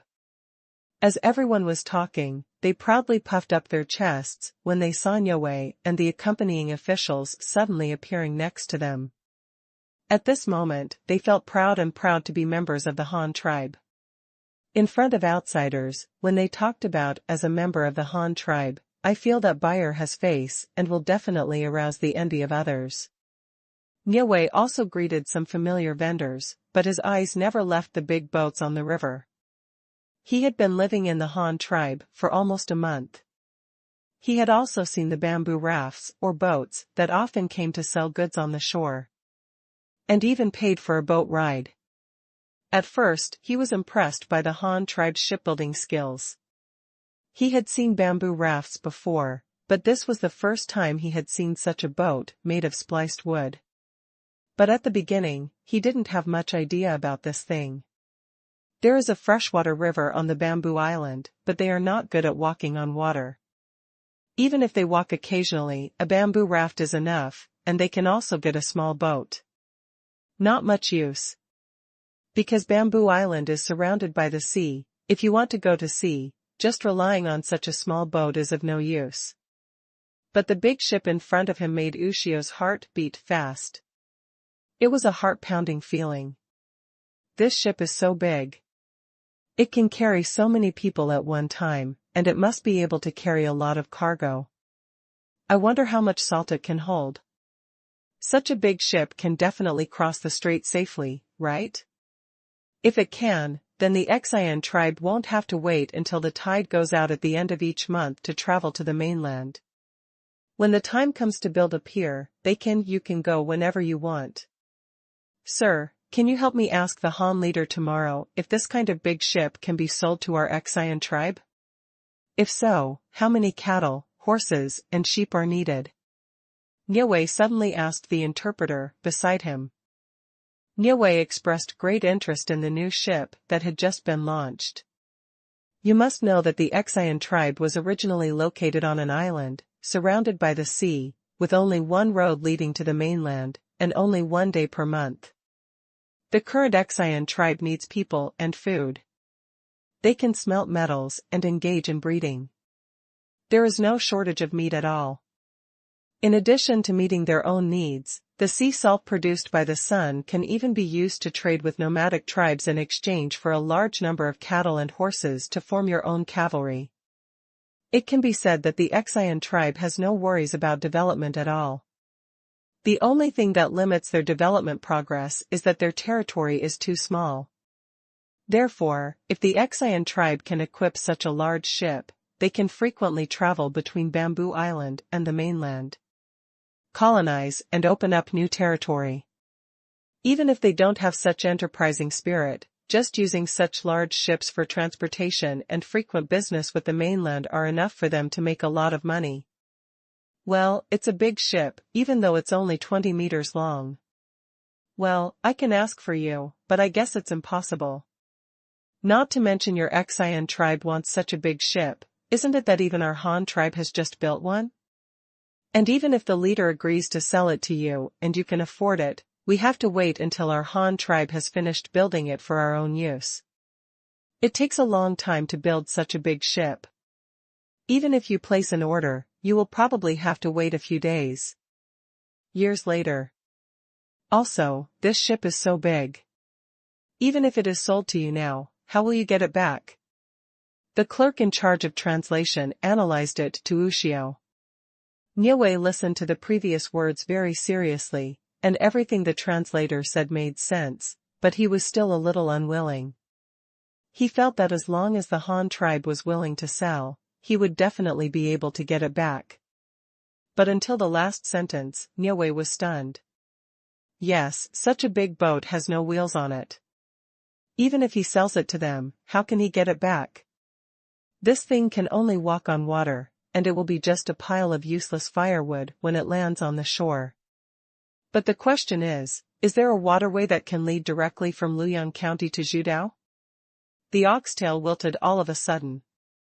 Then forget it, no need to ask, you are right, even if the Han leader is willing to sell it to us, we can't take it away. Ushio looked very depressed, but he was still very interested in this big ship. After all, it was a high-tech product of the Han tribe. Even looking at it from the shore made him feel happy. On the river, the big ship was moving slowly, driven by the oars. Many craftsmen were holding oil lamps in the cabin to observe whether there was any water leakage. After about 2 hours of inspection, no obvious problems were found. All the craftsmen breathed a sigh of relief. As long as there is no problem, it will be fine. If there is a problem, it will be even more troublesome to repair it, and it will definitely delay the construction period for a long time. But Luo Chong actually wasn't too worried, because when the ship was being built, he went to the shipyard almost every day, and when a link started, he would take command on the spot. No unsighted craftsman dared to be lazy in the project that the leader personally supervised. He was very energetic when doing the work. He was afraid that if Luo Chong ignored it in the future, these craftsmen would relax. Luo Chong wondered whether it was time to introduce the system of assigning work names to workers. This was a good way to effectively prevent workers from being lazy and careless. Moreover, this system has continued from the Warring States period to modern times in history, and it is not without reason. Before the Qing dynasty, Lu Bui relied on the Wu Legong name to lay the foundation for Qing to unify the 6 countries. In modern times, the Wu Legong name system has been used in various manufacturing industries. In fact, this is a way to sign the identity information of the craftsman on the manufactured products, so as to hold the craftsman accountable. Take the Qing dynasty as an example. All weapon parts must be engraved with the name or serial number of the craftsman. Craftsmen can be punished if they fail to meet the standards. In modern times, this system has changed slightly, and this production information has been encoded into barcodes. However, if there is a problem with any batch of goods, you can still find the workers on that day's team. This system is best preserved in the shipbuilding industry. Even in modern times, all ships are made of steel welded. The welders have to put their own work number stamp on the gap they welded. In the future, if there is an accident on the ship, if it sank and was salvaged, and it was found that the seam was not welded properly, the workers would be held accountable. Although there is no way to stamp this kind of wooden ship now, and the system of strict legal punishment is a bit unkind, but Luo Chong can make a slight change and change the disposal worker to the person in charge of disposal. Which ship has gone out? Luo Chong may not find the workers, but he will definitely hold the person in charge accountable. Who told you that you don't have good supervision? You, the supervisor, don't pay attention to it. Can the workers below do a good job? Of course, since this is done, in order to avoid the situation where the supervisors are displeased and are not human inside and out, that is, the workers deliberately do not act according to the requirements of the supervisors, in this case, certain powers must also be delegated to the supervisors so that they can have the right to deal with dishonest workers, so that workers can be made honest and obedient. In this way, Luo Chong can be a celebrity and leave the dirty work of cleaning up the workers to the supervisor. He can ignore the specific production and workers. If something goes wrong, he can just kill the supervisor and kill the chicken to scare the monkeys. This is neither. Wouldn't it be nice to offend the working class and still make them work honestly? The big ship floated on the river for a while. After checking that there was no problem, Luo Chong ordered the ship to return. There were still many outfitting matters, and they didn't have much time to delay. The big ship sailed directly back to the shipyard's dedicated dock, where the entire outfitting work had to be carried out. In order to obtain enough power to increase the speed, Luo Chong designed the ship with 3 masts. The 2 main masts were located 8 meters from front to back and 14 meters from the rear. This almost divided the length of the entire ship into 3 parts are similar, but the bow part is slightly longer. A bowsprit can be used to hang a triangular sail according to the situation, and it can also gain forward power when sailing against the wind. At the same time, it can also be regarded as a collision angle. Although the Han tribe currently has no enemies on the water, there will always be prepared. The distance between the 2 main masts is 6 meters. This places the superstructure of the ship. A 6-meter-long and wide cabin can be built here. It is the so-called awning boat. How can it be called an awning boat without an awning? Woolen cloth. Besides, this shed is also very necessary. Otherwise, if it rains while sailing, it will be a problem for the crew to take shelter from the rain and where to live. However, the first experimental ship was also a specimen ship, and Luo Chong was not prepared to just build a shed to fool himself. He built a 2-meter-high wooden house directly on the deck. The house had a flat roof and a platform on top. There were wooden stairs on both sides of the house. The crew could go up to observe the situation or control the sails. You can even set up 4 bed crossbows here, no problem. There is also a row of 4 portholes on each side, which are also in the style of checkered paper, but the windows are opened by pushing and pulling left and right. Because the ship itself is relatively bumpy, the facilities above must be fixed as much as possible, and anything that cannot move is try to make it as fixed as possible. The construction speed of superstructures is not slow. Compared with building ships, craftsmen are obviously better at making such boxy houses. Therefore, Ushio, who runs to the river every day to take a look, saw this miracle. Process. On the 2nd day of the first trial voyage, Ushio suddenly discovered that the shipbuilding craftsmen had inserted 3 very long pillars into the ship. 2 were standing in the middle of the ship, and 1 was lying diagonally at the bow. This made him a little confused. He didn't understand the use of having a few poles like this. Don't you think this thing is in the way? In fact, not only him, but also the Han tribe's own people were amazed when they saw the sudden addition of several poles on the new ship, and they all commented, "I wonder what tricks the leader has developed." Another day later, many craftsmen began to appear on the ship. They transported a lot of wooden cubes and planks to the ship, and then they took hammers and hammered them. It took 3 or 4 days to build a wooden structure on the deck. The square upper cabin has several windows on both sides. 1 day later, some people began to install stairs and guardrails on the flat-roofed wooden house, turning the entire roof into an open-air platform. In the next 2 days, someone else smeared the cracks in the wooden boards of the house. Ushio couldn't understand what they were doing. It looked like decoration, but it didn't feel like it. In fact, this is waterproofing the superstructure, using the same method as the hull below. Finally, just as the workers started painting the ship, a 4-wheeled carriage suddenly arrived from Hanyang County and drove into the shipyard. No one knew what was being transported on that carriage. It wasn't until the morning of the next day that when traders from Hushin Island came to Luoyang County to do business, people suddenly saw 2 small boats. There was nothing else on the boat, only full of thin bamboo poles, and these, the ship did not dock at the merchant's dock, but went directly to the shipyard's dock. Why does the shipyard need so many bamboo poles? Everyone thought in confusion, even the oxtail. As a result, the next day, they saw an even stranger scene. They saw a group of craftsmen moving a big bag to the terrace in the middle of the ship, and then took out a giant. What was that? It should be the national flag, right? But it looks so big. Then the craftsmen inserted the bamboo poles on the pier into the national flag one by one. The thing seemed to be double-layered. Finally, when a thin young man climbed up the pillar like a monkey and tied a hemp rope to it, they saw the craftsmen below raising the rectangular national flag like a flag. This is a national flag sail with an all-red background and a huge black Chinese character in the middle, which looks twice as big as a human being. There are also horizontal bars on it, which are actually bamboo poles inserted inside. At this time, many people suddenly understood.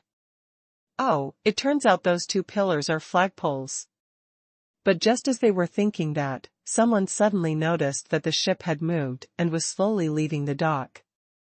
Of course, it would be nothing unusual if the boat just moved. The key point was that they didn't see anyone paddling beside the boat. Since there was no paddling, how did the boat move? My dear, it's amazing. The leader actually built a boat that can move on its own. Oh. In fact, some people have already complained about this newly built big boat, not because of other reasons, but because it is big. Those small boats used to be very tiring to row, but now we have built such a big one, even though it can carry a lot of goods and people. Yes, but rowing is definitely more tiring. Until this moment, people who hold this view feel that they have been slapped in the face. How would a leader like the leader, who is so wise and almost like a god, not think of this problem? Will there be a solution? How is it possible? The sails swelled, and 2 giant sails, one white and one red, began to drag the ship forward under the force of the wind. The jib of the foremast had not been hung yet. Luo Chong had only heard of that thing and did not understand the specific operation. It's better to take steps and try it slowly in the future. By the time we get here, the outfitting of the ship is almost complete. After that, we will continue to conduct sea trials, discover shortcomings, and slowly improve them. The outer shell of the ship was painted red, black, and yellow, the hull was black, the area near the side of the ship was painted bright red, and the cabins above the deck were painted black, but the portholes on both sides are yellow, and the balcony railings above are painted red. The masts still retain their original color, but they are also painted with a layer of tung oil as a varnish, including the deck below. As for the cargo hold below and the cabin bulkhead above, they are all painted white. This is mainly done for the purpose of lighting in the shelf cabin. White walls can always look different. These paints are all blended with tung oil and natural grass paint. They are not only for appearance, but also for anti-corrosion and to act as a protective layer. After all, it is impossible for a boat to be stuffed into a house or under a shed, soaked in water every day, exposed to the sun and rain. If it is not painted, it may become damp and moldy, reducing its service life. The cost of painting is not small, but there are still many benefits in the long run. Ushio on the shore has been so shocked by this beautiful big boat that he can't say enough. Compared with the naked boat he saw for the first time, after half a month of hard work, it has completely changed its appearance. It is not only more beautiful, but also even the functions have been upgraded. He still hasn't figured out how such a big boat can move without rowing. Is this the witchcraft of the Han tribe? Don't they all say that the Han leader is a god? Does he really have any extraordinary means? However, after listening to many people's discussions, he learned the truth. Most of the Han tribe members had seen windmills. There were many such things in the Han tribe. Many people were very curious about it when they saw it for the first time. Why did it spin in a circle by itself, without the use of oxen or horses? Later, through popular science among the elders, I found out that it was blown by the wind and used the wind as power. Now seeing the huge sails on the big ships, many smart people can see at a glance what they are for and what role they play. This is a river sailing ship. It is propelled by the wind. As long as there is wind, the ship can move by itself. When there is no wind, it uses the oar as power. The two big guys hanging on it are the sails. The leader lifts them. Name. The clerk introduced it to Ushio. Ushio was stunned. Although he knew that this was not the miracle of the Han leader, he was also very amazed at the Han leader's imagination, using the wind to drive the ship. How did his brain come up with this? What a man of God. He didn't know how many times he had come to the river to see the Han tribe's large sailboats. Niue enjoyed the atmosphere of the Han tribe very much. Compared with the Xian tribe, which had been established for who knows how many years, the Han tribe made him feel more energetic. Everyone in this tribe is living an active life, calculating how much food they can harvest this year, how much money they can exchange for the food, and how much money they can have in exchange for having a child next year. Vendors are working hard to make money in their spare time after farming. I don't know since when, many people have discovered that they can easily make money no matter what kind of small business they do, so they are becoming more and more popular. Many people have joined the army of doing business. Luo Chong is actually not surprised about this. The Han tribe now has such a large population. If there is a population, there will be demand.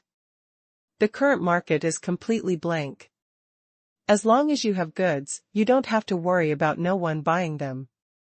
Of course, what are you selling? All are easy to sell. But Luo Chong's support is naturally indispensable here. For example, the snacks he promotes are very popular. The lives of craftsmen are more positive.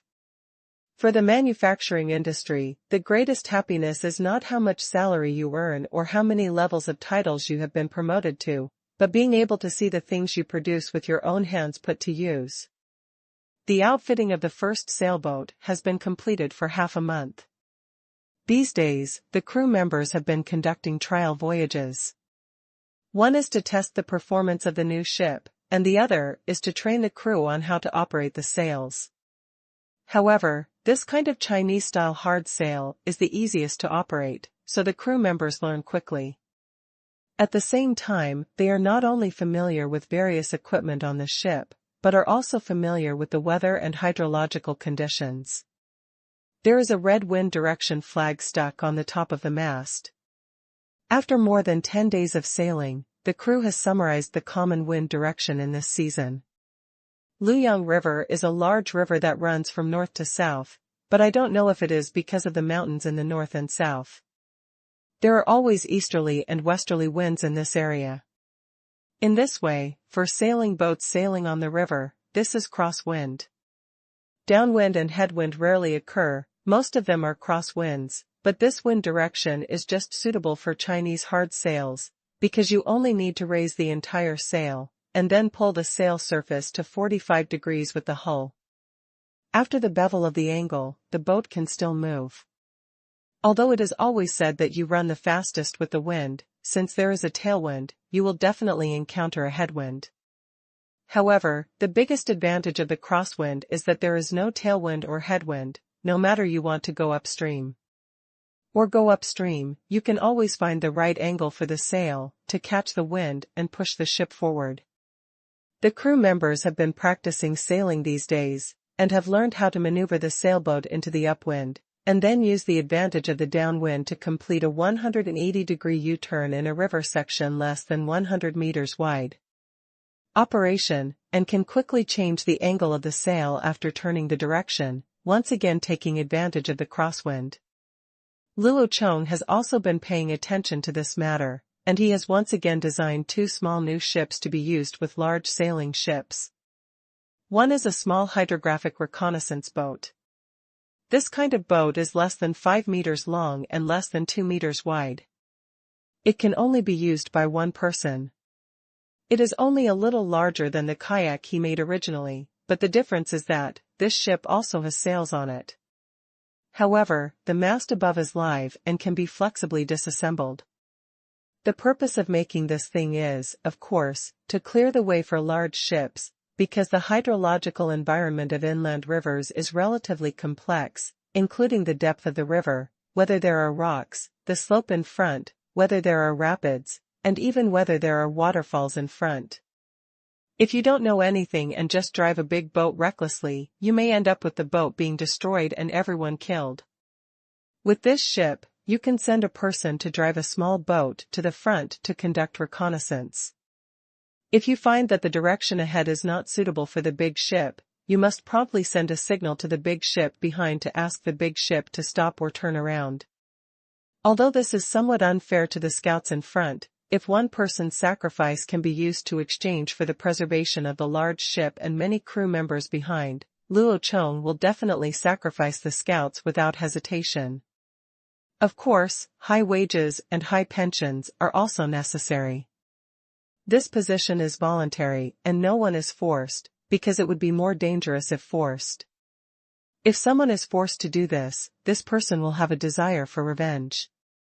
It is clear that there is a waterfall ahead, and he will, if you don't send a signal, everyone will have to play together in the end.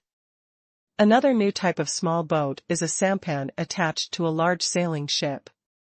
This boat is 5 meters long, but 2 meters wide. The length-to-width ratio is 2:1. The purpose is naturally not to run fast, but to run fast. Pretend to be more people.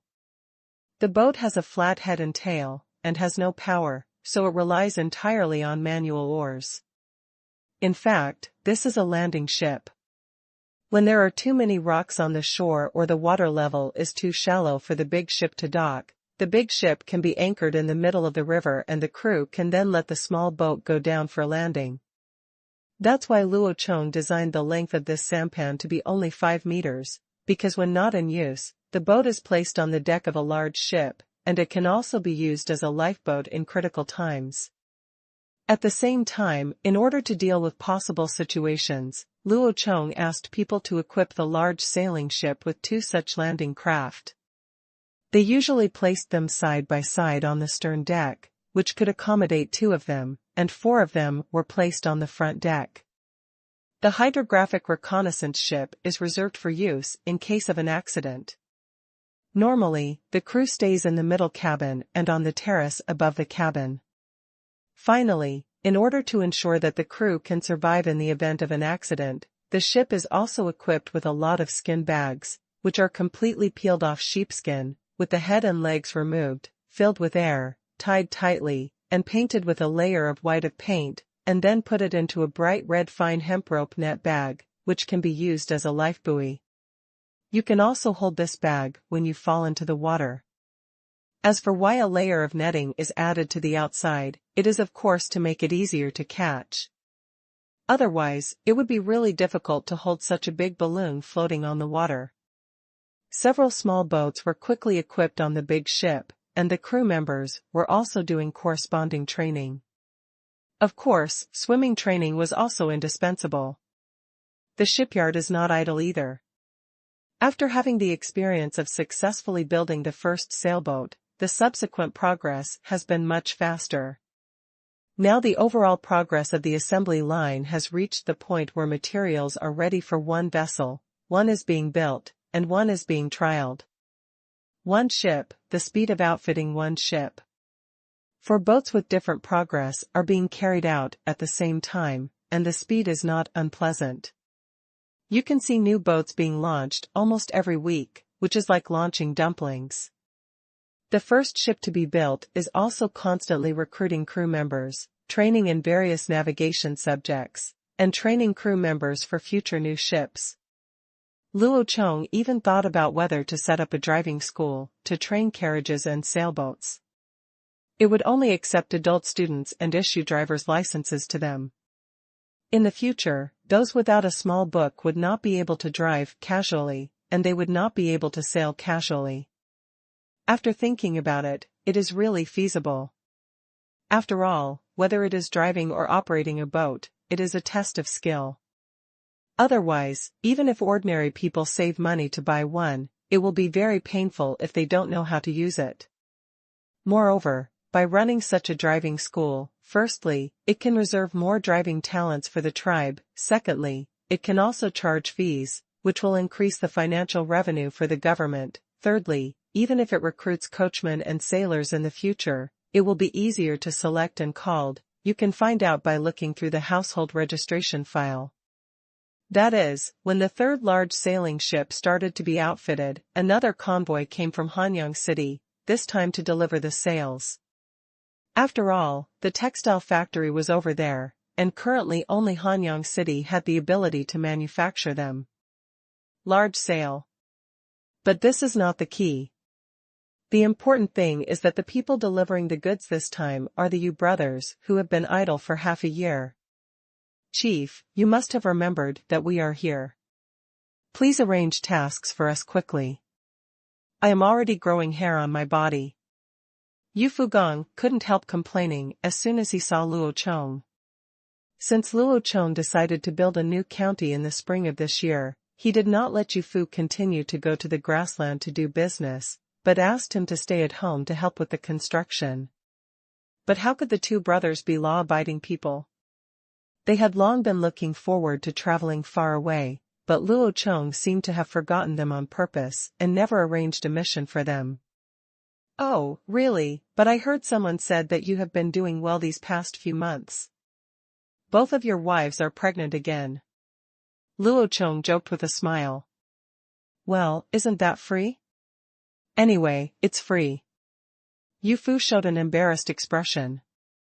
Haha, you don't have to be idle anymore. I called you here this time because I have a task for you two to do. Luo Chong said unhurriedly. What mission? Where are we going this time? Or to the grassland?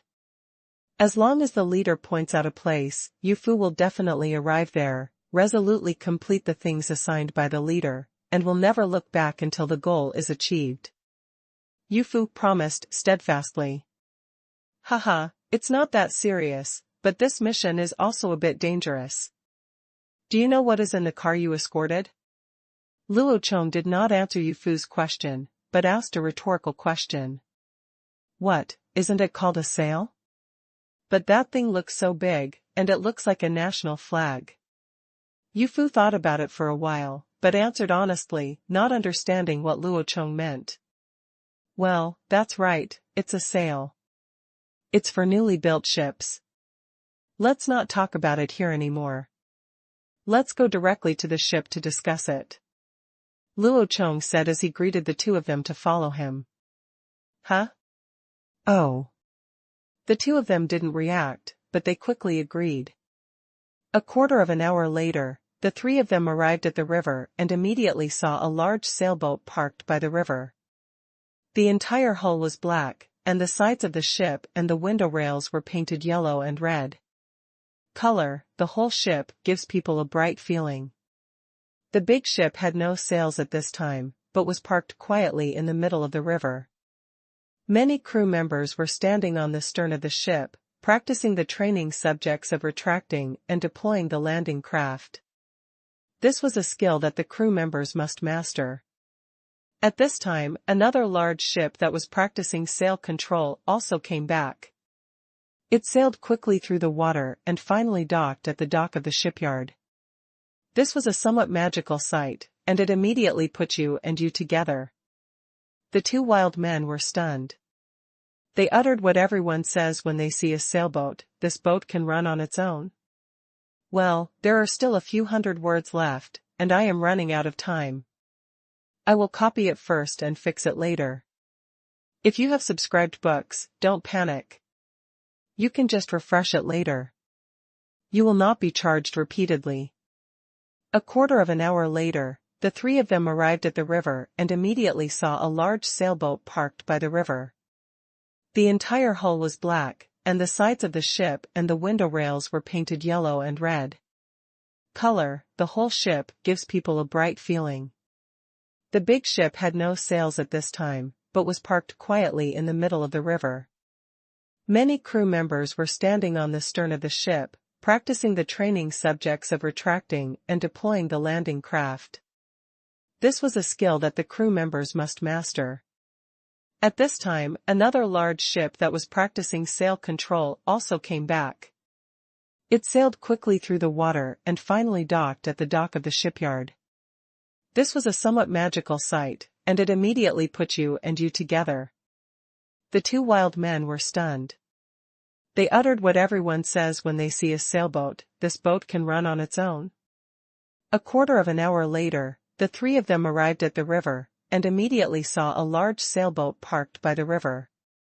The entire hull was black, and the sides of the ship and the window rails were painted yellow and red. Color, the whole ship gives people a bright feeling. The big ship had no sails at this time, but was parked quietly in the middle of the river. Many crew members were standing on the stern of the ship, practicing the training subjects of retracting and deploying the landing craft. This was a skill that the crew members must master. At this time, another large ship that was practicing sail control also came back. It sailed quickly through the water and finally docked at the dock of the shipyard. This was a somewhat magical sight, and it immediately put you together. The two wild men were stunned. They uttered what everyone says when they see a sailboat: "This boat can run on its own." A quarter of an hour later, the three of them arrived at the river and immediately saw a large sailboat parked by the river. The entire hull was black, and the sides of the ship and the window rails were painted yellow and red. Color, the whole ship gives people a bright feeling. The big ship had no sails at this time, but was parked quietly in the middle of the river.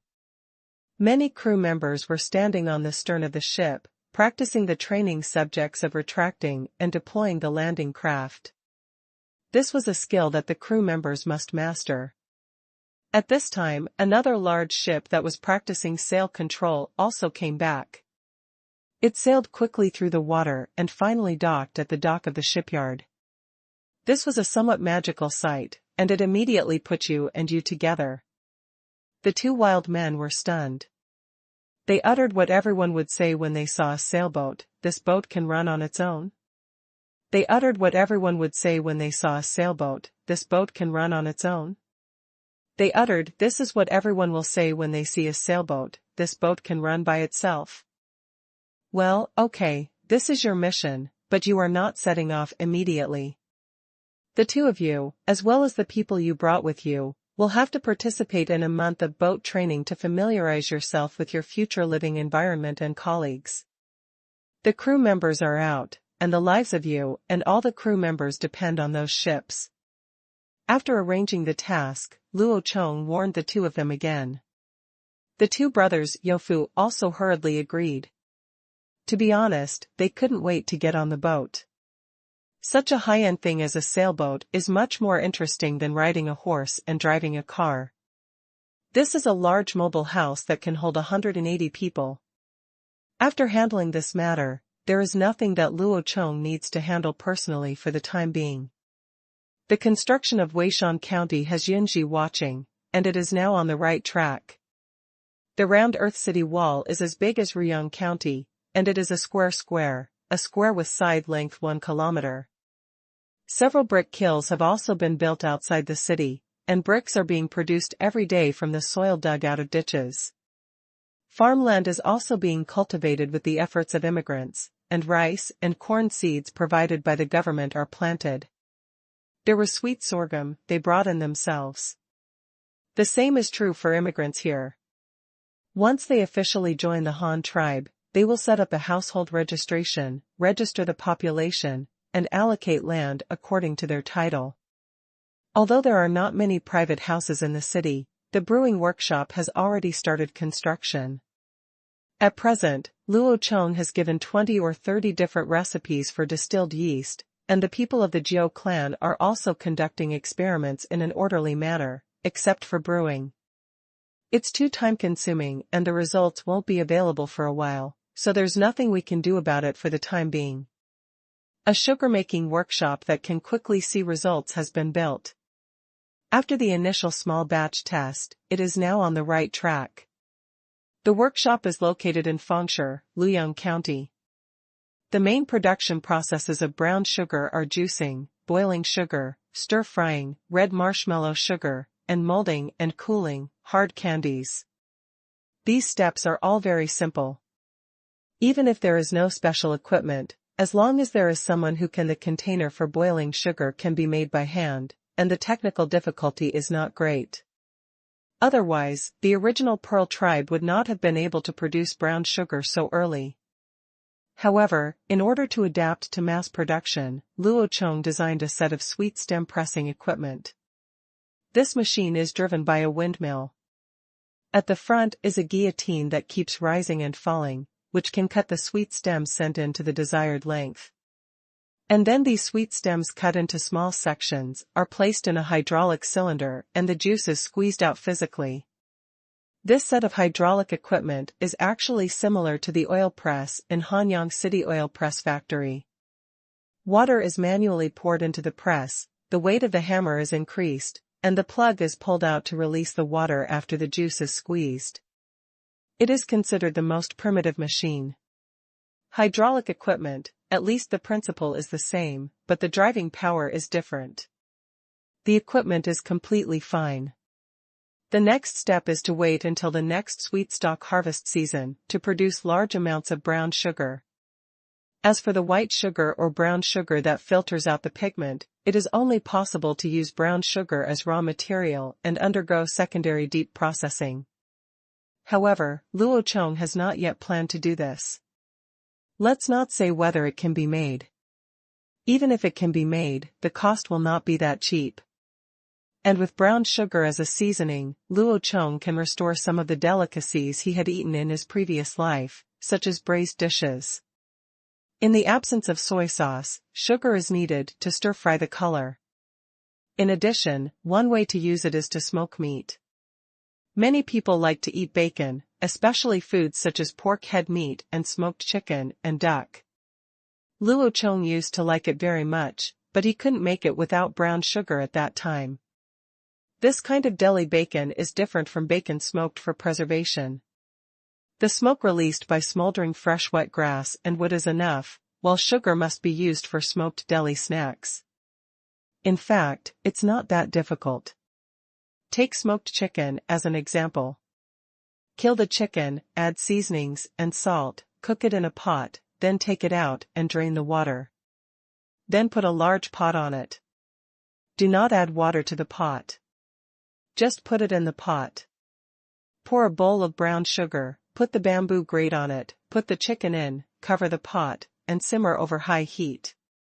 The only brown sugar in the pot will release a lot of smoke when heated, and finally the outside of the chicken will be smoked red, which is not only beautiful, but also adds that unique brown sugar smoky flavor.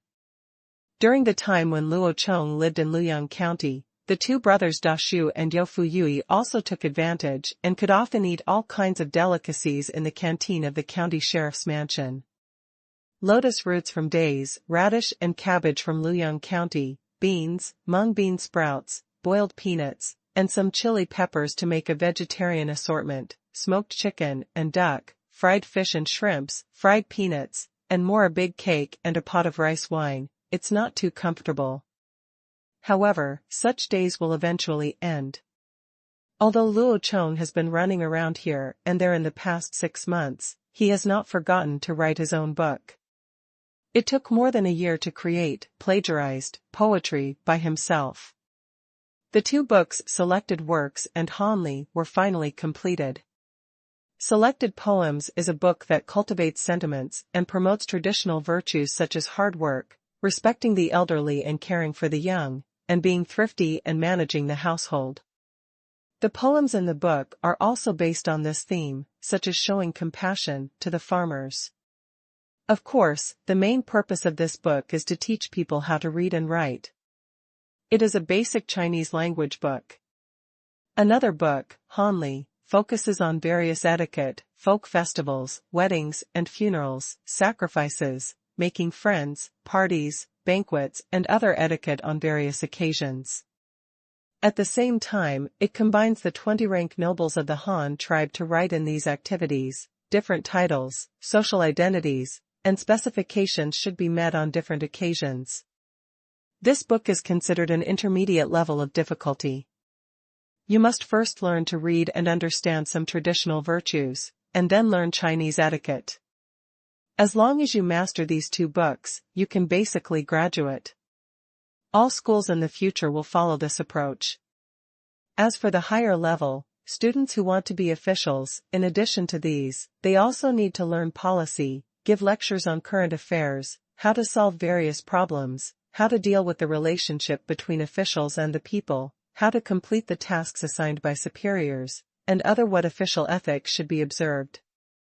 In addition to this, there is also the Han Code, which is a constitutional law, but it has not been written yet, because as the system of the Han tribe becomes more and more perfect, more and more various situations are encountered, especially it is the law that must be meticulous, so that law enforcement officers can follow the law, rather than judging whether a person is guilty based on personal subjective emotions. This must be clear. It is precisely because of this meticulousness that the book was written very slowly, because Luo Chong had to think of all possible situations in advance, and then he had to propose solutions and what punishment to impose. These are all about Chinese and mathematics. Luo Chong has also compiled 2 books with very simple and straightforward names, Elementary Arithmetic and Intermediate Arithmetic. The advanced ones have not been compiled yet.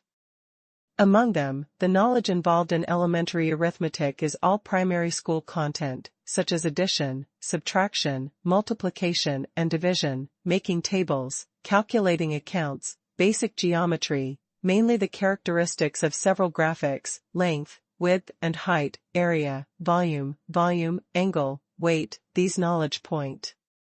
Intermediate arithmetic involves simple equation operations, algebra, functions, advanced geometry, etc. It also includes some knowledge points of junior high school physics, mainly some knowledge about mechanics, which is currently acceptable knowledge. At least as long as you learn it, beginners can understand part of it. After learning these, you can participate in the construction of some bridge projects, manufacturing of production equipment, shipbuilding, etc., which are majors such as engineers.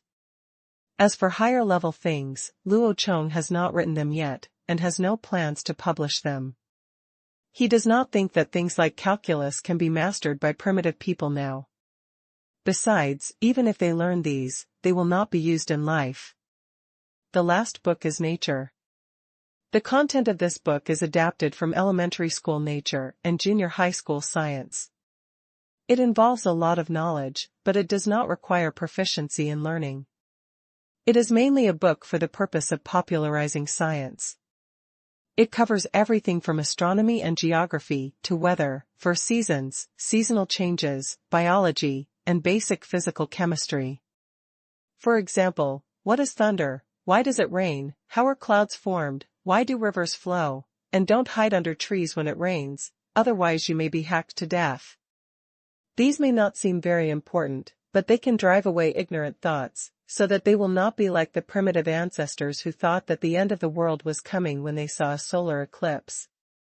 In terms of biology, I didn't talk about cells or anything like that, but there was seed germination, vegetation growth, animal reproduction, types of animals and plants, etc., and there was also some knowledge about molds. Learning these is mainly to popularize some basic knowledge about farming and breeding. Although they have been farming, they have no idea why seeds germinate and how they mature and bear fruit. They know it but don't know why. But after reading this book, they will gain a new understanding of flora and fauna.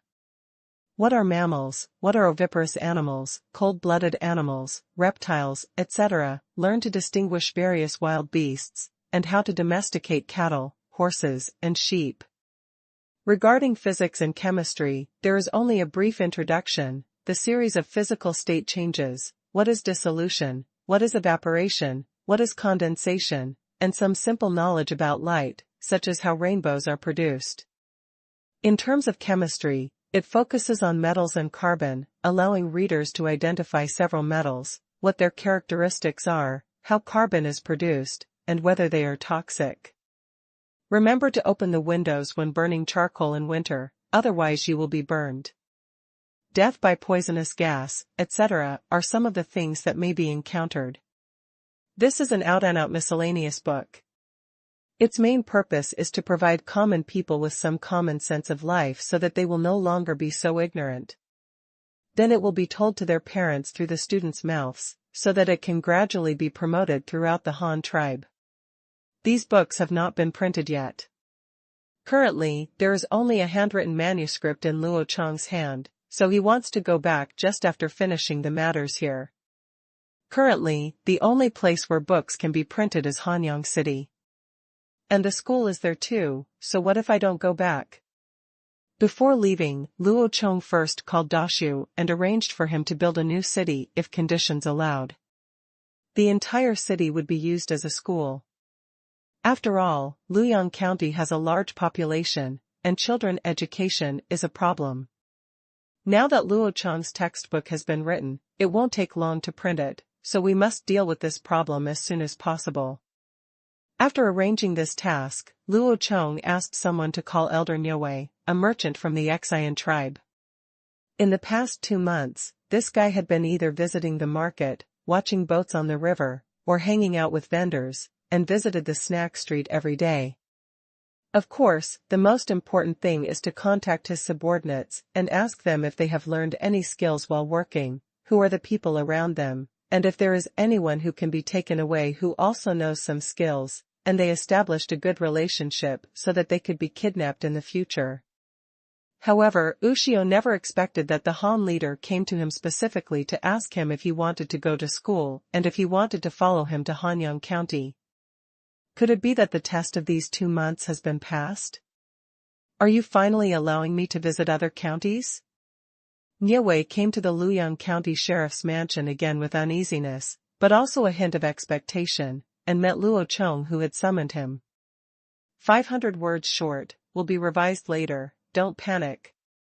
After arranging this task, Luo Chong asked someone to call Elder Niue, a merchant from the Qingshu tribe. In the past 2 months, this guy was either visiting the market, watching boats on the river, or hanging out with vendors, and visited the snack street every day. Of course, the most important thing is to contact his subordinates and ask them if they have learned any skills while working, who are the people around them, and if there is anyone who can be taken away who also knows some skills, and they established a good relationship so that they could be kidnapped in the future. However, Ushio never expected that the Han leader came to him specifically to ask him if he wanted to go to school and if he wanted to follow him to Hanyang County. Could it be that the test of these 2 months has been passed? Are you finally allowing me to visit other counties? Niue came to the Luoyang County Sheriff's mansion again with uneasiness, but also a hint of expectation, and met Luo Chong who had summoned him. After arranging this task, Luo Chong asked someone to call Elder Niue, a merchant from the Qingshu tribe. In the past 2 months, this guy was either visiting the market, watching boats on the river, or hanging out with vendors, and visited the snack street every day. Of course, the most important thing is to contact his subordinates and ask them if they have learned any skills while working, who are the people around them, and if there is anyone who can be taken away who also knows some skills, and they established a good relationship so that they could be kidnapped in the future. However, Ushio never expected that the Han leader came to him specifically to ask him if he wanted to go to school and if he wanted to follow him to Hanyang County. Could it be that the test of these 2 months has been passed? Are you finally allowing me to visit other counties? Niewei came to the Luoyang County Sheriff's mansion again with uneasiness, but also a hint of expectation, and met Luo Chong who had summoned him. After arranging this task, Luo Chong asked someone to call Elder Niewei, a merchant from the Qingshu tribe. In the past 2 months, this guy was either visiting the market, watching boats on the river, or hanging out with vendors, and visited the snack street every day. It was impossible to get 1,000 foreign students. Ushio shook his head secretly in his heart. It was not a question of whether they could afford it, but that there was no need to get so many. Besides, the distance between the 2 tribes was too far. To get so many people, how much food and grass supplies are needed on the road is simply an astronomical figure. It is said that the Qingshu tribe cannot afford these cattle and horses, because they do not need to provide them themselves. The Qingshu tribe only needs to transport a batch of white salt from Zhudao to the grassland in exchange for a large number of cattle and horses, and white salt is not necessary for the seaside for the Qingshu tribe, that is simply inexhaustible, they just need time to dry out. Of course Luo Chong also knew this. As for why he offered such conditions, it was mainly because the Han tribe was now focused on developing the tribe and was somewhat incapable of dealing with grassland trade. This was also the reason why he did not let Yufu go again this year. It's not because there is no one, but because there is no stock. The 3 most in-demand commodities in the grassland trade are white salt, iron pots, and cloth. However, the Han tribe only has 1 salt mine, but too many new people have been admitted in the past 2 years. So many new counties have been established this year, and 1 salt mine has to support nearly 100,000 people with salt every day. It's not that the reserves of salt mines are insufficient, but that productivity is limited. After all, salt mines cannot be mined directly and can be eaten. They have to go through multiple processes such as dissolution, filtration, evaporation, and crystallization.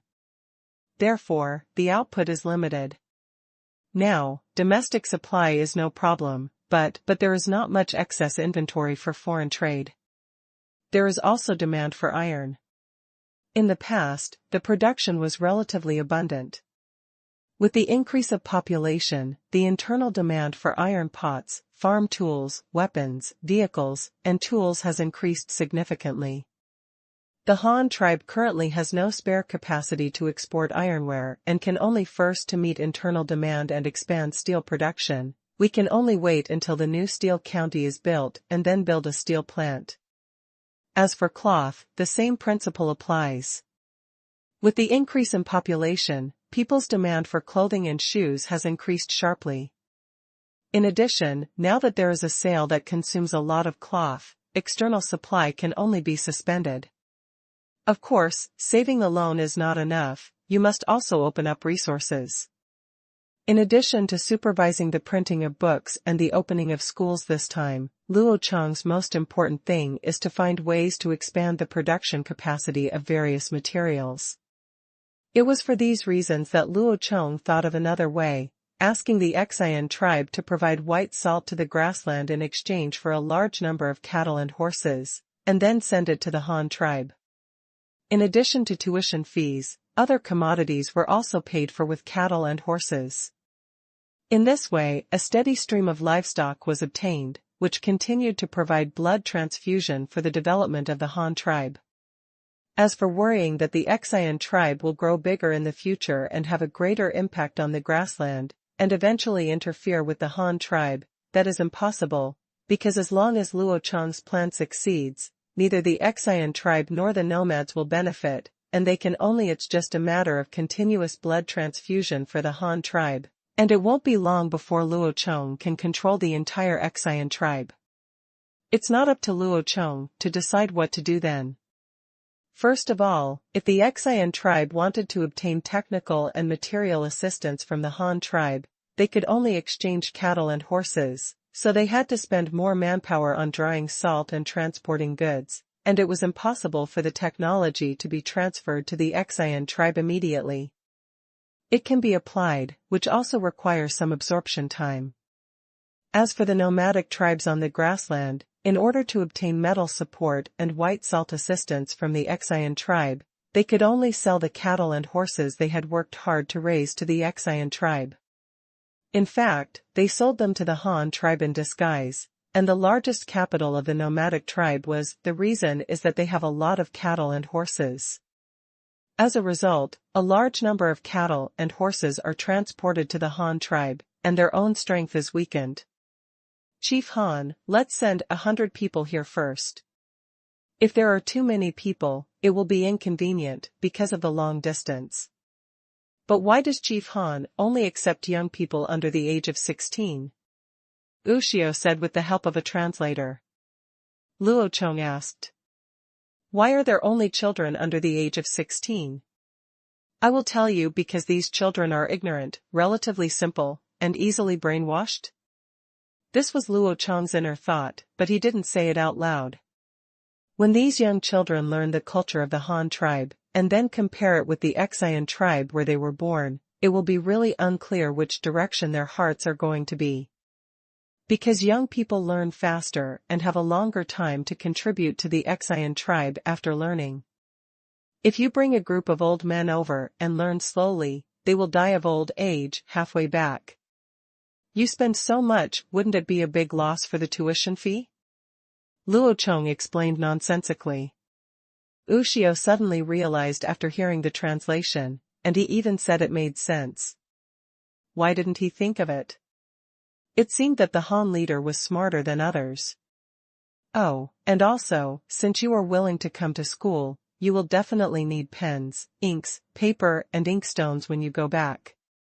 I am willing to teach you the manufacturing technology and printing technology of these things, so that you can continue to study and learn Chinese when you go back. Teach the tribal knowledge to more tribesmen. Don't be too happy first. These technologies are very important. It's okay to teach them to your Xian tribe, but you also need to use conditions in exchange for them. Luo Chong dug a big hole for oxtail again. Luo Chong also made such a decision after careful consideration, because if he wanted to spread the culture of the Han tribe quickly in the Xian tribe, it would be difficult to do so without papermaking and printing as communication carriers. Why in the spring and autumn period, only the children of princes, generals and ministers could learn culture and writing? It was because bamboo slips and wooden slips were too expensive to make, and their weight made them inconvenient to spread, so writing was in the hands of a few people. When Ushio heard that there were still skills to learn, he immediately pricked up his ears. Of course, he could accept the conditions proposed by Luo Chong. If Luo Chong didn't want anything and just gave away the skills to them for free, then that would be the real deal. On the contrary, the higher the price offered by the Han tribe, the more relieved he felt. Please tell me, Chief Han, that as long as we can do something, we will definitely find a way to solve it. Ushio didn't finish his words, and he had the potential to be diplomatic when he spoke. Of course, what can be done is something they think is beneficial. As long as it is harmful to the Xian tribe, they say it can't be done, full of diplomatic routines. Luo Chong did not directly tell the conditions of the Han tribe, but first asked Niue a few questions. You have been in the Han tribe for 2 months. I didn't let anyone beat you, right? No, the Han leader is very good to us. Niue was a little confused and didn't know what Luo Chong meant by that. Then I have designated a special place for you to live, and also arranged a job for you, so that you can make money and eat in the Han tribe. That's right. Ushio continued to be confused. Well, that's what I mean. I can give you the manufacturing technology of pens, inks, paper and inkstones, but these things are not so easy to make, so your tuition will be more expensive. Therefore, if I teach you directly, you will not be able to learn it in just a few years. So I plan to send a mission to the Qingshu tribe, just like you. This mission will have craftsmen who are proficient in these technologies. With their technical guidance and your people as craftsmen, you can make these things in a short time, but I want your Qingshu tribe to allocate a piece of land for the mission to live. The land should be larger, have a place to live, be close to water sources, and have arable land so that they can grow their own food. This will save you the trouble. To provide food. It is also necessary to build several workshops, because the craftsmen of the mission need a place to teach the manufacturing techniques of these things. It is more convenient to be close to the workshops without having to run around. There are also schools. We can also help build schools there, using your students who have returned from studying abroad as teachers. With the help of the Han tribe envoys, your tribe can quickly learn advanced knowledge. Well, this place should be close to the sea, because our Han tribe also agrees to trade with your Qingshu tribe, so your Qingshu tribe must also allow our merchants from the Han tribe to sell things with you, so we need to build a place that can transport goods. Pier. By the way, we also need to open a bank here, because when we trade with you, we need to use the currency of our Han tribe. Of course, you don't have to worry about us staying put. I can sign an agreement with your Qingshu tribe and rent the place you assign to the mission for 20 years. The rent will be the technology we teach you. How about it? But after signing this agreement, you must also protect our mission from threats. After all, when you were in the Han tribe, I didn't let anyone beat you. And you cannot interfere with what our people are doing in this area, because there are some technologies that I have not promised to you, and they need to be kept secret for the time being. Finally, if your tribe launches an attack on our mission, our people are qualified to resist, and you will not be held accountable afterwards. Of course, you don't have to be afraid that we will attack the Qingshu tribe. Our soldiers will only stay in the area you assign to us to protect the safety there. As long as your tribe doesn't break in casually, our soldiers will not attack casually, even if they do. Even if you don't use your hands, you will definitely not hit that area. This can be written in the terms. You don't have to doubt anything. We must send soldiers there because we have our workshops there, as well as confidential technology, as well as banks and commercial houses, and a large number of material warehouses. We need a team of our own to protect our rights and interests. Not to be violated. Luo Chong spoke a long paragraph slowly, expressing his idea of creating a concession in the Qingshu tribe. This is a bold idea, and it is not impossible to succeed. You must know that the Han tribe paid for technology. Isn't advanced technology worth the price? Although most of them are made of pens, inks, paper, inkstones, and printing. But once this goal is achieved, a solid foundation can be laid for the Han tribe in the territory of the Qingshu tribe, which will play a great role in the reconnaissance, infiltration, and strategic layout of the Qingshu tribe. Ushio was stunned. He really didn't expect Luo Chong to make such a request. Moreover, this was the first time he heard about renting a piece of land, and it also stipulated a period of use.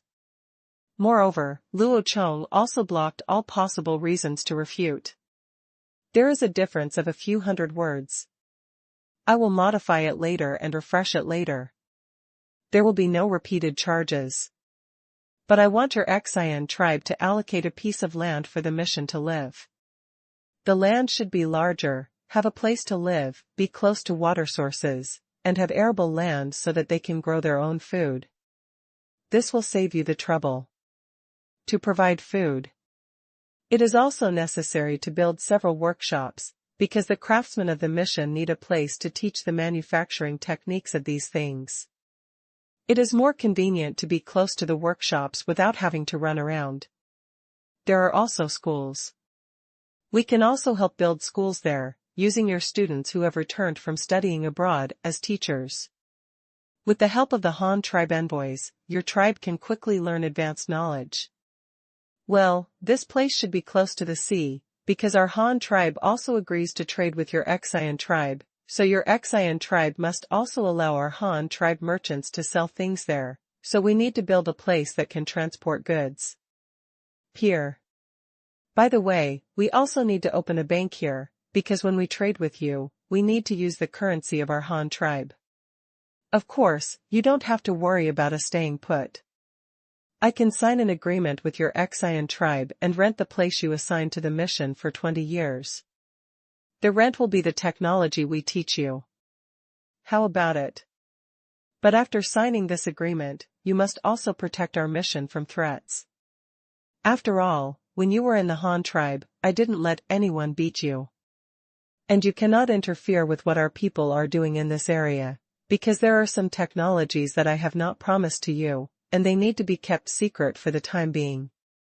Finally, if your tribe launches an attack on our mission, our people are qualified to resist, and you will not be held accountable afterwards. Of course, you don't have to be afraid that we will attack the Xian tribe. Our soldiers will only stay in the area you assign to us to protect the safety there. As long as your tribe doesn't break in casually, our soldiers will not attack casually, even if they do. Even if you don't use your hands, you will definitely not hit that area. This can be written in the terms. You don't have to doubt anything. We must send soldiers there because we have our workshops there, as well as confidential technology, as well as banks and commercial houses, and a large number of material warehouses. We need a team of our own to protect our rights and interests. Not to be violated.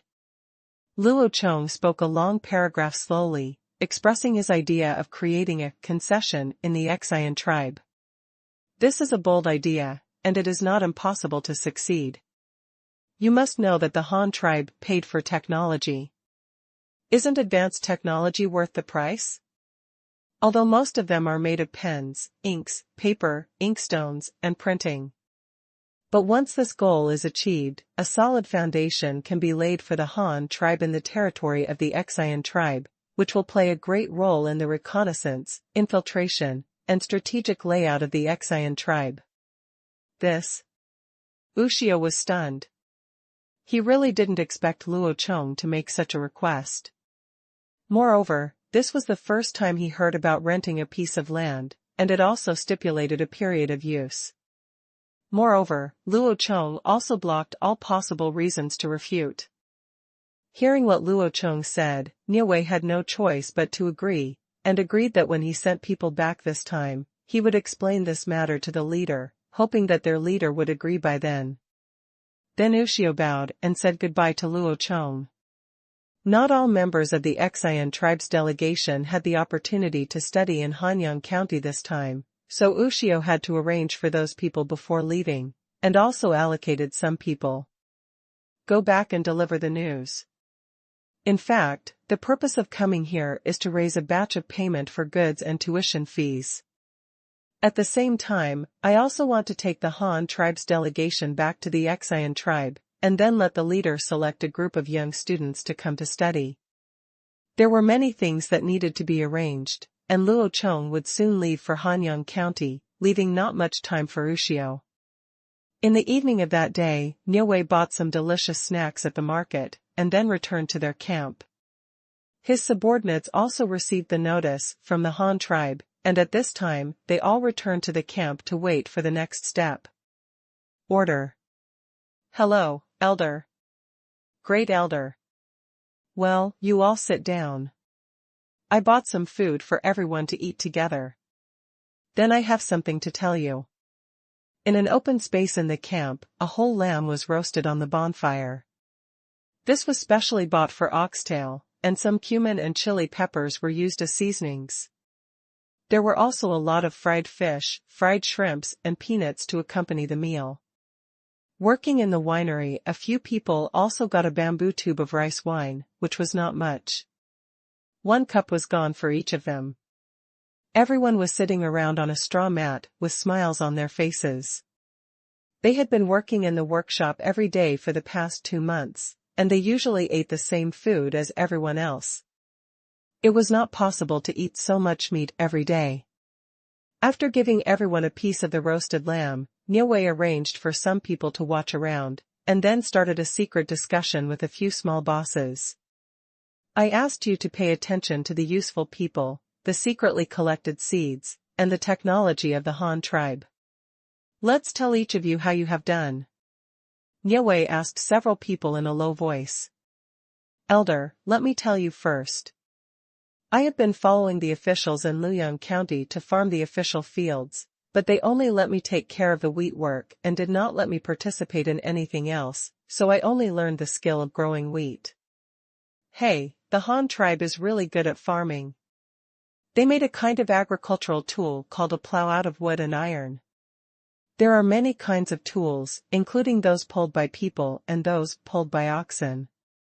You have never seen the real one, but in the Han, that image is on the tribe's copper 5-cent coin. It's fast to plow the ground with that thing, and it's deep and straight. Not only that, but they also fertilize the ground. The feces are piled together, and then they don't know how to deal with it. After they are done, they bury it. In the field, it is said that this way the grain will be produced in abundance. I don't know if it's true or not, after all, the wheat is not yet ripe, but this is what they do. I also found the person the elder asked me to find. He was a man in his 30s. He also had brothers from the same tribe. Both of them were driven out by the tribe. They were considered savages. Later, they defected to the Han tribe with other tribes, but there were only 2 of them, and they didn't bring anything useful, so they were not given a clan name. Because of this, the 2 of them were assigned to farm in official fields. They were told that they had to work in official fields for 5 years before they could obtain a formal household registration and have their own land and property. They had only been working for more than 2 years now, and it would take at least 3 more years to get ahead. Year time. These 2 are good at farming. They have been farming official fields for more than 2 years. Not only can they farm, they can also repair farm tools and compost. They are both useful people. I asked them if they wanted to come with me. If they arrived in the Xian tribe, I would immediately give them land and a ready-made house for them to live in. I would also give them a cow. If there was a suitable one, I could introduce them to 2 wives. As a result, they agreed at the time and complained to me that the Han tribe was good but too strict and stingy. Even half of the food grown at home had to be given to the tribe. As long as what I said was true. Yes, they are willing to leave at any time, hee. The little boss smiled after he finished speaking, as if he was proud of what he had done. Ushio was not that optimistic, but he had never doubted the identities of the 2 people. He was just a little worried that the matter would be exposed. Thinking of this, he asked the little leader again. Others don't know about this. Have you told them not to tell others about it? Elder, don't worry. These 2 are timid. I've scared them. I told them not to tell anyone else about this matter. If someone leaks it out and lets people in the Han tribe know about it, there will be no benefits. Not to mention, there may be severe punishment, or even be demoted to a slave. They were very scared after hearing this, especially they were afraid of being turned into slaves. I heard people said that slaves in the Han tribe had to have their toes cut off, so I guess these 2 people wouldn't go around talking about it. The 2 brothers discuss it among themselves.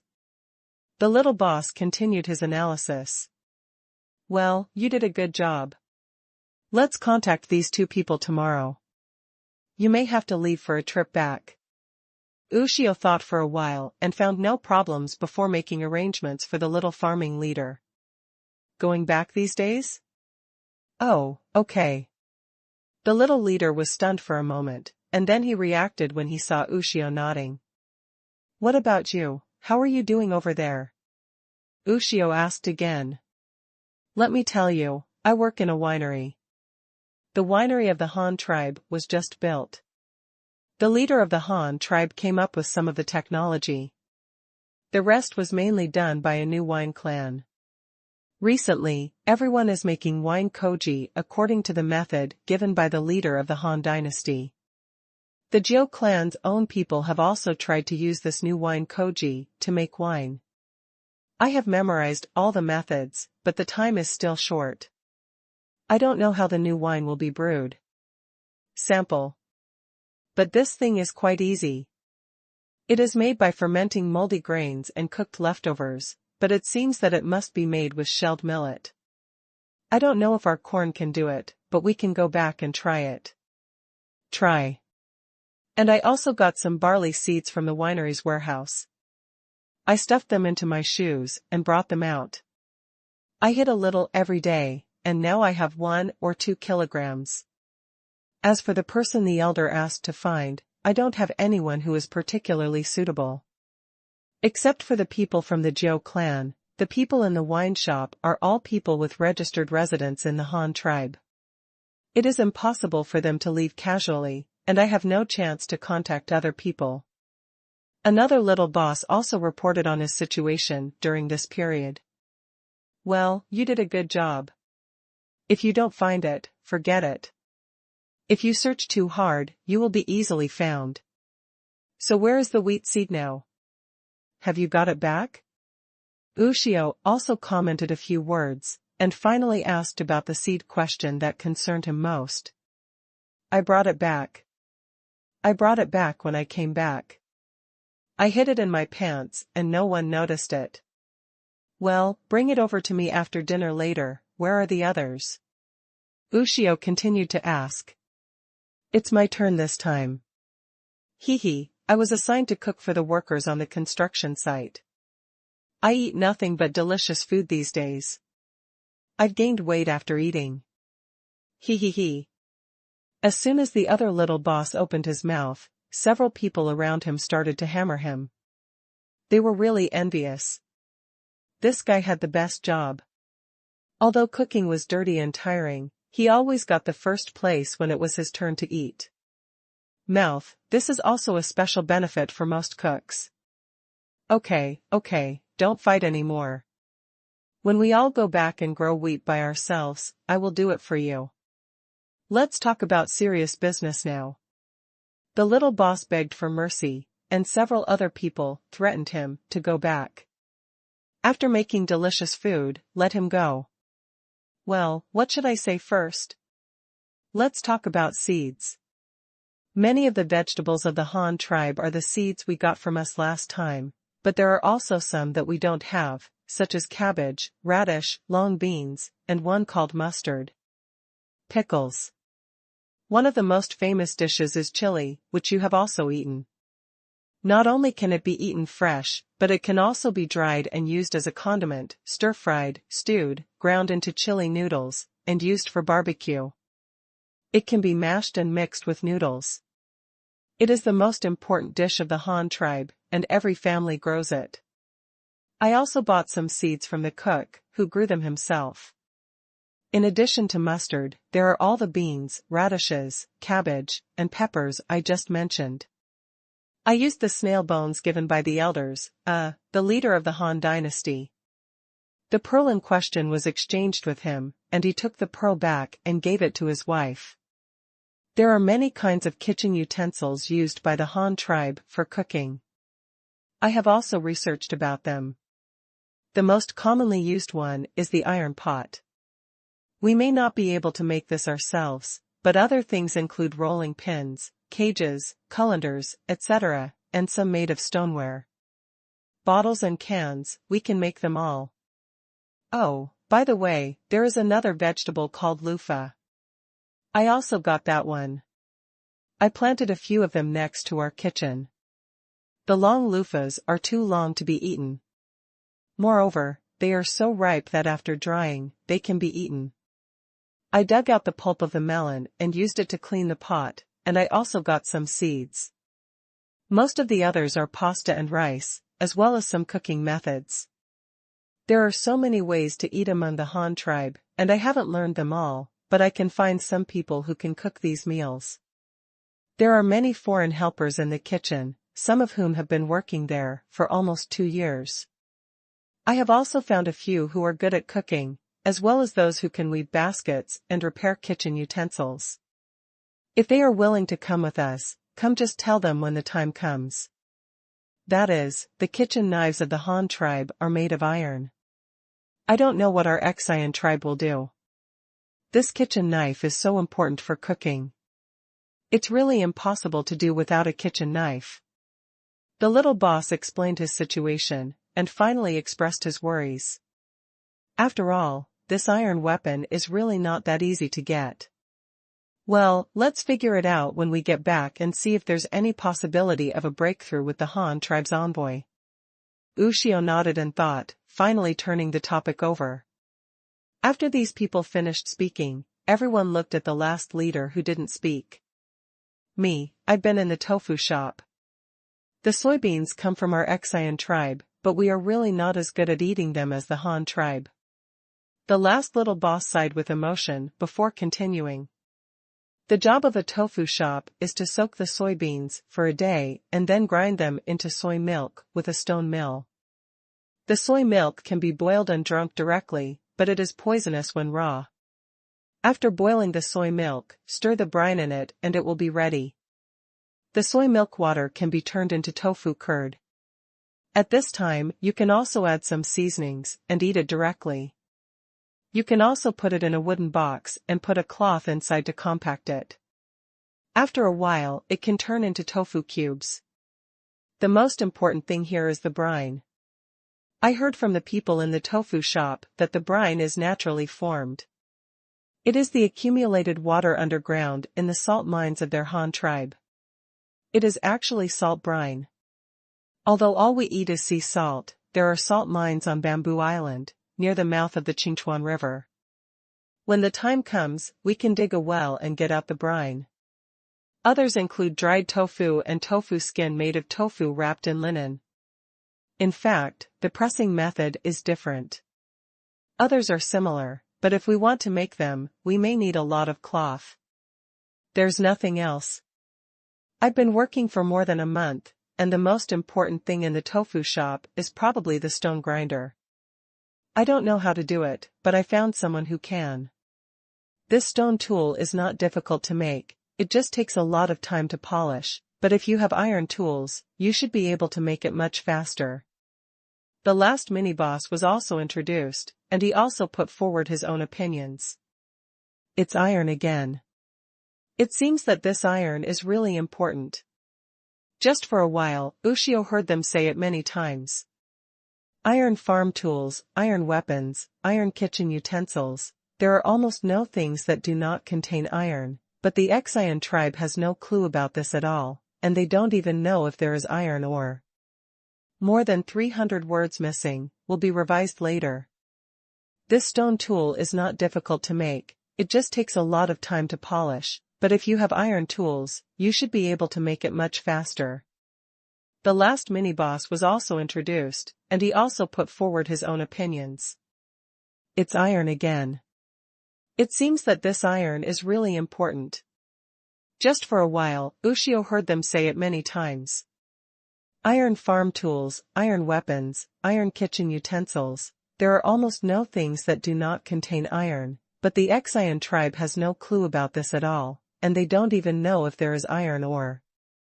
This stone tool is not difficult to make, it just takes a lot of time to polish, but if you have iron tools, you should be able to make it much faster. The last mini-boss was also introduced, and he also put forward his own opinions. It's iron again. It seems that this iron is really important. Just for a while, Ushio heard them say it many times. Iron farm tools, iron weapons, iron kitchen utensils, there are almost no things that do not contain iron, but the Qian tribe has no clue about this at all, and they don't even know if there is iron ore. This stone tool is not difficult to make, it just takes a lot of time to polish, but if you have iron tools, you should be able to make it much faster. The last mini-boss was also introduced, and he also put forward his own opinions. It's iron again. It seems that this iron is really important. Just for a while, Ushio heard them say it many times. Iron farm tools, iron weapons, iron kitchen utensils. There are almost no things that do not contain iron, but the Qian tribe has no clue about this at all, and they don't even know if there is iron ore. While Niuwei was convening a meeting with his men, Jin Wuwei was also busy. After using the government's many eyes and ears to confirm that all the people from the Qian tribe had returned, Jin also summoned his men who had broken into various workshops. The conditions of the 28 people are different. The most people contacted were 6 at the kitchen at the construction site, and the others were 2 or 3. There was no one at the wine shop. In total, it was confirmed that they were taken away. Yes, there are only 12. 12 of the 28 people lurked in. This number is not low. If there are too many, they will be easily noticed by the other party. However, the remaining dozen people will not be idle. Luo Chong can change their identities for them and follow the mission there. Or let them dress up as traders and be responsible for liaison between the Han tribe and the mission in the future. Of course, it is difficult for such a small number of people to play a big role. The latent plan will continue. The next step is to start from the school, instigate a group of rebel students from the Qian tribe, and then break into a group of students from the Han tribe. In this way, the overall situation is basically reliable. After a tense meeting, everyone agreed to support each other and help each other when they arrived at the Qian tribe, and they would be able to complete the tasks assigned by the leader. In fact, they had no mission when they first passed. Being able to sneak in smoothly without being discovered and protect their own safety was already a victory. After that, they worked hard to gain status in the Qian tribe and waited for the leader to issue orders for them to execute. That moment. There was no celebration or dinner, their mission had just begun. After saying goodbye to each other, everyone went back quietly. By the next day, Luo Chong had already begun arranging the loading of the fleet, transporting the white paper produced by the papermaking workshop in the past 2 months, preparing to bring it back to Hanyang City to start printing books in large quantities. These books are all finalized. As long as the Han tribe's political power is stable and Luo Chong does not fall, there will basically be no changes. The 4 books Han writes, elementary and intermediate arithmetic and nature, it can be used as a basic textbook. In addition, there are bamboo brushes produced in Luoyang County. There are bamboos on the island in the middle of the lake. There are more antelopes and wolf dogs raised in Luoyang County, so the wool materials are relatively sufficient. The remaining ink ingots and inkstones are produced in Hanyang County. There are more pine trees in the mountains there, and there are various ready-made kilns, so it is easy to burn the inkstones. Moreover, during this period of time, when Luo Chong was free, he also developed a portable writing brush, which is the size of a fountain pen. The front is a 3 mm diameter, long small regular script tip. The bamboo tube at the back can hold ink, and it is also equipped with a bamboo tube with the same diameter as the pen body. The pen cap can be used to protect the pen tip. This brush is actually not difficult to make. The key point is that ordinary water-based ink cannot be used, because if it is left and used for a period of time, the ink inside will settle and separate, making it basically impossible to write. It must be disassembled and cleaned again. Not easy either. So Luo Chong used an oil-based ink that had been prepared by the printing workshop before. It was the best one among the pens he experimented with. The ink almost did not settle, and the pen tip had a relatively strong absorption and was not easy to use. Spilled ink also evaporates relatively quickly. Simply put, it is a quick-drying type. After writing dozens of words, after finishing writing the following words, the front ones are basically dry. It does not have to dry for half a day, like water-based ink. However, such good ink is of course more expensive. After all, one is made with water and the other is made with oil, so the cost is also there. This kind of portable small regular script writing brush was designated by Luo Chong as a shorthand pen for official work. It was very convenient when going out to do errands. There was no need to carry ink sticks and ink stones. He could just take it out and use it wherever he went. The first batch of people to be equipped with this kind of pen, apart from the officials of Luoyang County, were the two brothers Yu Fu and Yu Yi. They were both traveling around all year round, especially Yu Fu. Luo Chong also asked him to write every day. In the navigation log, among the Han tribe, apart from Luo Chong, Yu Fu is almost the one who writes the most. After both Han and Xian parties had arranged their own people, Luo Chong set off back to Hanyang County on the third day of negotiations. This time, in addition to Luo Chong and the freight convoy, Niuwei also took the 50 people who were about to leave Hanyang City. It's not that they have anything to do, they just need to meet up with the Han tribe's envoy there. Because Luo Chong hasn't selected all the candidates for the envoy yet, it's impossible for them to set off immediately. Luo Chong was still riding his Huishan, with Ruru following beside him. There were long convoys in front and behind, carrying a large amount of white paper and writing brushes, as well as a lot of animal skins and wool, all to supplement the newly built buildings. 4 counties. Niuwei took 50 of his men and followed him on horseback. Looking at the long convoy of the Han tribe, he felt indescribable envy in his heart. What would the Xian tribe be like if they had such powerful transportation capabilities?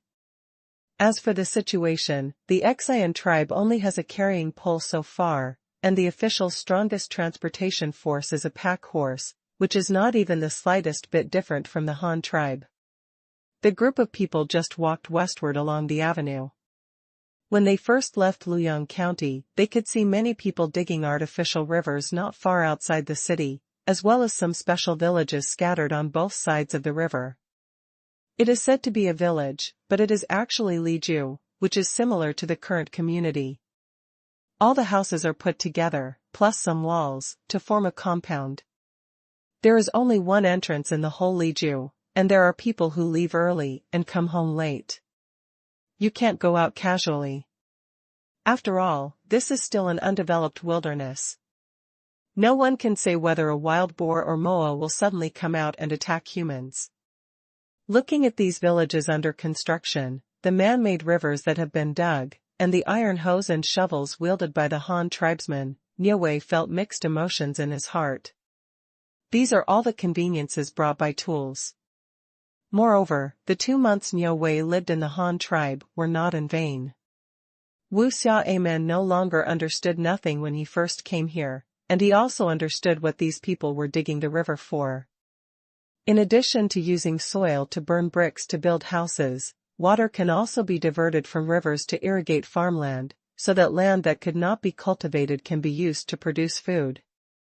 In terms of land transformation and maximization of utilization, the Xian tribe is also far behind. Not as good as the Han tribe. If the Xian tribe could develop the entire Zhudao land, it would be impossible for Chengdeodo, which stretches for thousands of miles, to have a population of less than 100,000. A group of people were riding on bicycles, and the speed was naturally not too slow. After walking forward for a whole morning, Ushio saw another rammed earth city not far ahead with a large flag with the Chinese character Han hanging high. This is also a newly built county this year, located in Sidong County at the junction of the 4 counties. Although the construction time was short, there are not many people here. More than 3,000 people were initially allocated here, plus hundreds of slaves transferred here. There are people and vehicles inside and outside, and there are many livestock. It looks very lively. The group had lunch in Sidong County at noon, where the convoy unloaded some supplies, fed fodder and water to the cattle and horses, and then headed west again. The journey in the afternoon was relatively desolate. Occasionally, we could see a few convoys transporting goods on the road, and they were all people from the Han tribe. Others could see very few people. At about 4 o'clock in the afternoon, Niue finally found the Han tribe members in the woods, beside the road. They were dressed in commoners, and had their hair tied on their heads. They were carrying firewood in groups of more than a dozen towards Ruyang County. Come on, these people are all logging and firewood cutters from Ruyang County. They often move around in this area. If you meet them, you are basically not far from the Ruyang River. Sure enough, after walking for about another hour, Ushio saw a sparkling river, cutting off the horizon under the reflection of the setting sun in the distance. On the other side of the river, the rice there was swaying in the wind, and surrounded by farmland. Among them, a city obviously made of artificial blue bricks stood there. I don't have enough time, so I'll revise it later. I'll check it out at noon tomorrow. It is said to be a village, but it is actually Liju, which is similar to the current community. All the houses are put together, plus some walls, to form a compound. There is only one entrance in the whole Liju, and there are people who leave early and come home late. You can't go out casually. After all, this is still an undeveloped wilderness. No one can say whether a wild boar or moa will suddenly come out and attack humans. Looking at these villages under construction, the man-made rivers that have been dug, and the iron hoes and shovels wielded by the Han tribesmen, Niue felt mixed emotions in his heart. These are all the conveniences brought by tools. Moreover, the 2 months Niue lived in the Han tribe were not in vain. Wu Xiaoman no longer understood nothing when he first came here, and he also understood what these people were digging the river for. In addition to using soil to burn bricks to build houses, water can also be diverted from rivers to irrigate farmland, so that land that could not be cultivated can be used to produce food. In terms of land transformation and maximization of utilization, the Xian tribe is also far behind. Not as good as the Han tribe. If the Xian tribe could develop the entire Zhudao land, it would be impossible for Chengdeodo, which stretches for thousands of miles, to have a population of less than 100,000. A group of people were riding on bicycles, and the speed was naturally not too slow. After walking forward for a whole morning, Ushio saw another rammed earth city not far ahead with a large flag with the Chinese character Han hanging high. This is also a newly built county this year, located in Sidong County at the junction of the 4 counties. Although the construction time was short, there are not many people here. More than 3,000 people were initially allocated here, plus hundreds of slaves transferred here. There are people and vehicles inside and outside, and there are many livestock. It looks very lively. The group had lunch in Sidong County at noon, where the convoy unloaded some supplies, fed fodder and water to the cattle and horses, and then headed west again. The journey in the afternoon was relatively desolate. Occasionally, we could see a few convoys transporting goods on the road, and they were all people from the Han tribe. Others could see very few people. At about 4 o'clock in the afternoon, Niue finally found the Han tribe members in the woods, beside the road. They were dressed in commoners, and had their hair tied on their heads. They were carrying firewood in groups of more than a dozen towards Ruyang County. Come on, these people are all logging and firewood cutters from Ruyang County. They often move around in this area. If you meet them, you are basically not far from the Ruyang River. Sure enough, after walking for about another hour, Ushio saw a sparkling river, cutting off the horizon under the reflection of the setting sun in the distance. On the other side of the river, the rice there was swaying in the wind, and surrounded by farmland. Among them, a city obviously made of artificial blue bricks stood there. It is said to be a village, but it is actually Liju, which is similar to the current community. All the houses are put together, plus some walls, to form a compound. There is only one entrance in the whole Liju, and there are people who leave early and come home late. You can't go out casually. After all, this is still an undeveloped wilderness. No one can say whether a wild boar or moa will suddenly come out and attack humans.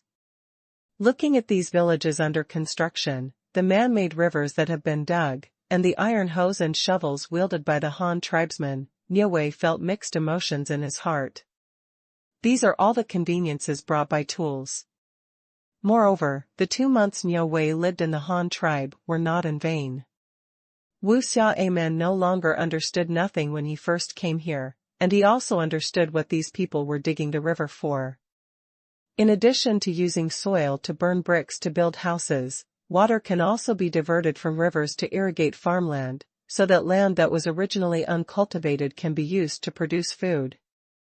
The Xian tribe is also far behind in terms of land transformation and maximization of utilization. Not as good as the Han tribe. If the Xian tribe could develop the entire Zhudao land, it would be impossible for Chengdeodo, which stretches for thousands of miles, to have a population of less than 100,000. A group of people were riding on bicycles, and the speed was naturally not too slow. After walking forward for a whole morning, Ushio saw another rammed earth city not far ahead with a large flag with the Chinese character Han hanging high. This is also a newly built county town this year, located in Sidong County at the junction of 4 counties. Although the construction time was short, there are not many people here. More than 3,000 people were initially allocated, plus hundreds of slaves transferred here. There are people and vehicles inside and outside, and there are many livestock. It looks very lively. The group had lunch in Sidong County at noon, where the convoy unloaded some supplies, fed fodder and water to the cattle and horses, and then headed west again. The journey in the afternoon was relatively desolate. Occasionally, we could see a few convoys transporting goods on the road, and they were all people from the Han tribe. Others could see very few people. At about 4 o'clock in the afternoon, Niue finally found the Han tribe members in the woods, beside the road. They were dressed in commoners, and had their hair tied on their heads. They were carrying firewood in groups of more than a dozen towards Ruyang County. Come on, these people are all logging and firewood cutters from Ruyang County. They often move around in this area. If you meet them, you are basically not far from the Ruyang River. Sure enough, after walking for about another hour, Ushio saw a sparkling river, cutting off the horizon under the reflection of the setting sun in the distance. On the other side of the river, the rice there was swaying in the wind, and surrounded by farmland. Among them, a city obviously made of artificial blue bricks stood there. In addition to the layout and decoration of the streets, the buildings in Hanyang City are also eye-catching. Compared with the courtyard halls of Luoyang County, the buildings here are generally at a higher altitude. The several residential areas are not bad. They are all identical single-family houses. Although they are not as large as Luoyang County, they are better in being well-proportioned, with beautiful environment and convenient life. The most conspicuous thing is that there is a building at the entrance of every alley. There is a well in the small pavilion, surrounded by a wooden fence. You can also pour dirty water directly into the sewer in the middle of the alley when you go out. There is also a public toilet on each of the 4 main streets, and there are some rattan trash cans along the street. In addition to these, there are several warehouse areas. The oversized warehouses are next to each other. Some are real warehouses, and some have been transformed into workshops and camps. The temporary residence of Ushio and his team is in the former military camp. After bringing them here, Luo Chong went home first and asked the translator to arrange the rest for them. After Luo Chong left, Ushio finally dared to speak freely. Unable to hold back his curiosity and excitement, he couldn't help but ask a junior official to be his guide. The group of people first went to the camp where they stayed. It was still the same as before, with 2 level loft beds on one side, and a blackboard and rows of tables and chairs on the other side. Many of Ushio's subordinates are also very curious and interested in everything. Translator, what is this for? Is it for sleeping? Why does it still have a top? You don't understand this. I know it. It's just for putting things on top. You can put clothes and quilts on top, and sleep on the bottom. Come on, just talk nonsense. You don't know how to be talked nonsense and make others laugh. A few of the gangsters started arguing over the use of the loft bed when they disagreed. If it hadn't been stopped by the oxtail drink, they would have climbed up on the spot to study it. Haha, everyone, this is a double-decker loft bed. The upper and lower floors are used for sleeping. One bed can sleep 2 people. The one we built in Hanyang City was not very big at the beginning. In order to save space, the leader asked people to this kind of bed was made. This was originally a camp for Han tribe soldiers, but now that they have moved elsewhere, it is empty and used as a temporary guest house. You have to live here these days. You can live in these beds. You can go up or down. Just be careful not to break them. There is a ladder next to it. You can climb up from here. However, those who are not used to it can also sleep under it and get up at night. Going to the toilet is also convenient. The little official introduced it to everyone in the Xian tribe. So that's it. Leader Han is so smart. He came up with such an idea. But I think this house is quite big. Even if the beds are laid flat, they should be able to fit in. But why are they placed on the other side? There are so many tables? Ushio couldn't help but asked in confusion.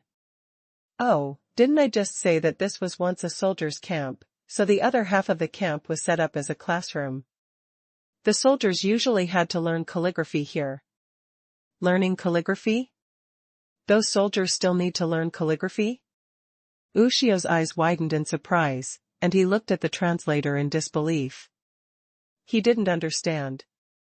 Soldiers who kill people with knives only need to be big, strong, and know how to use weapons. Why do a group of reckless men have to learn to write? Are people who can write better than those big guys with muscles?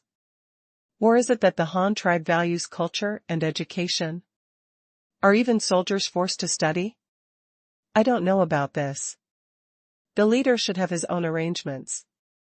The translator knew the answer, but he couldn't tell everything.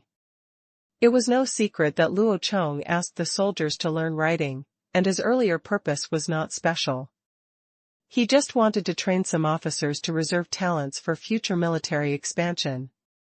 For an officer, the most important thing is to be able to read and write Chinese characters. Otherwise, how would you be able to understand the written orders given by your superiors? Upon hearing the answer from the translator, Ushio immediately understood that there was something involved in the secrets of the Han tribe. He did not ask any more questions, but once again asked the translator to be his guide and take him around the city. I can take you to have a look, but you are not allowed to go to several workshops in the city. Don't run around in the future, otherwise you may be punished by criminal law if you are caught. You should understand this. Well, since you want to go for a walk, I will take you to the schools and squares in the city. Hanyang City is not big. Outside of the central city, there is not much to see except for some relatively tall buildings. The clerk thought for a while and said, Okay, everything is at your discretion, shall we leave now? Ushio asked impatiently. Okay, please, Elder Nyo. The two of them invited each other, followed by a few young men who were preparing to enroll in school with Ushio, and they just started walking in the city. Just when they had just taken a few steps out of the camp, a drumming sound suddenly sounded at the city gate, which startled Niue. Remember, they were regarded as enemies by the Han tribe when they first arrived. At that time, Luoyang County, that's how you beat the drum. Could it be that an enemy is coming? Oh, don't be afraid. This is the evening drum of Hanyang City. It will be beaten at dusk every day when the sun sets. It has to be beaten 500 times to urge people outside the city to come back quickly. When the drum stops, the city will be closed. If you open the door, you will not be able to leave the city that day. After dinner, when it is completely dark, there will be an evening bell. The evening bell will ring 10 times, and then there will be a curfew. All residents in the city must go back to their homes and are not allowed to walk on the streets. There are also soldiers patrolling at night. It won't do any good if you get caught. You should be more careful when you live here in the future. The clerk explained to Ushio and the others the unique rules here in Hanyang City. Unlike other counties, there is the only astronomical observation institution of the Han tribe here. Shuwu, the Qingtian supervisor, is responsible for observing and recording the movement of the sundial, which is used to tell the time every day. At present, the records of the sundial are not full yet. The first anniversary can only be said to be a trial run to find a pattern, so it has not yet been popularized in all counties. Oh, that's it, Hanyang City is different. Ushio couldn't help but sigh. Not only were the hardware facilities here better than those in Luoyang County, but the software system was also very complete, and there was even a public timekeeping mechanism. After a while, the drumming stopped. At this time, the entire city of Hanyang suddenly changed. I saw only the ordinary-looking willow trees that were originally planted on the roadside, and the countless branches suddenly appeared in the night. The pink-white fluorescent light is emitted from below. The light is not very bright, but the important thing is that there are many. Millions of weeping willows radiate light together, just like street lamps, lighting up the entire street and city. This is? Everyone in the Qingshu tribe opened their eyes in shock. Although the Han tribe is a group of technological experts, it is impossible to explain this magical scene in front of them with technology, right? Is this a miracle? Is the Han tribe the kingdom of gods? Ha ha ha ha. Don't be surprised. This is a rare treasure of our Han tribe. The name of this tree is Yinglu, which is the name given by our leader. It was originally found in a valley. This tree Yinglu can shine, so our leader ordered people to collect some saplings and plant them in the city, saying they could be used as street lamps. You see, as expected, the tree has been planted for more than a year and has grown branches again. Now it can be used. The translator explained with pride that he could see foreigners boasting about their own tribe, and as a member of the Han tribe, no one would have any dignity. The Han tribe actually has such magical plants. It's really a great experience. Niue said with emotion. I just don't know how to transplant this tree. Are there any restrictions? I wonder if the Han tribe can sell us some tree species or saplings. It would be great if we could plant some in the Qingshu tribe asked enviously. I can't make the decision, and I don't know how to plant trees. Elder Niao should ask our leader tomorrow. The clerk quickly distanced himself from the relationship and went back to showing off. When it came to this kind of thing, he still couldn't agree casually, even though the tree had no other use than lighting at night. Everyone moved forward and arrived at the square in the city. It was midsummer, the hottest time of the year. After a busy day, people took a shower at home and took advantage of this rare cool night to go out for a walk. Since the promotion of currency, there have been some small businesses here in Hanyang City. However, as Hanyang City is the manufacturing industry base of the Han tribe, people's homes are basically not lacking in anything, so the markets here are mostly snacks. But although Niue hasn't had dinner yet, after eating various snacks in Luoyang County for 2 months, he has become somewhat immune to these various foods. At this time, his attention has been attracted by several tall buildings next to him. Went. Sir, what are the extremely tall houses over there used for? Oh, you said over there, that's the school and the county magistrate's office I want to introduce to you. See that 5-story tall building in the middle?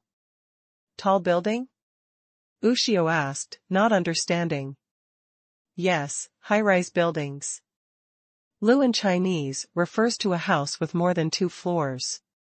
Just like the double-decker loft bed you sleep on, a house can also be built with many floors. Oh, I understand this.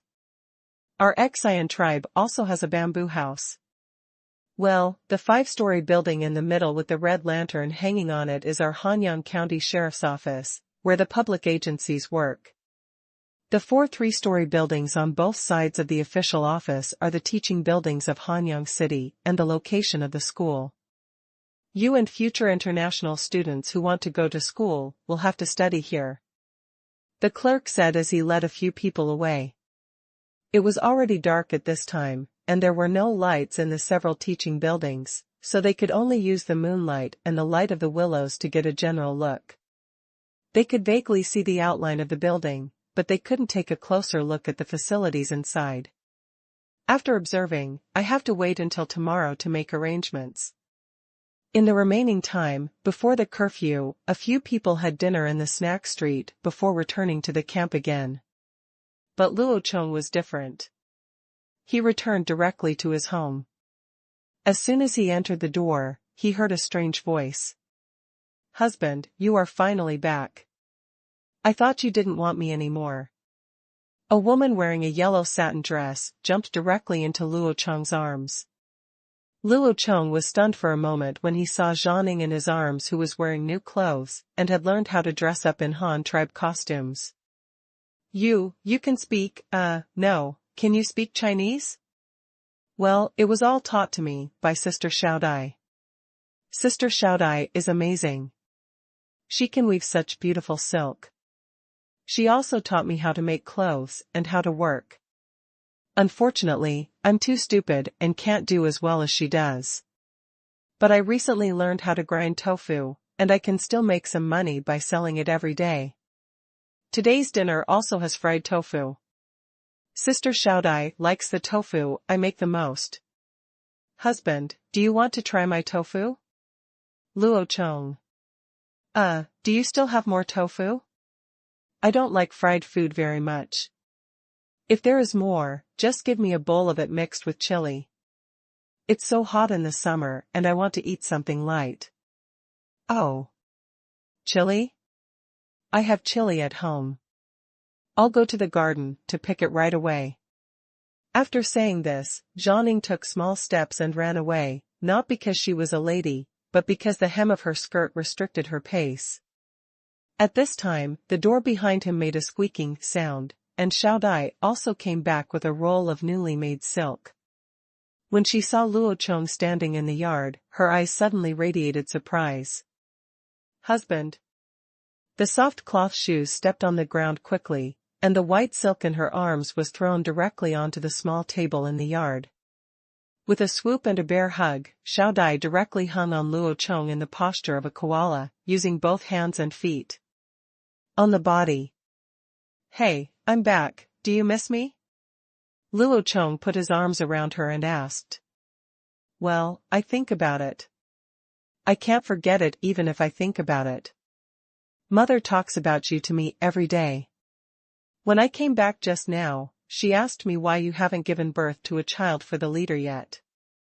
How old are you too? Like a girl as old as you should have 2 or 3 children. The older ones can help feed the chickens. What's going on with you and the leader? No matter how busy he is, he should have a child. He is already 15 years old this year.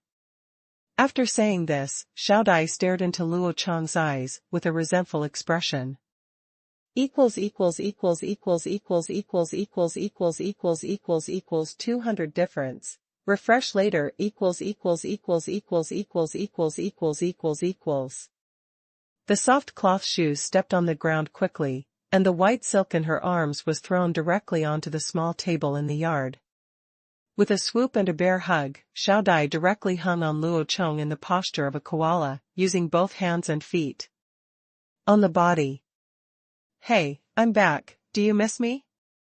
Luo Chong put his arms around her and asked. Well, I think about it. I can't forget it even if I think about it. Mother talks about you to me every day.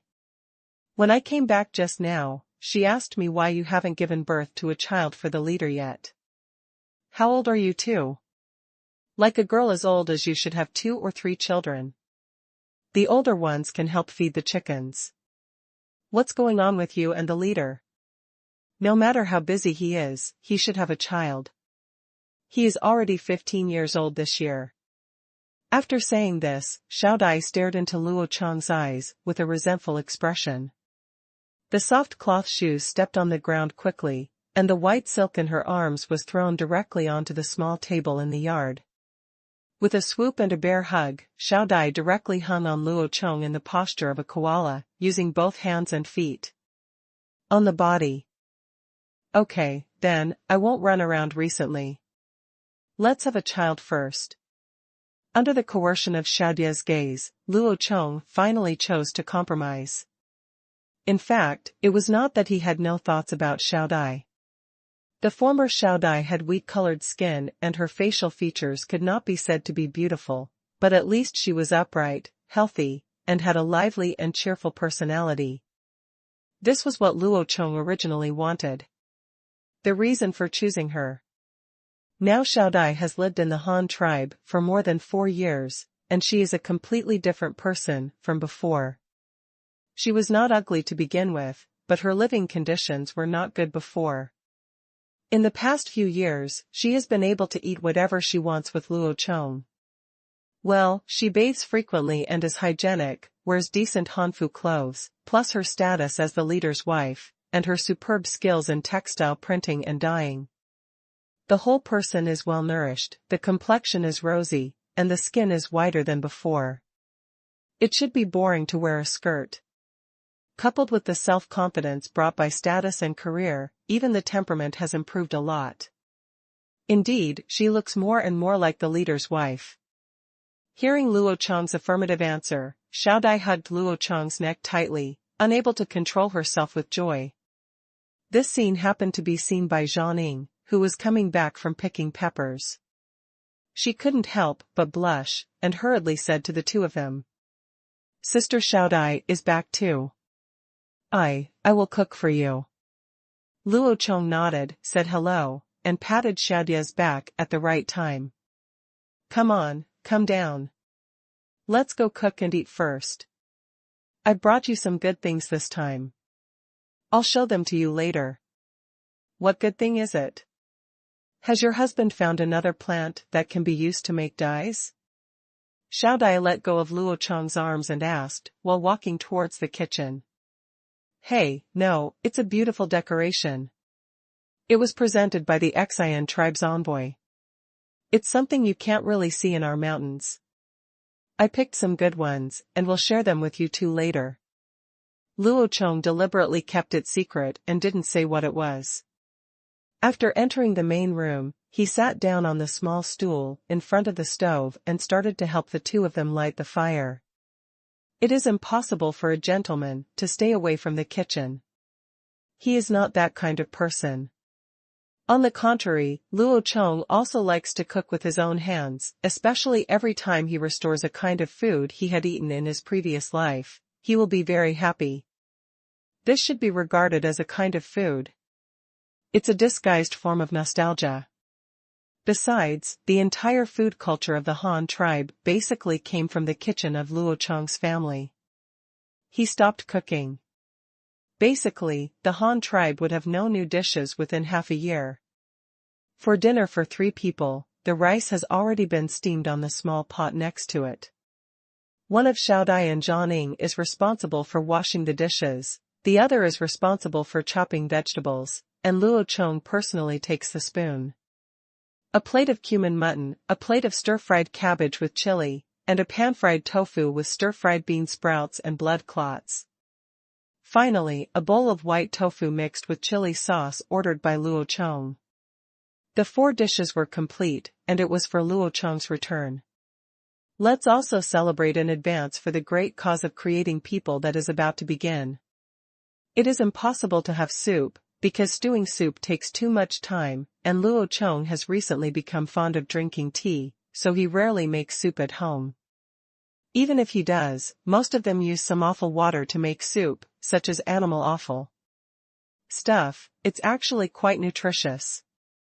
The 3 of them ate together, and Luo Chong served them food from time to time.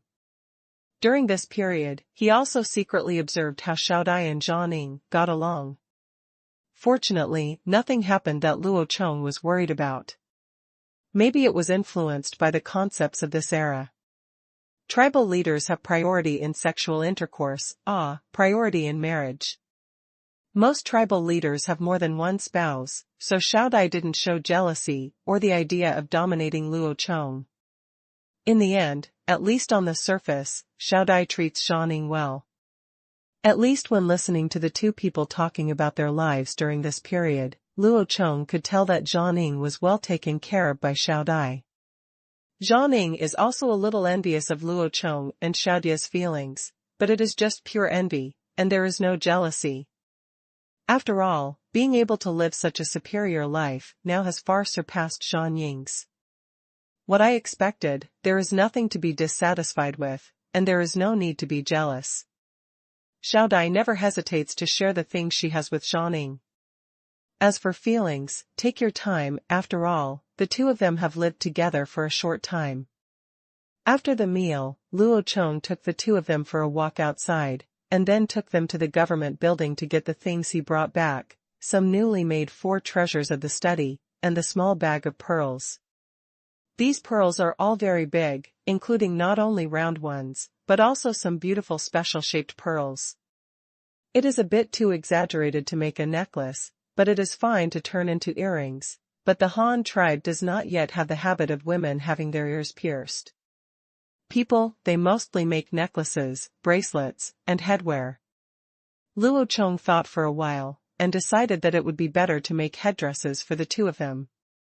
A gold hairpin, paired with a big pearl, must be more artistic than a string of large necklaces. It can only be said to be fairy-like. As a necklace, it looks a bit rich, both rich and rich. Both girls liked it very much. They kept picking up pearls and gesturing on each other's heads. They even thought about how to decorate Luo Chong, which made him speechless for a while. In the end, he had to escape to the study to find some paper. I designed several styles of hairpins and walking pens for the two of them, and prepared to come back and let the craftsmen in the metallurgical workshop try them out. After the 3 of them played around for a while and washed up together, they finally heard a melodious evening bell ringing in the city. The curfew began and everyone went back to their homes. The evening breeze blew the glowing willow branches, and there were only a few patrolling footsteps of soldiers on the empty streets, while in the residential houses, laughter could be heard one after another. With a safe and comfortable living environment and sufficient and stable food sources, human reproduction time no longer has to follow specific seasons like animals. Now the Han tribe has children all year round, which not only satisfies people's commotion at the same time, it is also the joint efforts of every couple to contribute to the family.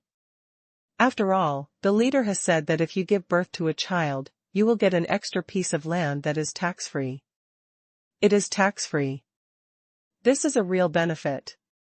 Luo Chong's family is no exception. He is like an old cow at the moment, plowing hard in 2 paddy fields, hoping to have a good harvest in the coming year. The next morning, Luo Chong got up early and cooked meat porridge for the two of them. Xiao Dai and Xiaoning rarely stayed in bed, leaving breakfast for the two of them and bringing it to the small table at the end of the Kong. He finished his own. I went out after that. There are still many things to do today, and we can't stay at home and love each other. Early in the morning, Luo Chong took his few manuscripts to the teaching building with a printing workshop and found by Qi, the person in charge of the printing workshop. These are all newly compiled books by me. This one of Han Li is no longer a problem. Just follow the layout and print it. There are several illustrations in it. I drew the manuscript with pencil, and you can arrange for it to be carved into engravings. There are 2 volumes of elementary and intermediate arithmetic. There are also many illustrations, figures, and tables. If there are enough people, I recommend engraving them directly. The printing volume of these books is very large. Even if they are engraving, you won't suffer from engraving, but it will be more convenient. There is also this book of nature, which can be printed at the end. There are many illustrations in it, and you can arrange to carve them into engravings slowly. There won't be any major changes to these books in a few years. Just worry about printing. 10,000 copies of each book will be printed first. In addition to the schools here needing them, they will also be distributed to other counties and cities when they come back. Part. Looking at Bai Qi, who was constantly flipping through the manuscript, Luo Chong assigned him production tasks. Chief, are these books so addictive? Of course, this will be a must-learn textbook for school bishops in the future. It won't change in 100 years, so you can rest assured and follow what I say. Luo Chong looked at him with a look of surprise and confusion. Bai Qi explained with an expression. It's a little bit worse. I haven't finished it yet. I'll read the rest at noon tomorrow. I'm too sleepy today.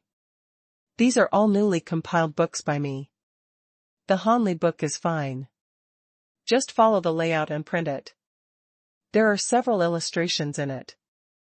I drew the manuscript with pencil, and you can arrange for it to be carved into engravings. There are 2 volumes of elementary and intermediate arithmetic. There are also many illustrations, figures, and tables. If there are enough people, I recommend engraving them directly. The printing volume of these books is very large. Even if they are engraving, you won't suffer from engraving, but it will be more convenient. There is also this book of nature, which can be printed at the end.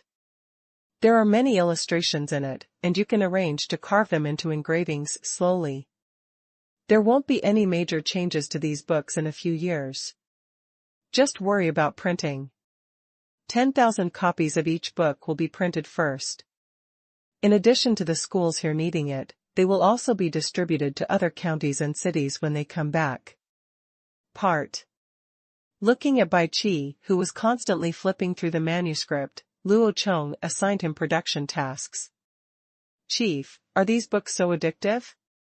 Of course, this will be a must-learn textbook for school bishops in the future. It won't change in 100 years, so you can rest assured and follow what I say. Luo Chong looked at him with a look of surprise and confusion. Bai Qi explained with an expression. These are all newly compiled books by me. This one of Hanli is no longer a problem. Just follow the layout and print it. There are several illustrations in it. I drew the manuscript with pencil, and you can arrange for it to be carved into engravings.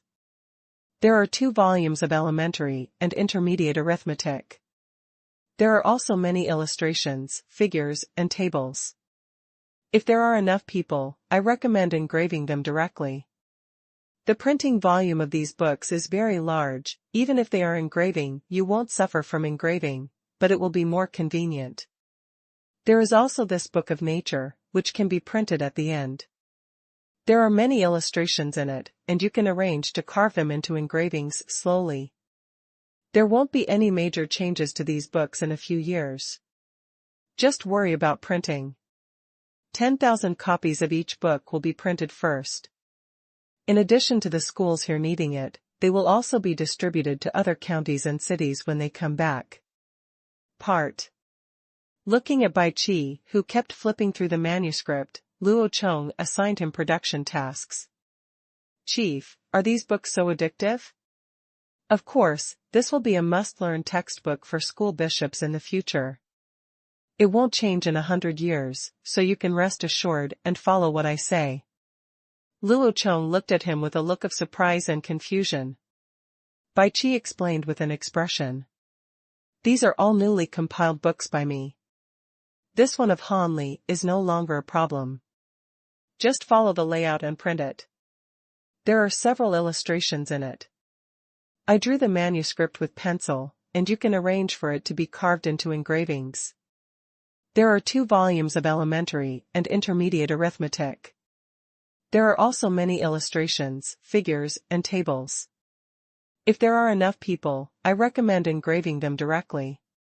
The printing volume of these books is very large. Even if they are engraving, you won't suffer from engraving, but it will be more convenient.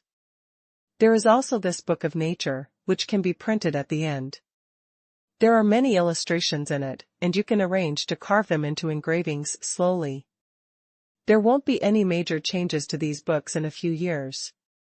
Just worry about printing. 10,000 copies of each book will be printed first. In addition to the schools here needing it, they will also be distributed to other counties and cities when they come back. Part. Looking at Bai Qi, who kept flipping through the manuscript, Luo Chong assigned him production tasks. Chief, are these books so addictive? Of course, this will be a must-learn textbook for school bishops in the future. It won't change in 100 years, so you can rest assured and follow what I say. Luo Chong looked at him with a look of surprise and confusion. Bai Qi explained with an expression. These are all newly compiled books by me. This one of Han Li is no longer a problem. Just follow the layout and print it. There are several illustrations in it. I drew the manuscript with pencil, and you can arrange for it to be carved into engravings. There are 2 volumes of elementary and intermediate arithmetic. There are also many illustrations, figures, and tables. If there are enough people, I recommend engraving them directly. The printing volume of these books is very large. Even if they are engraving, you won't suffer from engraving, but it will be more convenient. There is also this book of nature, which can be printed at the end. There are many illustrations in it, and you can arrange to carve them into engravings slowly. There won't be any major changes to these books in a few years.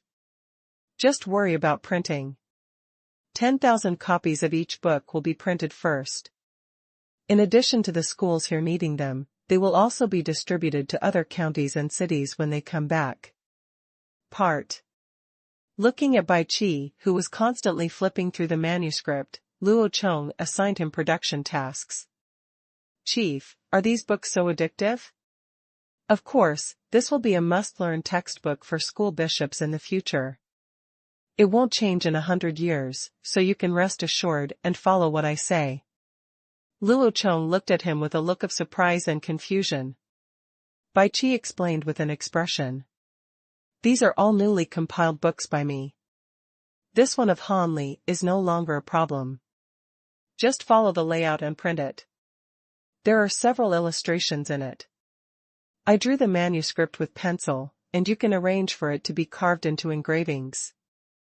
There are 2 volumes of elementary and intermediate arithmetic. There are also many illustrations, figures, and tables. If there are enough people, I recommend engraving them directly.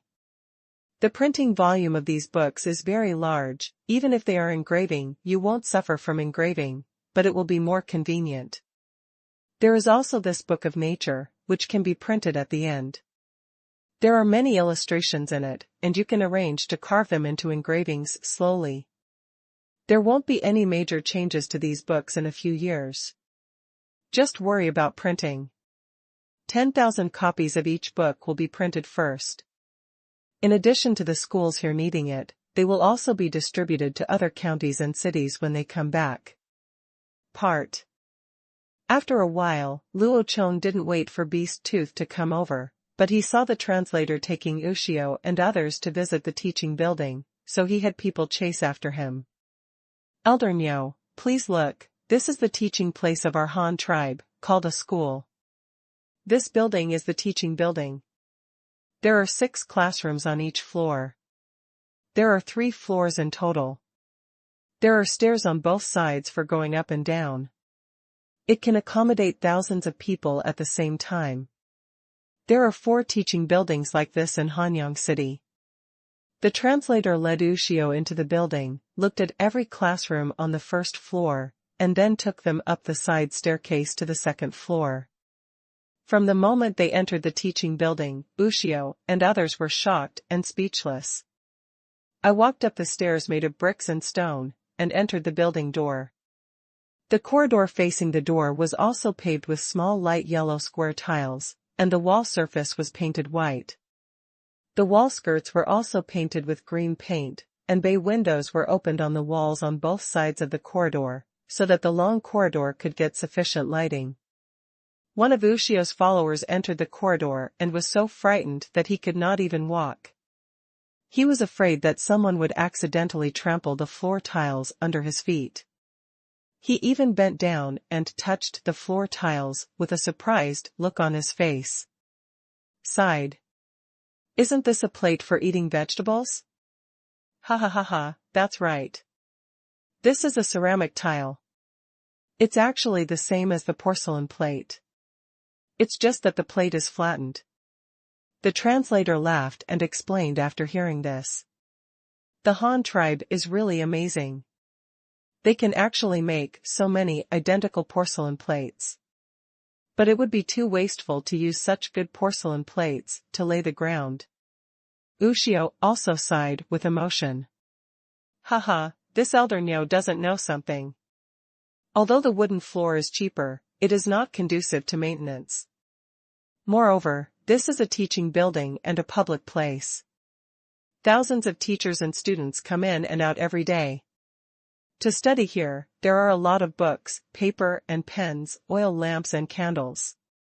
If they were all made of wood and covered with wooden floors, if a spark fell to the ground, the whole building would be burned. It would be too big. It's dangerous. So when the teaching building was built, our leader asked us to use bricks and stones that are not afraid of water and fire. The same is true for the floor. The 3 floors are all paved with ceramic tiles. They are not afraid of fire or water leakage, and they are cleaner than wooden floors. It's much more convenient, and although it's a little more expensive, it's still cost-effective in the long run.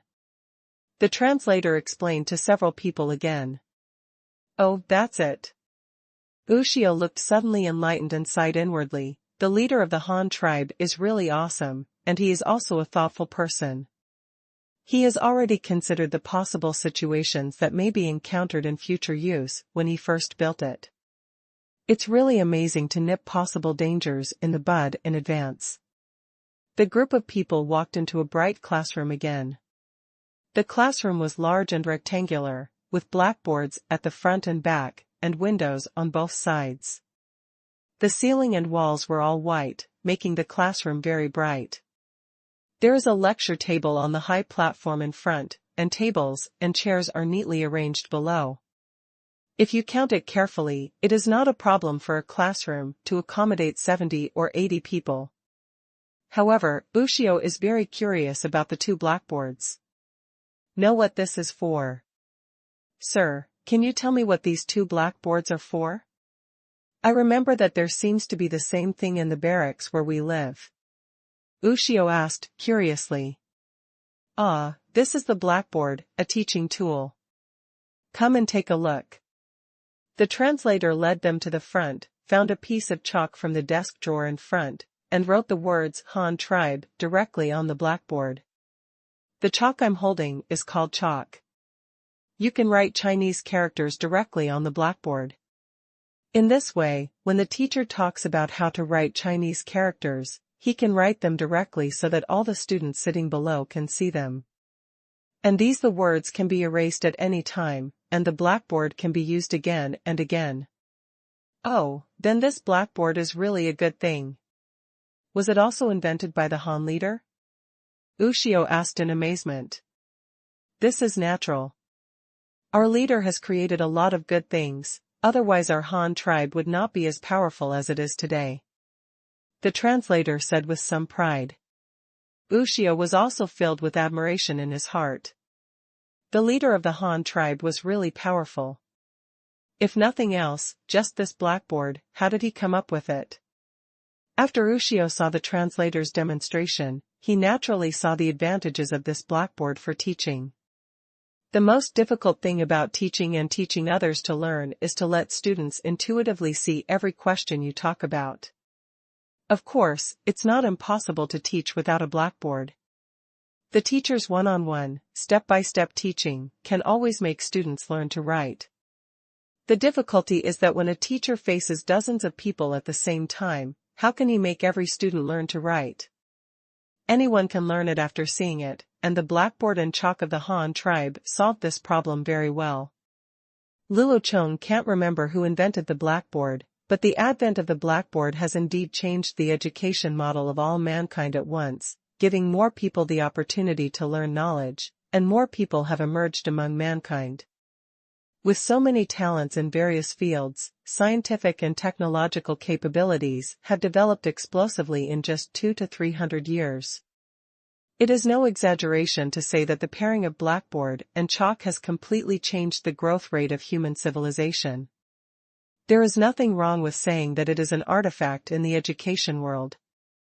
After transferring to the classroom on the first floor, the translator led them up the side staircase to the second floor. Ushio and the others once again expressed a burst of emotion and amazement at the craftsmanship of the wooden stairs and the layout of the building. The Kwahan tribe is amazing. The layout of the second and third floors is the same as that of the first floor. The only difference is that you can enjoy the scenery from the window. Standing from the window on the third floor, you can even overlook the Ruyang River 1 kilometer outside the city. Take all the scenery of half of Hanyang City into your sight. But it was a pity that Ushio couldn't see the scenes inside those workshops. The Han tribe did not open those workshops to them. Presumably, that was the real technological production department of the Han tribe. Their workshops were much better than the group of elders of the Xian tribe who were responsible for various productions. As soon as the group of people left the teaching building, a clerk in soap clothes came forward, whispered a few words to the translator, and then turned back to the government building. The clerk also nodded repeatedly, and then bowed his hands to Niue and the others. Elder Niu, I have some things to do.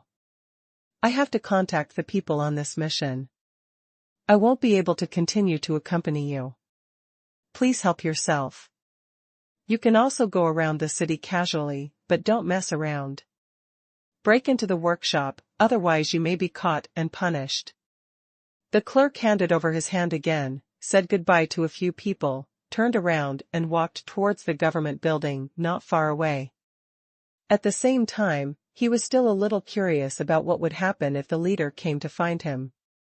He climbed up to the 5th floor in one breath and came to Luo Chong's office door and knocked on the door.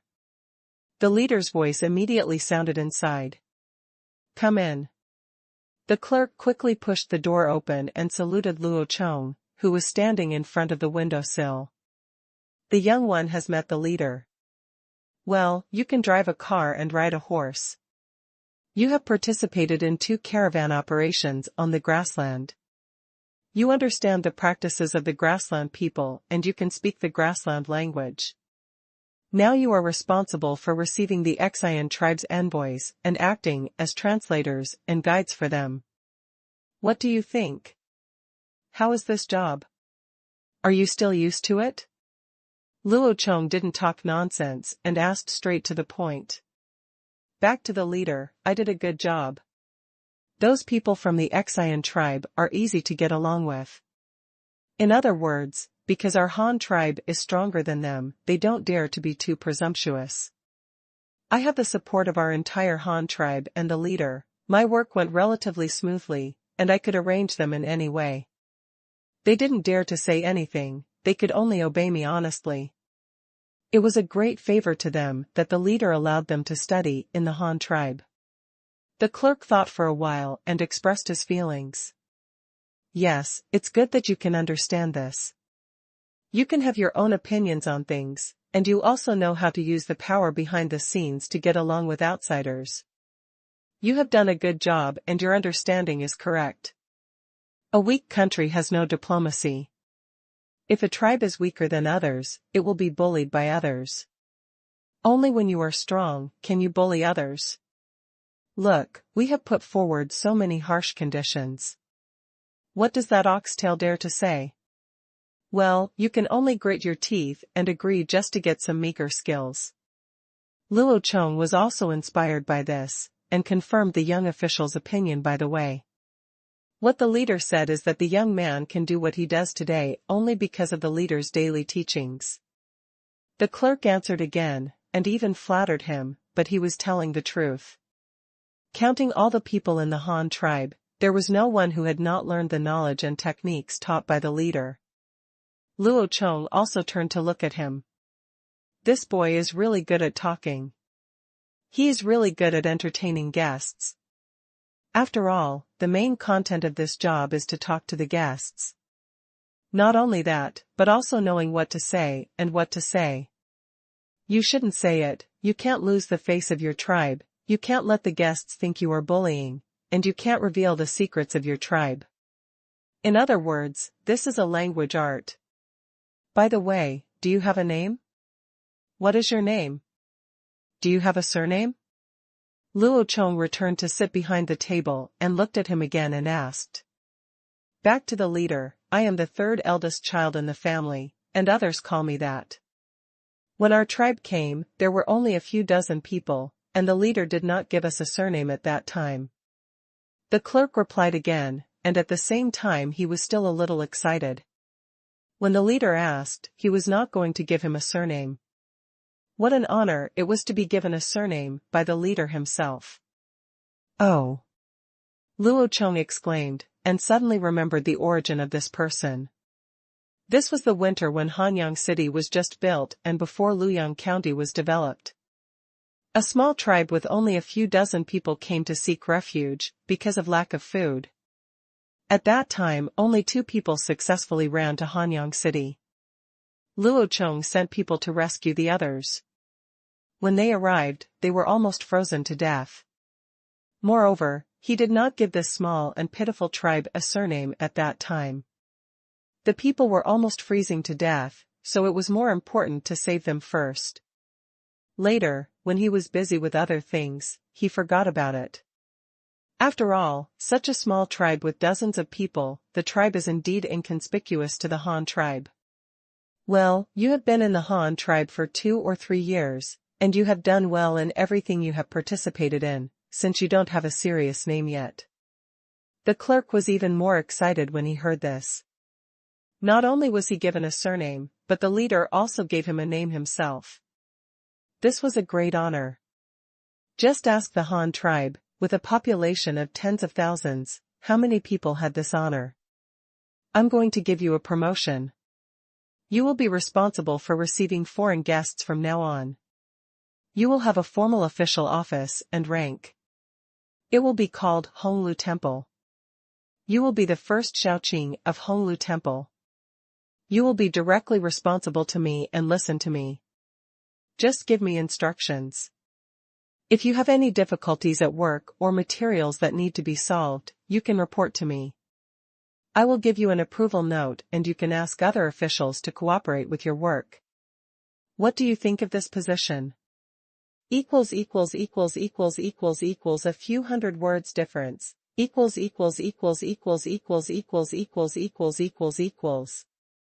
Luo Chong exclaimed, and suddenly remembered the origin of this person. This was the winter when Hanyang City was just built and before Luoyang County was developed. A small tribe with only a few dozen people came to seek refuge, because of lack of food. At that time only 2 people successfully ran to Hanyang City. Luo Chong sent people to rescue the others. When they arrived, they were almost frozen to death. Moreover, he did not give this small and pitiful tribe a surname at that time. The people were almost freezing to death, so it was more important to save them first. Later, when he was busy with other things, he forgot about it. After all, such a small tribe with dozens of people, the tribe is indeed inconspicuous to the Han tribe. Well, you have been in the Han tribe for 2 or 3 years, and you have done well in everything you have participated in, since you don't have a serious name yet. When the clerk heard this, he felt even more excited. Not only was he given a surname, the leader also had to give him a name himself. This was a great honor. Just ask the Han tribe, with a population of tens of thousands, how many people had this honor. I'm going to give you a promotion. You will be responsible for receiving foreign guests from now on. You will have a formal official office and rank. It will be called Honglu Temple. You will be the first Shaoqing of Honglu Temple. You will be directly responsible to me and listen to me. Just give me instructions. If you have any difficulties at work or materials that need to be solved, you can report to me. I will give you an approval note and you can ask other officials to cooperate with your work. What do you think of this position? Luo Chong exclaimed, and suddenly remembered the origin of this person. This was the winter when Hanyang City was just built and before Luoyang County was developed. A small tribe with only a few dozen people came to seek refuge, because of lack of food. At that time, only 2 people successfully ran to Hanyang City. Luo Chong sent people to rescue the others. When they arrived, they were almost frozen to death. Moreover, he did not give this small and pitiful tribe a surname at that time. The people were almost freezing to death, so it was more important to save them first. Later, when he was busy with other things, he forgot about it. After all, such a small tribe with dozens of people, the tribe is indeed inconspicuous to the Han tribe. Well, get up and tell me your next plan. Luo Chong waved his hand to excuse Hong Fu. Thank you, Chief. I wonder what kind of plans the chief is asking about. Hong Fu asked a little confused. He had just been knighted and asked himself what his plans were. What does this mean? He certainly didn't ask how he planned to manage the new branch. A few hundred acres of land. Of course it's a matter of Honglu Temple. In a few months, or next spring at the latest, the Xian tribe will send a group of international students. How do you think these people should be arranged by then? Luo Chong looked up at him and asked. It depends on what the leader wants to do, but I think there are only 2 methods. One is to centralize management like now and have as little contact with our tribe as possible, and the other is to ignore it as much as possible and give it to them. Their wider range of activities allows their people to have more contact and communication with our tribe. I wonder what method the leader wants to use. Hong Fu was not sure what Luo Chong meant, so he could only tell the 2 more likely answers that he thought of. As long as the leader chose one of them, it meant that he had guessed correctly. What should he do next? That's the bottom line. Luo Chong didn't expect this guy to be so smart. Although he didn't say it clearly, he also expressed his plans in a very vague way. This guy is indeed a talent, and what's smart about him is that he has obviously already guessed the answer, but I just didn't say it. As the saying goes, don't say what you shouldn't say, don't ask what you shouldn't ask, and it's better to act stupid about things you shouldn't know. Since the leader has not explicitly asked him to handle this matter, it is best to ignore it and do his own thing. That's enough.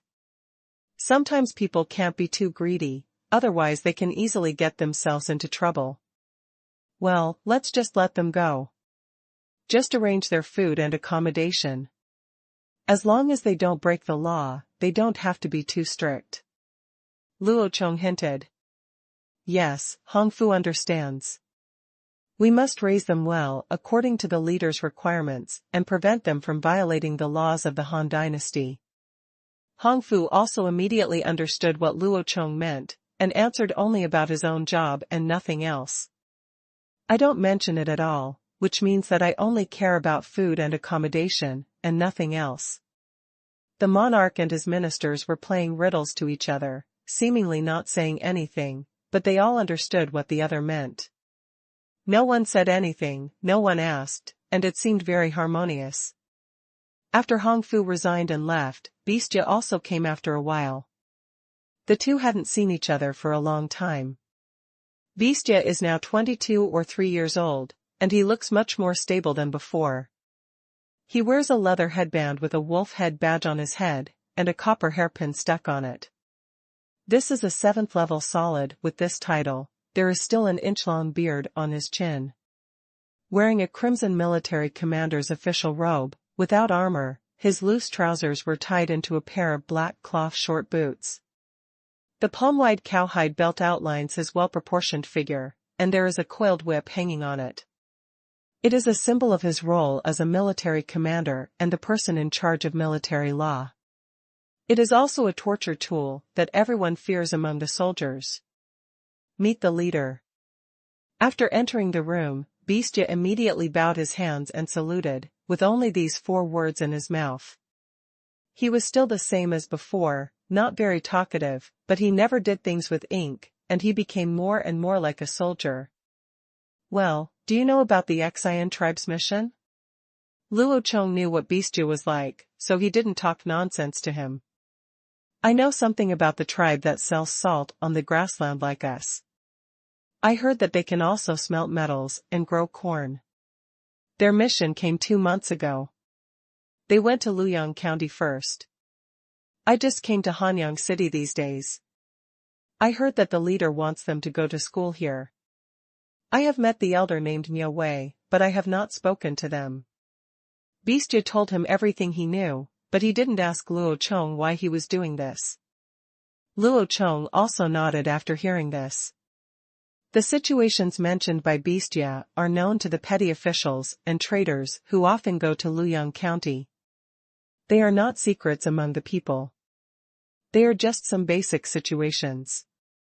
However, he did not talk to the Xian tribe in the first place. I have been in contact with the delegation, and it is normal not to know other things. So Luo Chong told Beastia all his thoughts. He had no doubt about his loyalty to Beastia, so even the existence of the Jinwu Guard organization, including the plan on how to seize control of the Xian tribe, was unknown. Said it again. This is the plan. I am going to let you be the envoy, representing me and the entire Han tribe. You will be fully responsible for all matters of the envoy, including the implementation of the follow-up plan and contact with me. This mission may last for many years, and during the mission, you will be stationed in the Xian tribe. Your family can rest assured that I will arrange for someone to take good care of them, and your salary will be paid to them on time. If things go well in the concession, after you have established a foothold there and are sure it is safe, and after the trade route is opened, I can also send someone to escort your family there so that you can meet them. After the Xian tribe is completely resolved, if you want to stay there as an official or come back to do something else, you can tell me directly at that time. What do you think? Do you want to do this task?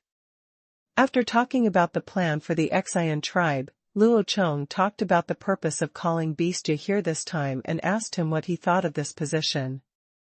Beast Tooth seemed a little hesitant. After all, this was no small matter.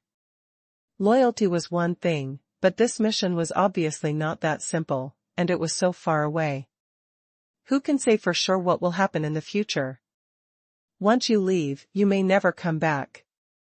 It may be possible to die outside. And his wife is still very young, and his children are only 3 or 4 years old. Let him go. It is not easy either. This is human nature and a normal reaction that a person should have. If the leader asked him to go to Luoyang County, or even Xingyang County in the iron mining area in the north, Beastia would immediately agree without blinking an eyebrow, but the Xian tribe, which is far away in the horizon and separated by a sea, is really too far away. If I go, when will I leave? Beastia asked. He himself also understood the importance of this matter. Based on his trust in the leader, Beastia never considered that the plan would fail, but the most critical part of this matter was that the leader needed an absolutely loyal executor of the plan. Otherwise, even if the final plan succeeds, and the envoy brings with him so many technologies of the Han tribe, and ends up becoming a king on his own, breaking away from the control of the Han tribe, then all the years of planning and investment will be completely in vain. Therefore, Beastia himself knew that he was one of the best candidates for the ambassador to the Xian tribe, and almost the most suitable one. If he did not go, it would be very difficult for the leader, so he decided to go, but he had to ask clearly. After all, he couldn't let go of his wife and children at home, and he wanted to spend more time with them during these days. The departure time will probably be a month at the earliest. The mission has not yet been established. If you agree, we need to start recruiting people now. In addition to some necessary craftsmen, there are also people from the Jinwu Guard. You can also pick some of your subordinates that you are comfortable with, or others you want to take with you, and then tell me, and I will do it for you. In addition to manpower, there are also some supplies that need to be prepared, so we can't leave in a short time, at least it will be a month later. If you have anything you want to do, you can also do it during this time and get what you want. Submit the personnel list, and then I can give you a day off. Luo Chong tapped the table with his fingers and said, in fact, he felt uncomfortable with this kind of thing that separated the young couple, but there was no way. The Han tribe needed to develop, and some people always needed to make sacrifices. If you do it, someone else will do it. At least this plan is very mild. It is far less expensive than launching a war directly, and fewer people will die. Then I'll take over this task. I don't have any candidates to take away. It all depends on the leader's arrangements. I just hope that the leader can give me a holiday and let me spend time with my wife and children at home. This may be my last time. See them. Equals. We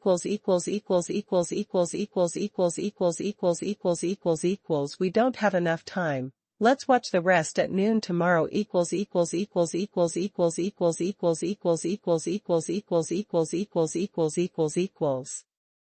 He himself also understood the importance of this matter. Based on his trust in the leader, Gushed never considered that the plan would fail, but the most critical part of this matter was that the leader needed an absolutely loyal executor of the plan. Otherwise, even if the final plan succeeds, and the envoy brings with him so many technologies of the Han tribe, and ends up becoming a king on his own, breaking away from the control of the Han tribe, then all the years of planning and investment will be completely in vain. Therefore, Gushed himself also knew that he was one of the best candidates for the ambassador to the Qingshu tribe, and almost the most suitable one. If he did not go, it would be very difficult for the leader, so he decided to go, but he had to ask clearly. After all, he couldn't let go of his wife and children at home, and he wanted to spend more time with them during these days. The departure time will probably be a month at the earliest. The mission has not yet been established. If you agree, we need to start recruiting people now. In addition to some necessary craftsmen, there are also people from the Qingshu Guard. You can also pick some of your subordinates that you are comfortable with, or others you want to take with you, and then tell me, and I will do it for you. In addition to manpower, there are also some supplies that need to be prepared, so we can't leave in a short time, at least it will be a month later. If you have anything you want to do, you can also do it during this time and get what you want. Submit the personnel list, and then I can give you a day off. Luo Chong tapped the table with his fingers and said, in fact, he was quite uncomfortable with this kind of thing that separated the young couple, but there was no way. The Han tribe needed to develop, and some people always needed to make sacrifices. If you do it, someone else will do it. At least this plan is very mild. It is far less expensive than launching a war directly, and fewer people will die. Then I'll take over this task. I don't have any candidates to take away. It all depends on the leader's arrangements. I just hope that the leader can give me a holiday and let me spend time with my wife and children at home. This may be my last time. See them. He himself also understood the importance of this matter. Based on his trust in the leader, Gushed never considered that the plan would fail, but the most critical part of this matter was that the leader needed an absolutely loyal executor of the plan. Otherwise, even if the final plan succeeds, and the envoy brings with him so many technologies of the Han tribe, and ends up becoming a king on his own, breaking away from the control of the Han tribe, then all the years of planning and investment will be completely in vain.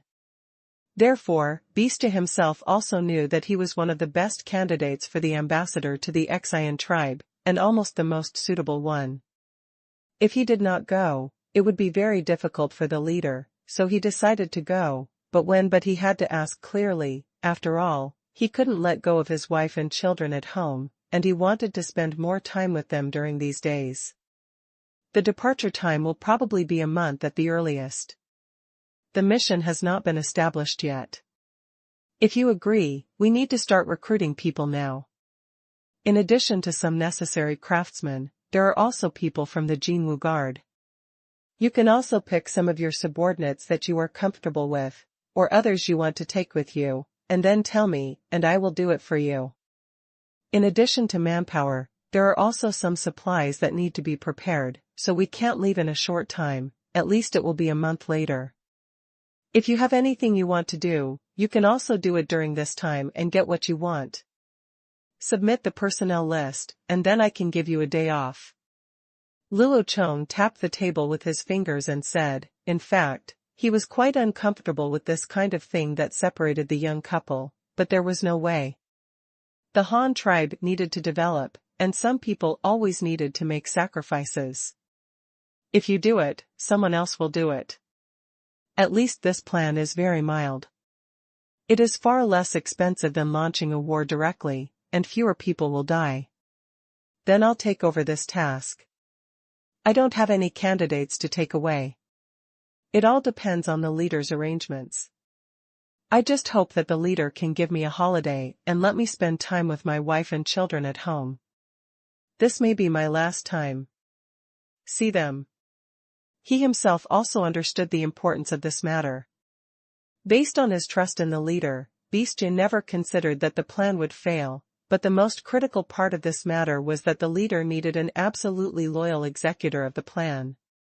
Otherwise, even if the final plan succeeds, and the envoy brings with him so many technologies of the Han tribe, and ends up becoming a king on his own, breaking away from the control of the Han tribe, then all the years of planning and investment will be completely in vain.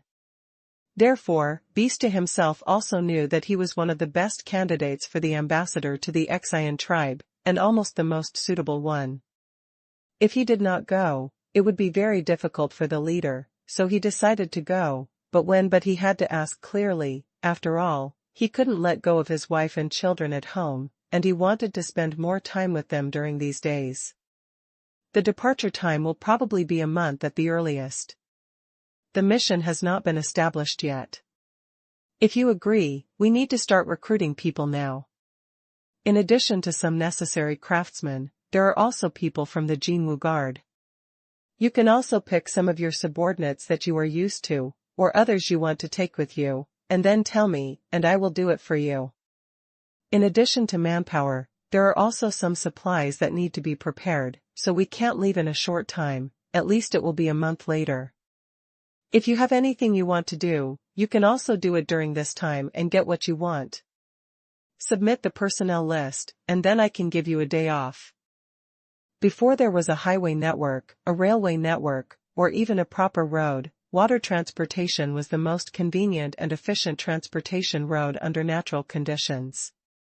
As Bell said, rivers are highways in the jungle. Luo Chong naturally has a deep understanding of it, so in addition to the affairs of the mission, among all the affairs of the Han tribe at present, what concerns him most is the construction and development of the newly established counties. The other is the matter of the sailing expedition team. As soon as possible, developing new shipping routes is currently one of the most important things for the Han tribe. 5 new sailboats have been launched during this period. How much does it cost? Probably around 20,000 per ship. Well, when the average monthly salary per capita is 30 yuan. An 8-meter-long wooden boat with a square head only costs 1,000 yuan, while a sailboat is so much less expensive. Why? Because the cost cannot be kept down. Maybe some people don't understand, isn't it just a pile of wood? What's not on the mountain is that you can cut down as much wood as you want, and it doesn't cost any money. How high can the cost be? In fact, it's not true. It's true that trees on the mountain are free of charge, and no one cares about how much you cut down. But how much manpower does it take to transport such a big tree down from the mountain in its entirety? How many oxen and horses? What people eat from horseshoes is not a cost. Why is wood so expensive? It's not because transportation costs are relatively expensive. Moreover, shipbuilding requires long, whole, and thick giant trees that cannot be cut off for transportation, which further increases the difficulty of transportation and the corresponding cost. Not just shipping it, but also warehousing? Freshly cut wet wood cannot be used to make things. It must be dried in the shade for more than a year before it can be processed into wood. In other words, the trees cut now are all prepared for the next 1 or 2 years.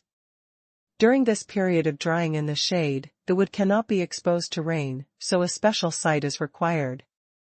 A house may not be needed, but a shed to protect it from the rain is always indispensable, which also requires money.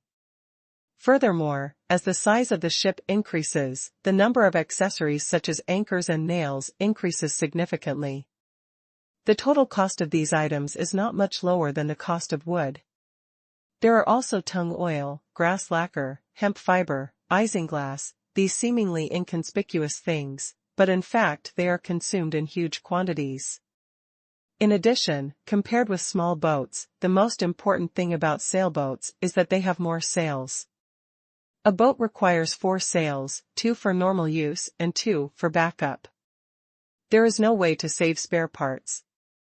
Without spare sails, if an accident occurs while sailing, the lack of spare sails means that the boat loses power. What is a spare sail? For a sailboat, these are 2 spare engines. Each sail was made of double linen, which cost a lot of money. Furthermore, the craftsmanship is expensive. The 8-meter-long hand-operated boat can only be called a boat. Not to mention its small size, it only has a hull.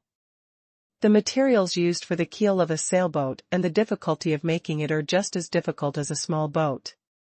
In addition, the high-temperature softening of the wooden boards requires much fuel, and it also has 2 more decks than an ordinary boat. There is also a large protruding cabin. Not to mention the mast, which is the most difficult to make. Not only is the selection of materials demanding, but the craftsmanship also tests the skills of the craftsman. How to use ink line, hand saw, and shaving knife to polish a tree into a round pillar, if not Luo Chong personally gave some guidance.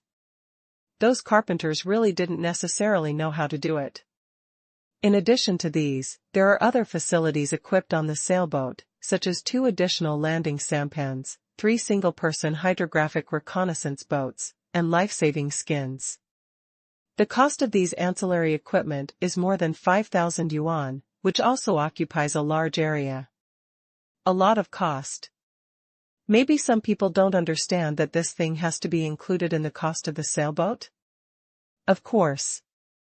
Just like when some people hear it, wow, an aircraft carrier is said to cost at least 50 billion, and it is not the largest. Aircraft carriers are so expensive. Where is the money spent? Including aircraft, a carrier-based aircraft costs at least 200 million, and an aircraft carrier has nearly 40 aircraft. America's large aircraft carriers can be equipped with hundreds of them, and the cost of the aircraft alone is 10 to 20 billion. But can aircraft be counted in the cost of aircraft carrier? Isn't an aircraft carrier a ship? This question is actually easy to understand. If an aircraft carrier does not have aircraft, is it still called an aircraft carrier? Therefore, this community composed of aircraft and ships can be called an aircraft carrier. Just like a sailing ship without a hydrographic reconnaissance boat, is it still called a geographical exploration ship? Even for the sail warships of the Great Navigation period, the cost of more than 100 iron cannons was included in the cost of the ship. The reason is very simple. Without those hundreds of tons of iron cannons, would you still call it a battleship? This expenditure is still very large for the current Han tribe. The main reason is that in fact, a lot of the Han tribe's current fiscal revenue is not money, but in kind, such as grain, hemp fiber, raw lacquer, and other things.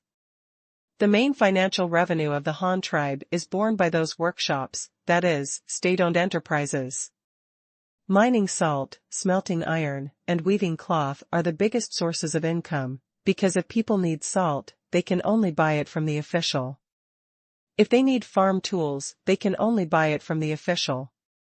Clothing, but also cloth. While the Han tribe at present, there are basically no private workshops, and the overall manufacturing industry is basically monopolized by state-owned enterprises. Of course, this refers to big-ticket items, such as making shoes or weaving baskets. For such things, the government will not set up a special workshop to compete with the common people.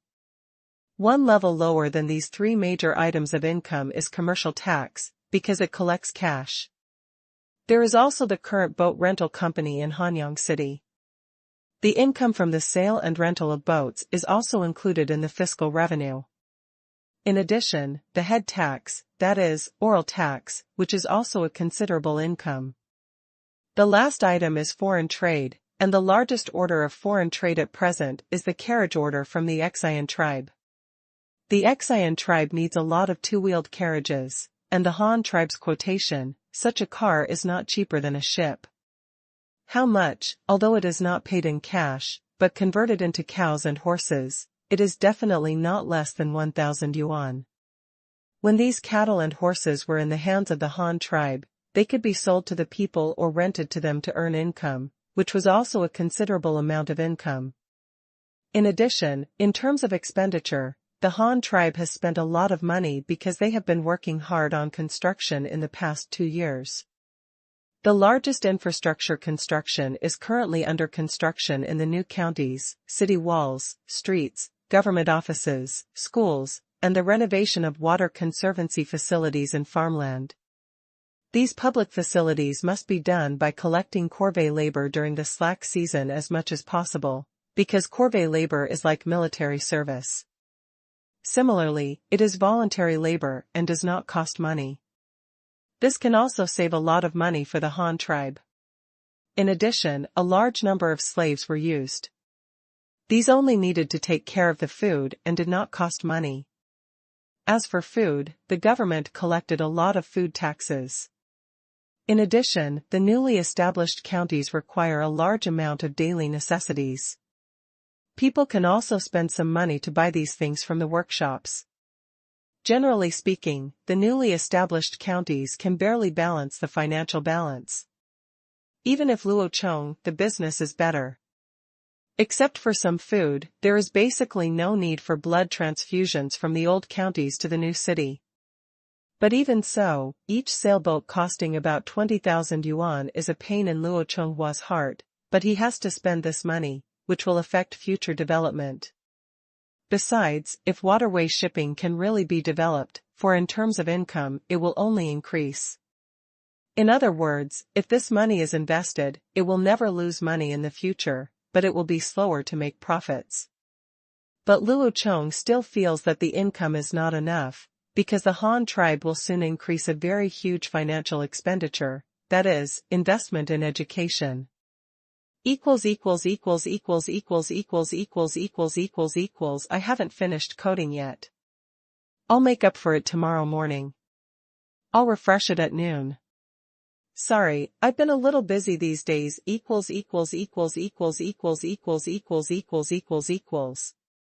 In addition, in terms of expenditure, the Han tribe has spent a lot of money because they have been working hard on construction in the past 2 years. The largest infrastructure construction is currently under construction in the new counties, city walls, streets, government offices, schools, and the renovation of water conservancy facilities and farmland. These public facilities must be done by collecting corvée labor during the slack season as much as possible, because corvée labor is like military service. Similarly, it is voluntary labor and does not cost money. This can also save a lot of money for the Han tribe. In addition, a large number of slaves are used. These only need to take care of food and do not cost money. As for food, the government collects a lot of food taxes. In addition, the newly established counties require a large amount of daily necessities. People can also spend some money to buy these things from the workshops. Generally speaking, the newly established counties can barely balance the financial balance. Even if Luo Chong, the business is better. Except for some food, there is basically no need for blood transfusions from the old counties to the new city. But even so, each sailboat costing about 20,000 yuan is a pain in Luo Chonghua's heart, but he has to spend this money, which will affect future development. Besides, if waterway shipping can really be developed, for in terms of income, it will only increase. In other words, if this money is invested, it will never lose money in the future, but it will be slower to make profits. But Luo Chong still feels that the income is not enough, because the Han tribe will soon increase a very huge financial expenditure, that is, investment in education. In terms of expenditures, the Han tribe has been working hard on construction in the past 2 years. A lot of money was spent. The largest infrastructure construction is currently under construction in the new counties, city walls, streets, government offices, schools, and the renovation of water conservancy facilities and farmland. These public facilities must be done by collecting corvée labor during the slack season as much as possible, because corvée labor is like military service. Similarly, it is voluntary labor and does not cost money. This can also save the Han tribe a lot of expenses. In addition, a large number of slaves were used. These only needed to take care of the food and did not cost money. As for food, the government collected a lot of food taxes. In addition, the newly established counties require a large amount of daily necessities. People can also spend some money to buy these things from the workshops. Generally speaking, the newly established counties can barely balance the financial balance. Even if Luo Chong, the business is better. Except for some food, there is basically no need for blood transfusions from the old counties to the new city. But even so, each sailboat costing about 20,000 yuan is a pain in Luo Chonghua's heart, but he has to spend this money, which will affect future development. Besides, if waterway shipping can really be developed, for in terms of income, it will only increase. In other words, if this money is invested, it will never lose money in the future, but it will be slower to make profits. But Luo Chong still feels that the income is not enough, because the Han tribe will soon increase a very huge financial expenditure, that is, investment in education. In terms of expenditures, the Han tribe has been working hard on construction in the past 2 years. A lot of money was spent. The largest infrastructure construction is currently under construction in the new counties, city walls, streets, government offices, schools, and the renovation of water conservancy facilities and farmland. These public facilities must be done by collecting corvée labor during the slack season as much as possible, because corvée labor is like military service. Similarly, it is voluntary labor and does not cost money. This can also save the Han tribe a lot of expenses. In addition, a large number of slaves are used. These only need to take care of food and do not cost money. As for food, the government collects a lot of food taxes. In addition, the newly established counties require a large amount of daily necessities. People can also spend some money to buy these things from the workshops. Generally speaking, the newly established counties can barely balance the financial balance. Even if Luo Chong, the business is better. Except for some food, there is basically no need for blood transfusions from the old counties to the new city. But even so, each sailboat costing about 20,000 yuan is a pain in Luo Chonghua's heart, but he has to spend this money, which will affect future development. Besides, if waterway shipping can really be developed, for in terms of income, it will only increase. In other words, if this money is invested, it will never lose money in the future, but it will be slower to make profits. But Luo Chong still feels that the income is not enough, because the Han tribe will soon increase a very huge financial expenditure, that is, investment in education. In terms of expenditures, the Han tribe has been working hard on construction in the past 2 years. A lot of money was spent. The largest infrastructure construction is currently under construction in the new counties, city walls, streets, government offices, schools, and the renovation of water conservancy facilities and farmland. These public facilities must be done by collecting corvée labor during the slack season as much as possible, because corvée labor is like military service. Similarly, it is voluntary labor and does not cost money. This can also save the Han tribe a lot of expenses. In addition, a large number of slaves are used. These only need to take care of food and do not cost money. As for food, the government collects a lot of food taxes. In addition, the newly established counties require a large amount of daily necessities.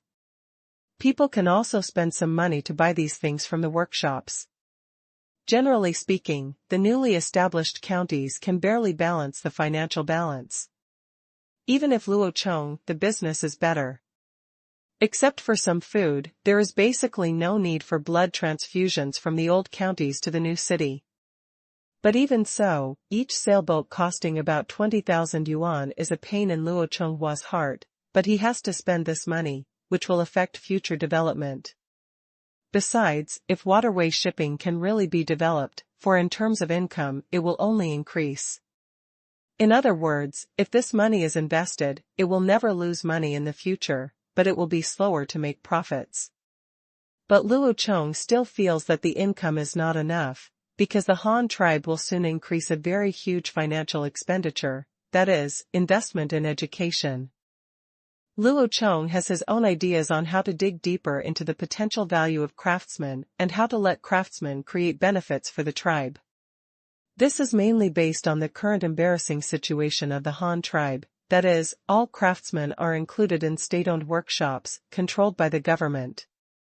There are basically no craftsmen among the people who can be called craftsmen. At most, they can do simple things. A labor helper, not even an apprentice. This led to a very strange situation, because the historical feudal imperial period was basically a small-scale peasant economic system. What is a small-scale peasant economic system? To put it simply, it is self-sufficient and the people do not need to consume at all. To dress, you have a loom at home, grow some mulberry and linen at home, and buy cloth? It doesn't exist at all. Moreover, they did not even have a spinning machine to make the linen themselves at that time, and the twine used for weaving was twisted by hand. This step of twisting the hemp fiber into twine by hand was called achievement, and the achievement of later generations was the same. This is where the word comes from. To eat, you have to grow your own grain, eat meat, and raise livestock. Even if you don't, it's not difficult to raise a few chickens and get a few eggs to eat. You don't need to spend money to buy food at all, except for salt. The problem of food and clothing is solved. You can cut firewood yourself. Where money is needed, it may be to buy salt and iron. After all, farm tools and other things are indispensable. Otherwise, there's really nothing to spend money on. But the Han tribe is different. The Han tribe is a social system that has been transformed from public ownership to private ownership, and it has only been a short time since the transition, so some problems inevitably emerged. For example, when it was still under public ownership, the Han tribe established a collective breeding base. All livestock were publicly owned by the tribe, and the common people did not own livestock. Then they also established a textile workshop and a metallurgical workshop. These two units were still under public ownership. Products of the system. From the perspective of the time, the establishment of these workshops could maximize the concentration of resources and efforts on production. The benefits of this were not only high efficiency, but also saving on waste of raw materials. Take metallurgy as an example. If you ask every household to build a small blast furnace, it would be better to concentrate on building several large blast furnaces. At least you can use all the charcoal together. How much heat can you save? Consumption. Besides, you, a common man, do not have the ability to mine crushed ore, and ingredients are even less likely. Resources are already scarce, and they will be scattered and wasted for you? From this perspective, even after the reform of private ownership, the production model of the workshop is a symbol of advanced. The same goes for the textile industry. You wash the wool yourself, spin the wool thread, and then weave it into wool. It takes a lot of time in the middle. Moreover, everyone's skills are different, and the quality of the product cannot be guaranteed. However, if you operate under the workshop mode, you can use assembly line operations for production. Not only does it greatly reduce the conversion time between several steps, but each worker only does one kind of work every day, making him more skilled, so that the quality can also be improved. It is guaranteed that the efficiency will be higher and faster, which is completely incomparable with private workshops. But things are different now. Although private ownership has begun, it has only begun to pay wages to the workers in the workshops. From voluntary work to working for the sake of making money, the actual ownership of the workshops is still in the hands of the public, and there is no because of the private ownership reform, all the production equipment in the workshops will be distributed to the common people. That is nonsense. But the situation is different now. The Han tribe needs to develop towards a small-scale peasant economy and realize the self-sufficiency of the people. Don't think that the transformation from collective factories to private workshops is a regression of society. That is also nonsense. Problems must be analyzed based on the background of the times. A production model that is too advanced will be more likely to cause problems when faced with a rather backward background. It's like you have a Dongfeng heavy truck, but it doesn't have an original engine. Now you only have a donkey as power. Even if you forcibly tie the donkey to the heavy truck and crack the whip as hard as you can, it won't be able to pull it even if it's exhausted. At this time, you only have a donkey and no other power options, but you have to leave, so you might as well replace the Dongfeng heavy truck with a two-wheeled wooden cart. Although the load capacity is 1 day, the donkey cart is still the best. Now that you can run, it's better than standing still in a hurry. The Han tribe is facing the same situation now. The dozens of looms in the textile workshops in Hanyang City can no longer meet the demand for cloth by tens of thousands of people, let alone the existence of big cloth-eating merchants like sailing ships. What to do at this time? Expand the size of the workshop?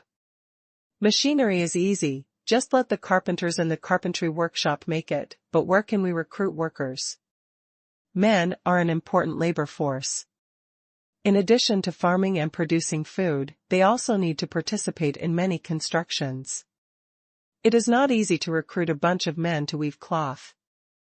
But now women are also very busy. Women have auxiliary fields that are as large as men's to plant mulberry, hemp, vegetables, soybeans, lacquer grass, and other cash crops. Who has time to work in your workshop? Why don't you think you're tired enough? Besides having children, after all, this is also an important matter, related to the population reproduction of the entire tribe. From a physiological point of view, women are indeed a vulnerable group. I don't mean to look down on women, it's purely an objective physiological analysis. It's not easy to have a big belly, look at a 2 or 3-year-old child, and wait for the second or third child to be born. Do you still have the nerve to let them enter the factory? But how can productivity be increased without expanding the workshop? Moreover, while increasing tribal productivity, it also creates financial revenue for the government. Luo Chong's method was to directly ask the woodwork workshop to build a batch of spinning machines and looms. However, the Han tribe no longer organized corresponding textile workshops, but sold these wooden equipment directly to the people. The most important thing now is that it's not that the people don't want their own looms, but they have no way to get them.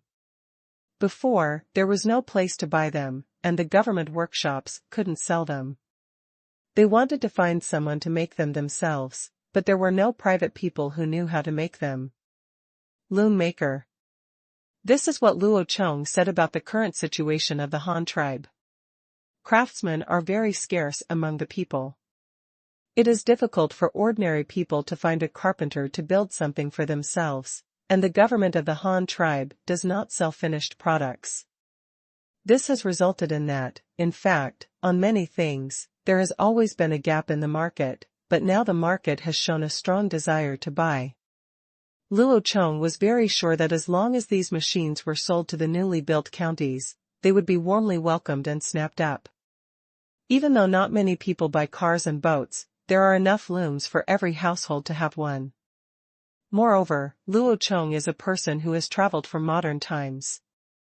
With his knowledge and experience, he can completely make this loom into an existence like the 4 major wedding items and manipulate public opinion to create a must-buy for newlyweds in the Han tribe. The concept of looms is used to promote looms, just like the concept of buying bicycles and tape recorders when weddings were popular in my country in the 1970s. In addition, there is ironware. Although this needs strict control, the control does not mean that it cannot be sold. Luo Chong has an immature idea. Private blacksmiths can be awarded several levels of blacksmith certificates by blacksmiths who have passed the government examination. Then these blacksmiths can go to the government to apply for a private blacksmith shop with their qualification certificates. After obtaining a business license, they can purchase smelted iron ingots from the government and use them again. The iron ingots are used for processing tools for the people. The purpose of this is, first of all, to strictly control.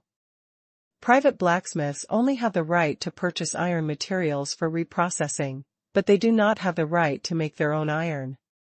Moreover, a blacksmith shop of any level can purchase as many iron ingots as it wants each year. It can be controlled with limited limits. For example, how many people are there in this city? What is the annual loss of farm tools and the number of new people? These data can be used to set the annual iron ingot purchase limit for this blacksmith shop.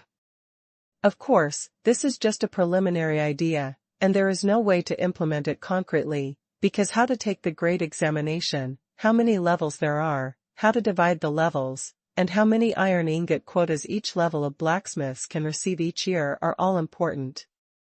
Carefully researched. On the other hand, there is the issue of the transformation of the original textile workshops and metallurgical workshops. Once looms and blacksmith shops become popular among the people, the living space of these 2 workshops will be squeezed, and there will be no doors if they do not transform. The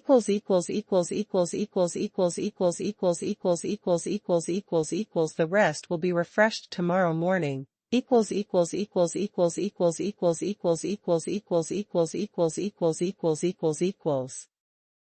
is what Luo Chong said about the current situation of the Han tribe. Craftsmen are very scarce among the people. It is difficult for ordinary people to find a carpenter to build something for themselves, and the government of the Han tribe does not sell finished products. This has resulted in that, in fact, on many things, there has always been a gap in the market, but now the market has shown a strong desire to buy.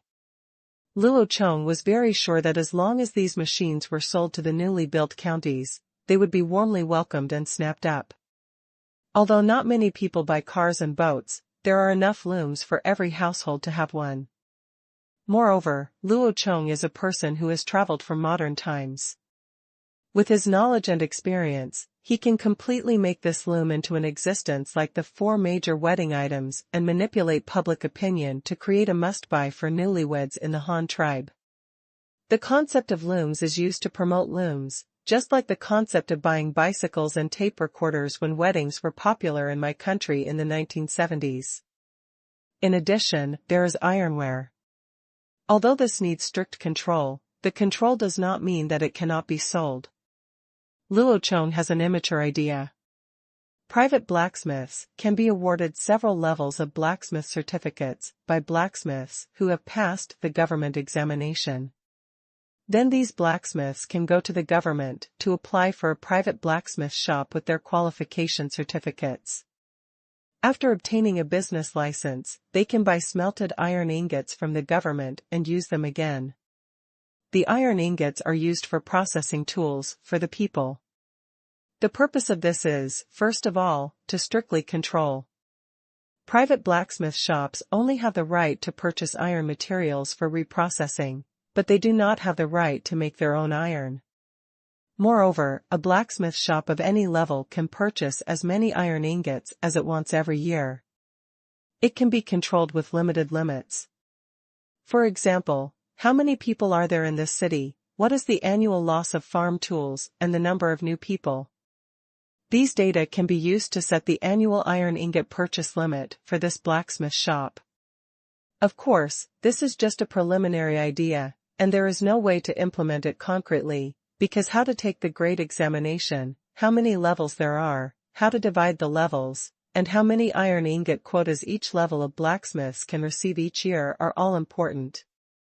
Carefully researched. On the other hand, there is the issue of the transformation of the original textile workshops and metallurgical workshops. Once looms and blacksmith shops become popular among the people, the living space of these two workshops will be squeezed, and there will be no doors if they do not transform. This is what Luo Chong said about the current situation of the Han tribe. Craftsmen are very scarce among the people. It is difficult for ordinary people to find a carpenter to build something for themselves, and the government of the Han tribe does not sell finished products. This has resulted in that, in fact, on many things, there has always been a gap in the market, but now the market has shown a strong desire to buy. Luo Chong was very sure that as long as these machines were sold to the newly built counties, they would be warmly welcomed and snapped up. Even though not many people buy cars and boats, there are enough looms for every household to have one.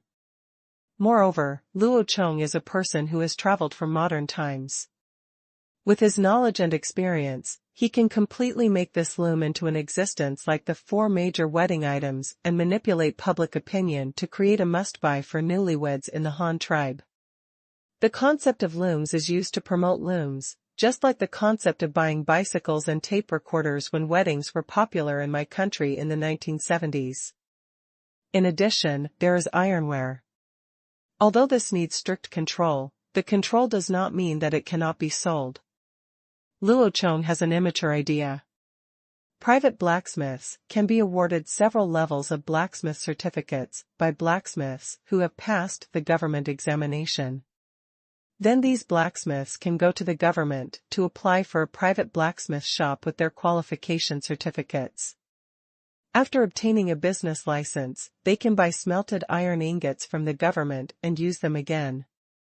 The iron ingots are used for processing tools for the people. The purpose of this is, first of all, to strictly control. Private blacksmiths only have the right to purchase iron materials for reprocessing, but they do not have the right to make their own iron. Moreover, a blacksmith shop of any level can purchase as many iron ingots as it wants each year. It can be controlled with limited limits. For example, how many people are there in this city, what is the annual loss of farm tools, and the number of new people? These data can be used to set the annual iron ingot purchase limit for this blacksmith shop. Of course, this is just a preliminary idea, and there is no way to implement it concretely, because how to take the great examination, how many levels there are, how to divide the levels, and how many iron ingot quotas each level of blacksmiths can receive each year, all of which require carefully researched. On the other hand, there is the issue of the transformation of the original textile workshops and metallurgical workshops. Once looms and blacksmith shops become popular among the people, the living space of these two workshops will be squeezed, and there will be no doors if they do not transform. Of course, this is just a preliminary idea, and there is no way to implement it concretely, because how to take the great examination, how many levels there are, how to divide the levels, and how many iron ingot quotas each level of blacksmiths can receive each year are all important. Carefully researched. The issue of firearms cannot be settled in a short time. It is a big subject. Luo Chong has not yet decided whether to deal with it or not, and what impact it will have on the future development of civilization. If you see how powerful firearms are and let ambitious people possess them, it will definitely be a disaster for the world. However, the population of this world is still extremely low. Luo Chong's only long-term goal at present is to do his best to develop the population in his lifetime. Because in an era of low productivity, population is the real strength that can be relied on.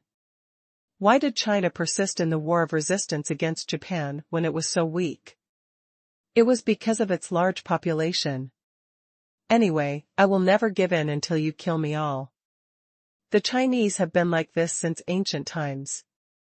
Even if the invaders enslave us for a while, as long as there are still people who can breathe, the uprising will not stop. Just look at the Yuan dynasty and you will know it, from beginning to end. Luo Chong was nervously gathering manpower, selecting talents, raising supplies and vehicles, and also mobilizing food and grass. Not only for the missions and caravans, Luo Chong also attached great importance to the two exploratory fleets that were about to set sail. More than half a month after Niuwei came to Hanyang City, before the mission and caravan set off, the Yu brothers from Luoyang County in the east set off at the urging of Luo Chong. After they completed a simple sailboat operation and command training, they each took 3 sailboats and set off. This is the largest fleet voyage in the history of the Han tribe. The flood control operation at the beginning of the year does not count at all. Although dozens of wooden ships were dispatched and hundreds of manpower were transferred, it was 2 different things from a sailing ship. The tasks of the 2 fleets, the nature is not the same. Besides, although you had many ships that time, how many people can one ship carry? A sailboat can hold 180 people, and it can also carry enough food and fuel. A special note should be made about fuel. Several of the sailboats responsible for the expedition missions are equipped with stoves, which are small clay stoves made of refractory clay. They are portable and are usually placed in the cabin for cooking. It can also be moved to the deck when the time comes, and there is charcoal in the cabin, so the crew can cook and eat on board. In this regard, it is not comparable to a small wooden boat. Can you eat, drink, and have sex on the boat? My sailboat can do it, and the living standard is not bad. That day Luo Chong personally sent Yu Fu off to the south, and then took Yu Ye's fleet to the newly built Weishan County through the waterway of days. After checking the work of Yun Ji, the county guard, he quickly returned to Hanyang City, and then closely contacted Yu Fu through Flying Eagle letters. Why do this? That's because Luo Chong is curious. A brand new world map is being displayed in front of Luo Chong through the descriptions in Yu Fu's voyage log. It's not that Luo Chong is in a hurry, but the speed of this inland river sailboat will definitely surprise you. If it really reaches high speed, you will know the power of shipping. If you can't imagine it, there is an ancient poem that describes it quite vividly. The White Emperor's farewell speech is among the colorful clouds. Thousands of miles of rivers and mountains are returned in one day.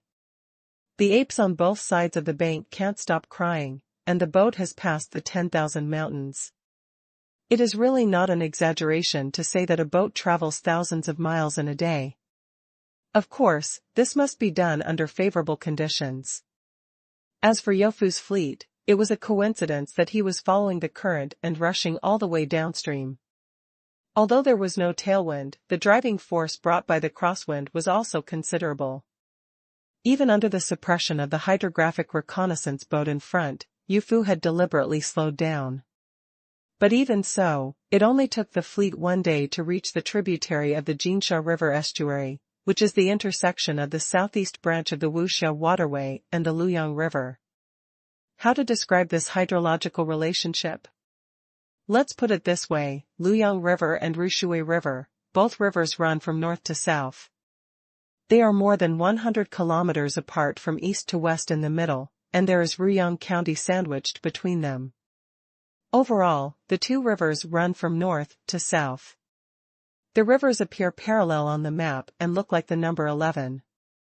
The lower reaches of Rushui River, after making a large arc to the southeast, directly pass through Wu Gorge and enter the Jinsha River.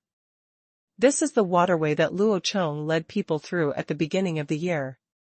But at the end of this waterway, that is, the end of the Rushui River, before entering the Wuxia Mountains, a southeast-trending tributary extends from the Rushui River. At that time, Luo Chong concluded that based on the direction of this tributary, it would definitely merge into the Luoyang River in the end. But what happened? It really did merge into the Luoyang River. This is equivalent to establishing a horizontally connected channel between two parallel rivers. It looks like the letter H has changed from 11, except that the angle of the channel formed by the middle tributary is not its very straight, pointing a little northwest to southeast, and then becomes slanted, and finally looks a bit like the letter N, but the two rivers are indeed objectively connected more than 100 kilometers downstream. And this horizontal tributary is not too small. It is midsummer now, and the rainfall and water volume are very sufficient. The width of this river generally reaches 50 meters, which is wider than the Rushui River. It can run directly on a sailboat. The depth of this river has not yet been checked, but no matter how shallow the river is, a 50-meter wide river will not be that shallow. Theoretically speaking, this river can lead directly from Luoyang County to Hanyang in summer. Ruyang, 2 counties of the waterway channel. Of course, it is still unknown whether this channel is mature and effective, whether the river is deep enough, how large a ship can run, and what load and draft it can withstand. More importantly, this is only the hydrological situation in summer. In autumn and winter, inland river water is affected by rainfall and tidal gravity, and the water level generally drops. Whether the conditions for sailing boats will be available by then will still have to wait until autumn. This can only be confirmed after actual inspection. On the afternoon of the day of departure, when Yofu's fleet arrived at the Luoyang River and the intersection with the tributary, they decisively ordered the ship to anchor and stop. Then Flying Eagle sent a letter to Luo Chong, asking for mission orders to explore the tributary. Yofu's choice was correct. The original intention of establishing their fleet was to explore all the available channels downstream, to detect the hydrological conditions of each channel, and to see whether there was the ability to pass ships and how large ships could be supported. This has always been their main task. Luo Chong responded in the afternoon when he received the news. He sent a ship into the tributary, traveled upstream to detect the hydrological information of the channel, and arrived at the entrance of the Qingshu River to observe the specific conditions of the river dam that had been blown up at the beginning of the year. See if it is restored or unblocked. After completing this task, you must reply in time, then return along the tributary to join the other 2 ships, and continue to move toward the lower reaches of the Luoyang River. The discovery of this waterway will definitely have an impact on the next development strategy of the Han tribe, because Luo Chong had planned it there as early as the beginning of the year. There was a Juma County and a Jinchuan County that he envisioned. On both sides of the river basin, there are dense virgin forests on one side and vast plains formed by floods on the other. There are a lot of forest resources and land resources, and there is no shortage of water resources. It is definitely a good place to develop agricultural planting at this stage. Using the forest resources there and being close to important waterways, it is not a problem to build a large shipyard on the spot and build larger ships. It can be said that as long as there are people, this place is definitely a treasure land suitable for human survival and development. Food and firewood are needed, and there is no shortage of building materials. What is even more rare is the convenient waterway transportation. Such a geomantic treasure land, in this era, where to find it? It is a pity that the shortcoming of insufficient population restricted the development of the Han tribe and restricted Luo Chong's ambition. Otherwise, he would definitely be able to rapidly expand the territory of the Han tribe to a level that others would not even dare to think of. But all this must be based on the population. It can only be implemented if sufficient conditions exist. Without a long-term population, how can you occupy a piece of land, even if it is an unclaimed land? However, although Luo Chong was helpless, good news came the next day. The No. 1 reconnaissance ship successfully arrived at the mouth of Wuxia along the tributary. The rest will be refreshed tomorrow morning.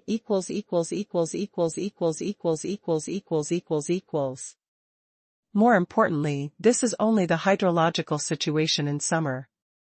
In autumn and winter, inland river water is affected by rainfall and tidal gravity, and the water level generally drops. Whether the conditions for sailing boats will be available by then will still have to wait until autumn. This can only be confirmed after actual inspection.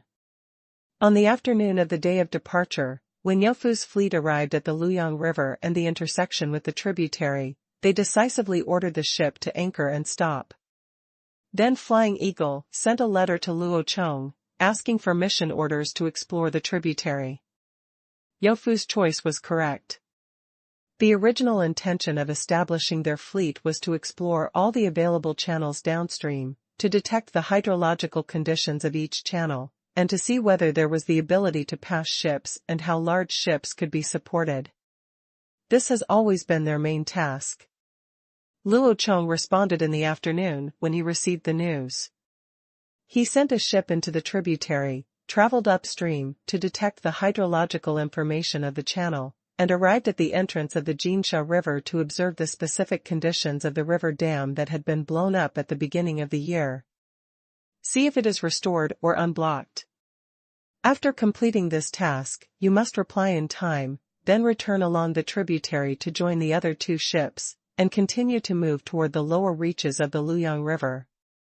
The discovery of this waterway will definitely have an impact on the next development strategy of the Han tribe, because Luo Chong had planned it there as early as the beginning of the year. There was a Juma County and a Jinchuan County that he envisioned. On both sides of the river basin, there are dense virgin forests on one side and vast plains formed by floods on the other. There are a lot of forest resources and land resources, and there is no shortage of water resources. It is definitely a good place to develop agricultural planting at this stage. Using the forest resources there and being close to important waterways, it is not a problem to build a large shipyard on the spot and build larger ships. It can be said that as long as there are people, this place is definitely a treasure land suitable for human survival and development. Food and firewood are needed, and there is no shortage of building materials. What is even more rare is the convenient waterway transportation. Such a geomantic treasure land, in this era, where to find it? It's a pity that the shortcoming of insufficient population restricted the development of the Han tribe and restricted Luo Chong's ambition. Otherwise, he would definitely be able to rapidly expand the territory of the Han tribe to a level that others would not even dare to think of. But all this must be based on the population. It can only be implemented if sufficient conditions exist. Without a long-term population, how can you occupy a piece of land, even if it is an unclaimed land? However, although Luo Chong was helpless, good news came the next day. The No. 1 reconnaissance ship successfully arrived at the mouth of Wuxia along the tributary. More importantly, this is only the hydrological situation in summer. In autumn and winter, inland river water is affected by rainfall and tidal gravity, and the water level generally drops. Whether the conditions for sailing boats will be available by then will still have to wait until autumn. This can only be confirmed after actual inspection. On the afternoon of the day of departure, when Yofu's fleet arrived at the Luoyang River and the intersection with the tributary, he decisively ordered the ship to anchor and stop. Then Flying Eagle sent a letter to Luo Chong, asking for mission orders to explore the tributary. Yofu's choice was correct. The original intention of establishing their fleet was to explore all the available channels downstream, to detect the hydrological conditions of each channel, and to see whether there was the ability to pass ships and how large ships could be supported. This has always been their main task. Luo Chong responded in the afternoon when he received the news. He sent a ship into the tributary, traveled upstream to detect the hydrological information of the channel, and arrived at the entrance of the Qingshu River to observe the specific conditions of the river dam that had been blown up at the beginning of the year. See if it is restored or unblocked. After completing this task, you must reply in time, then return along the tributary to join the other two ships, and continue to move toward the lower reaches of the Luoyang River. The discovery of this waterway will definitely have an impact on the next development strategy of the Han tribe, because Luo Chong had planned it there as early as the beginning of the year. There was a Juma County and a Jinchuan County that he envisioned. On both sides of the river basin, there are dense virgin forests on one side and vast plains formed by floods on the other. There are a lot of forest resources and land resources, and there is no shortage of water resources. It is definitely a good place to develop agricultural planting at this stage. Using the forest resources there and being close to important waterways, it is not a problem to build a large shipyard on the spot and build larger ships. It can be said that as long as there are people, this place is definitely a treasure land suitable for human survival and development. Food and firewood are needed, and there is no shortage of building materials. What is even more rare is the convenient waterway transportation. Such a geomantic treasure land, in this era, where to find it? It is a pity that the shortcoming of insufficient population restricted the development of the Han tribe and restricted Luo Chong's ambition. Otherwise, he would definitely be able to rapidly expand the territory of the Han tribe to a level that others would not even dare to think of. But all this must be based on the population. It can only be implemented if sufficient conditions exist. Without a long-term population, how can you occupy a piece of land, even if it is an unclaimed land?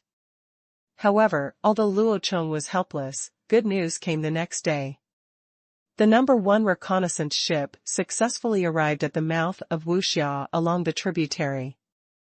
In the hot summer, the deer tribe living on the banks of the river wait until 4 or 5 o'clock in the afternoon to go out for activities as usual, to avoid the scorching sun at 2 or 3 o'clock. Women were holding wooden harpoons and standing in the shallow water to hunt for game fish. Some people were pulling ropes and dragging rattan cages from the river. There were some aquatic plants or fresh fruit pulp in them, as well as some animals. The skeletons and remains, but the most eye-catching thing are the live fish trapped in the cage. No matter how hard they struggle, they can't escape the end of being roasted into dried fish. This is the disaster caused by greedy fish bait. Because the weather was hot and they didn't want to wear grass skirts like the adults, the children, all naked, yelled and gathered around the fishing cage, excitedly counting how many catches there were, and then happily followed the adults. Let's carry the cage back together. There are also some girls who are learning to collect food, holding slender branches to dig something in the soil under the trees. From time to time, they will run to the river, hold some water in their hands and pour it into the small holes in the ground, covering it for a while. A cicada larvae will emerge. The girl happily pinched the worms and put them in a small cage hanging on her waist. There were already dozens of cicada larvae inside. This thing is high in protein and has been roasted over fire.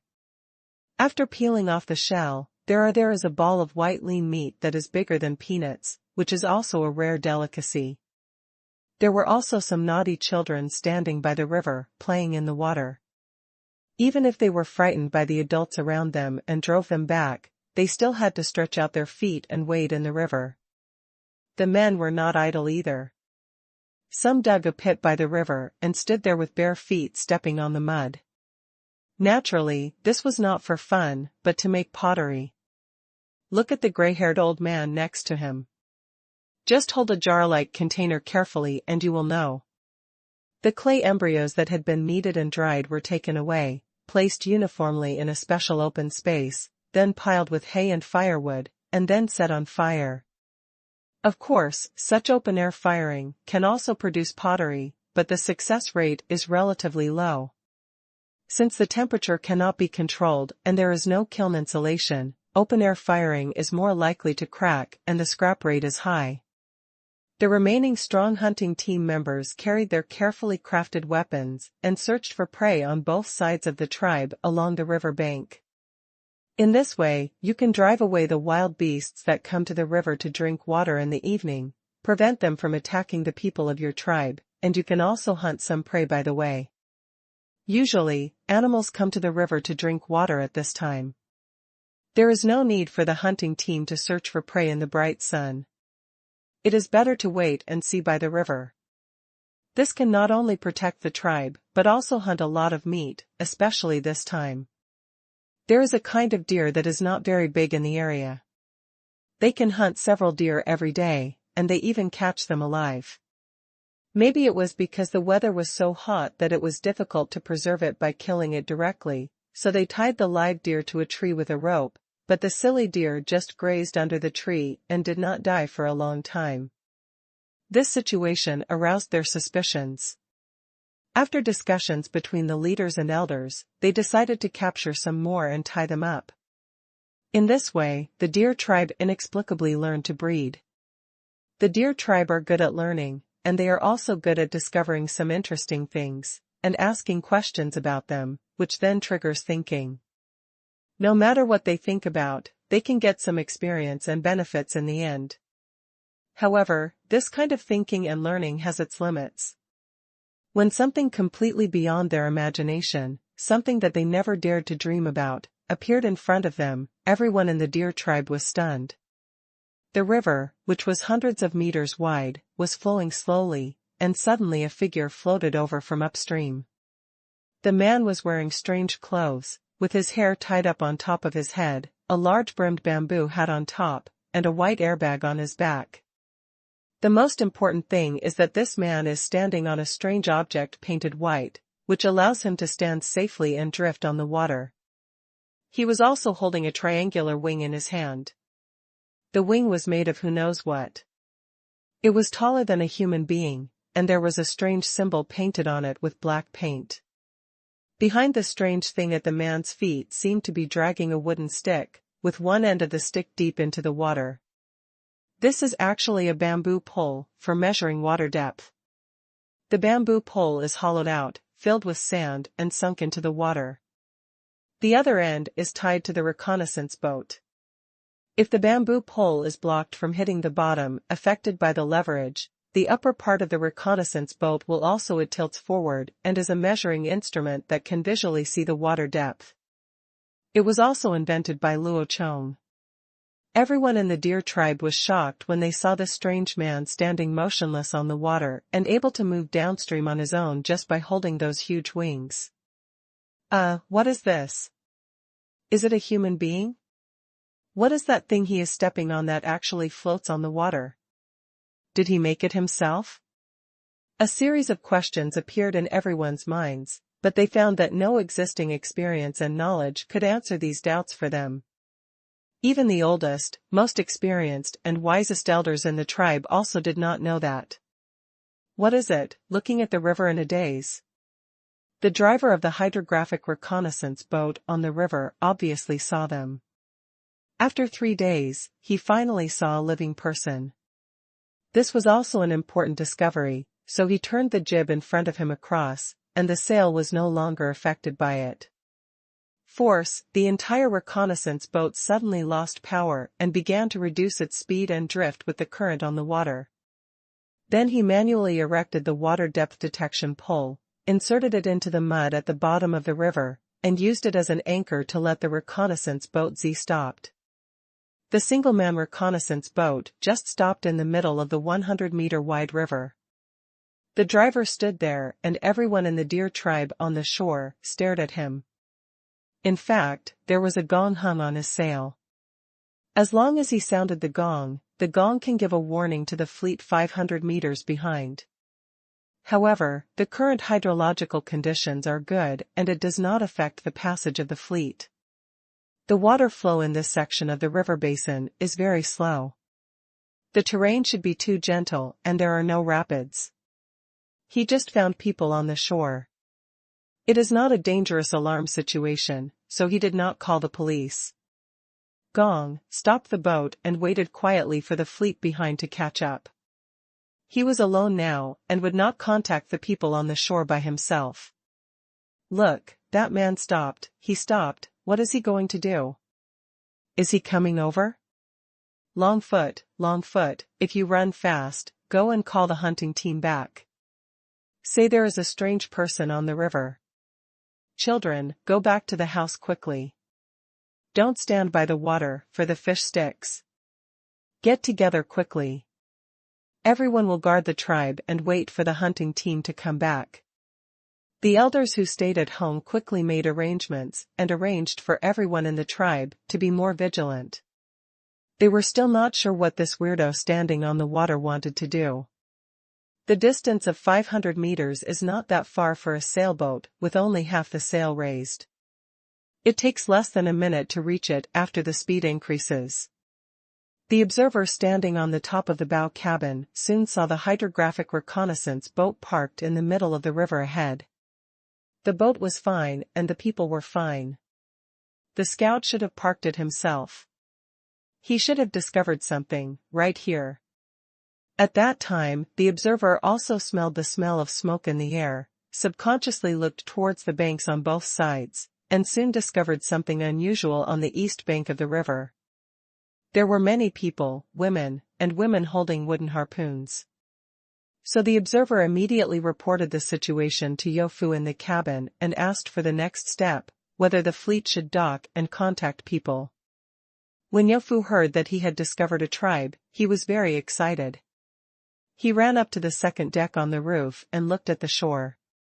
He found that there was indeed a tribe, and there seemed to be quite a lot of them.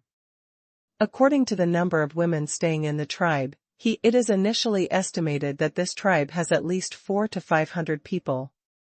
Reef the sails, beat the drums to order the sails to be furled behind, and signal the fleet to switch to rowing and continue moving forward. Go to the spot where the scout boat is in front to anchor and stop, pick up the scout boat, and order the fleet to stop in the middle of the river and not to dock.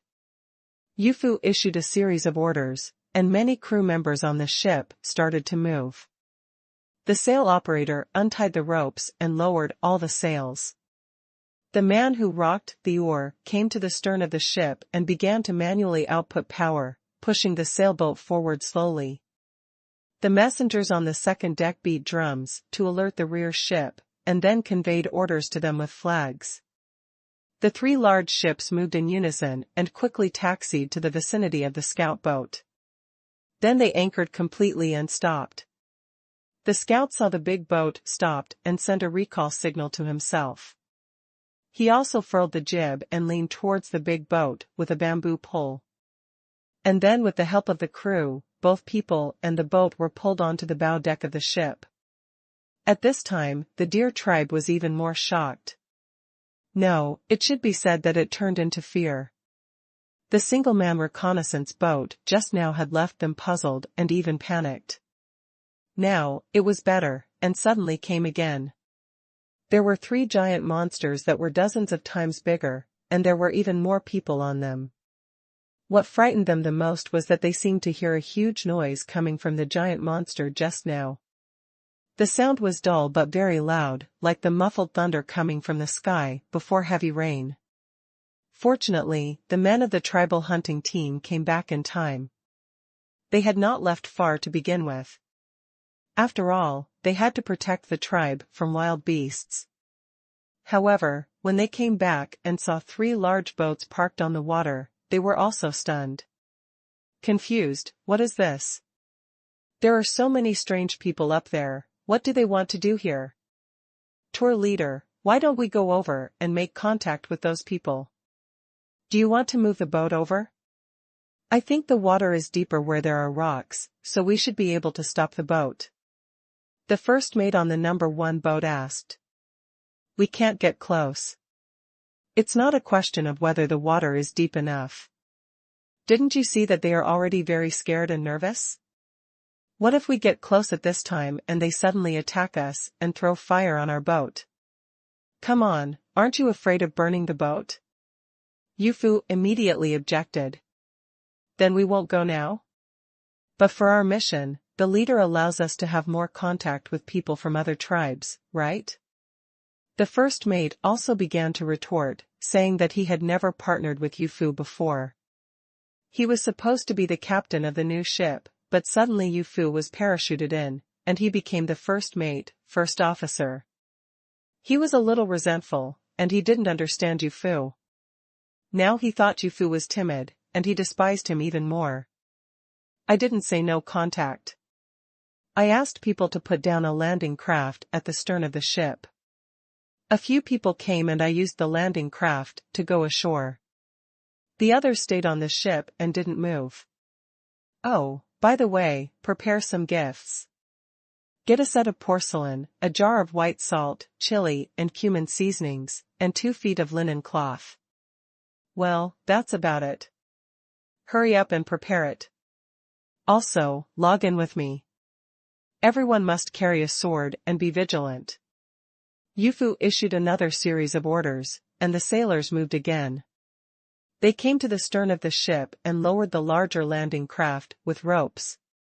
Each large ship had 2 landing craft, and a single landing craft could carry 3 people at a time. 10 people. This time, the first mate on the ship stopped talking. This special brew is not timid, but it is clearly very courageous. A few people dare to go ashore to face hundreds of other people, even if they have a knife on their waist, but that's not enough. Not everyone dared to go, so he stopped talking. The landing craft was quickly launched. Yufu personally took a few of his cronies and boarded the boat with gifts, and rowed toward the deer tribe on the shore with a manual wooden oar. They're coming, but it seems like there's only a few of them. The deer tribe suddenly became more nervous. Fortunately, they saw that not everyone on the other side rushed over at once. Only a few people came, and they didn't seem to bring any sharp weapons, such as spears, but still very nervous. A few hundred words are missing. I'll refresh it tomorrow.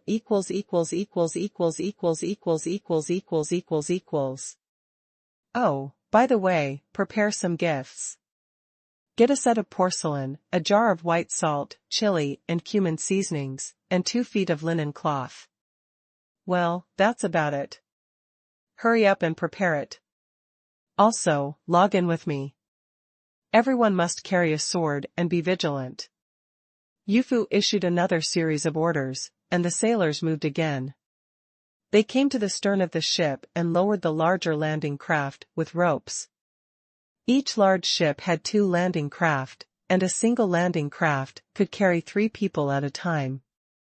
10 people. This time, the first mate on the ship stopped talking. This special brew is not timid, but it is clearly very courageous.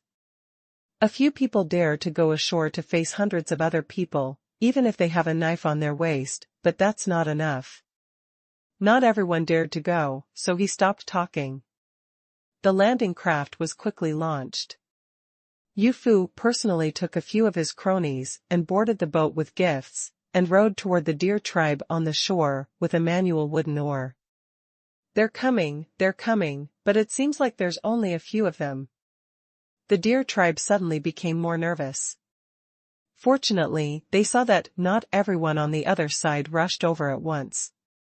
Only a few people came, and they didn't seem to bring any sharp weapons, such as spears, but still very nervous.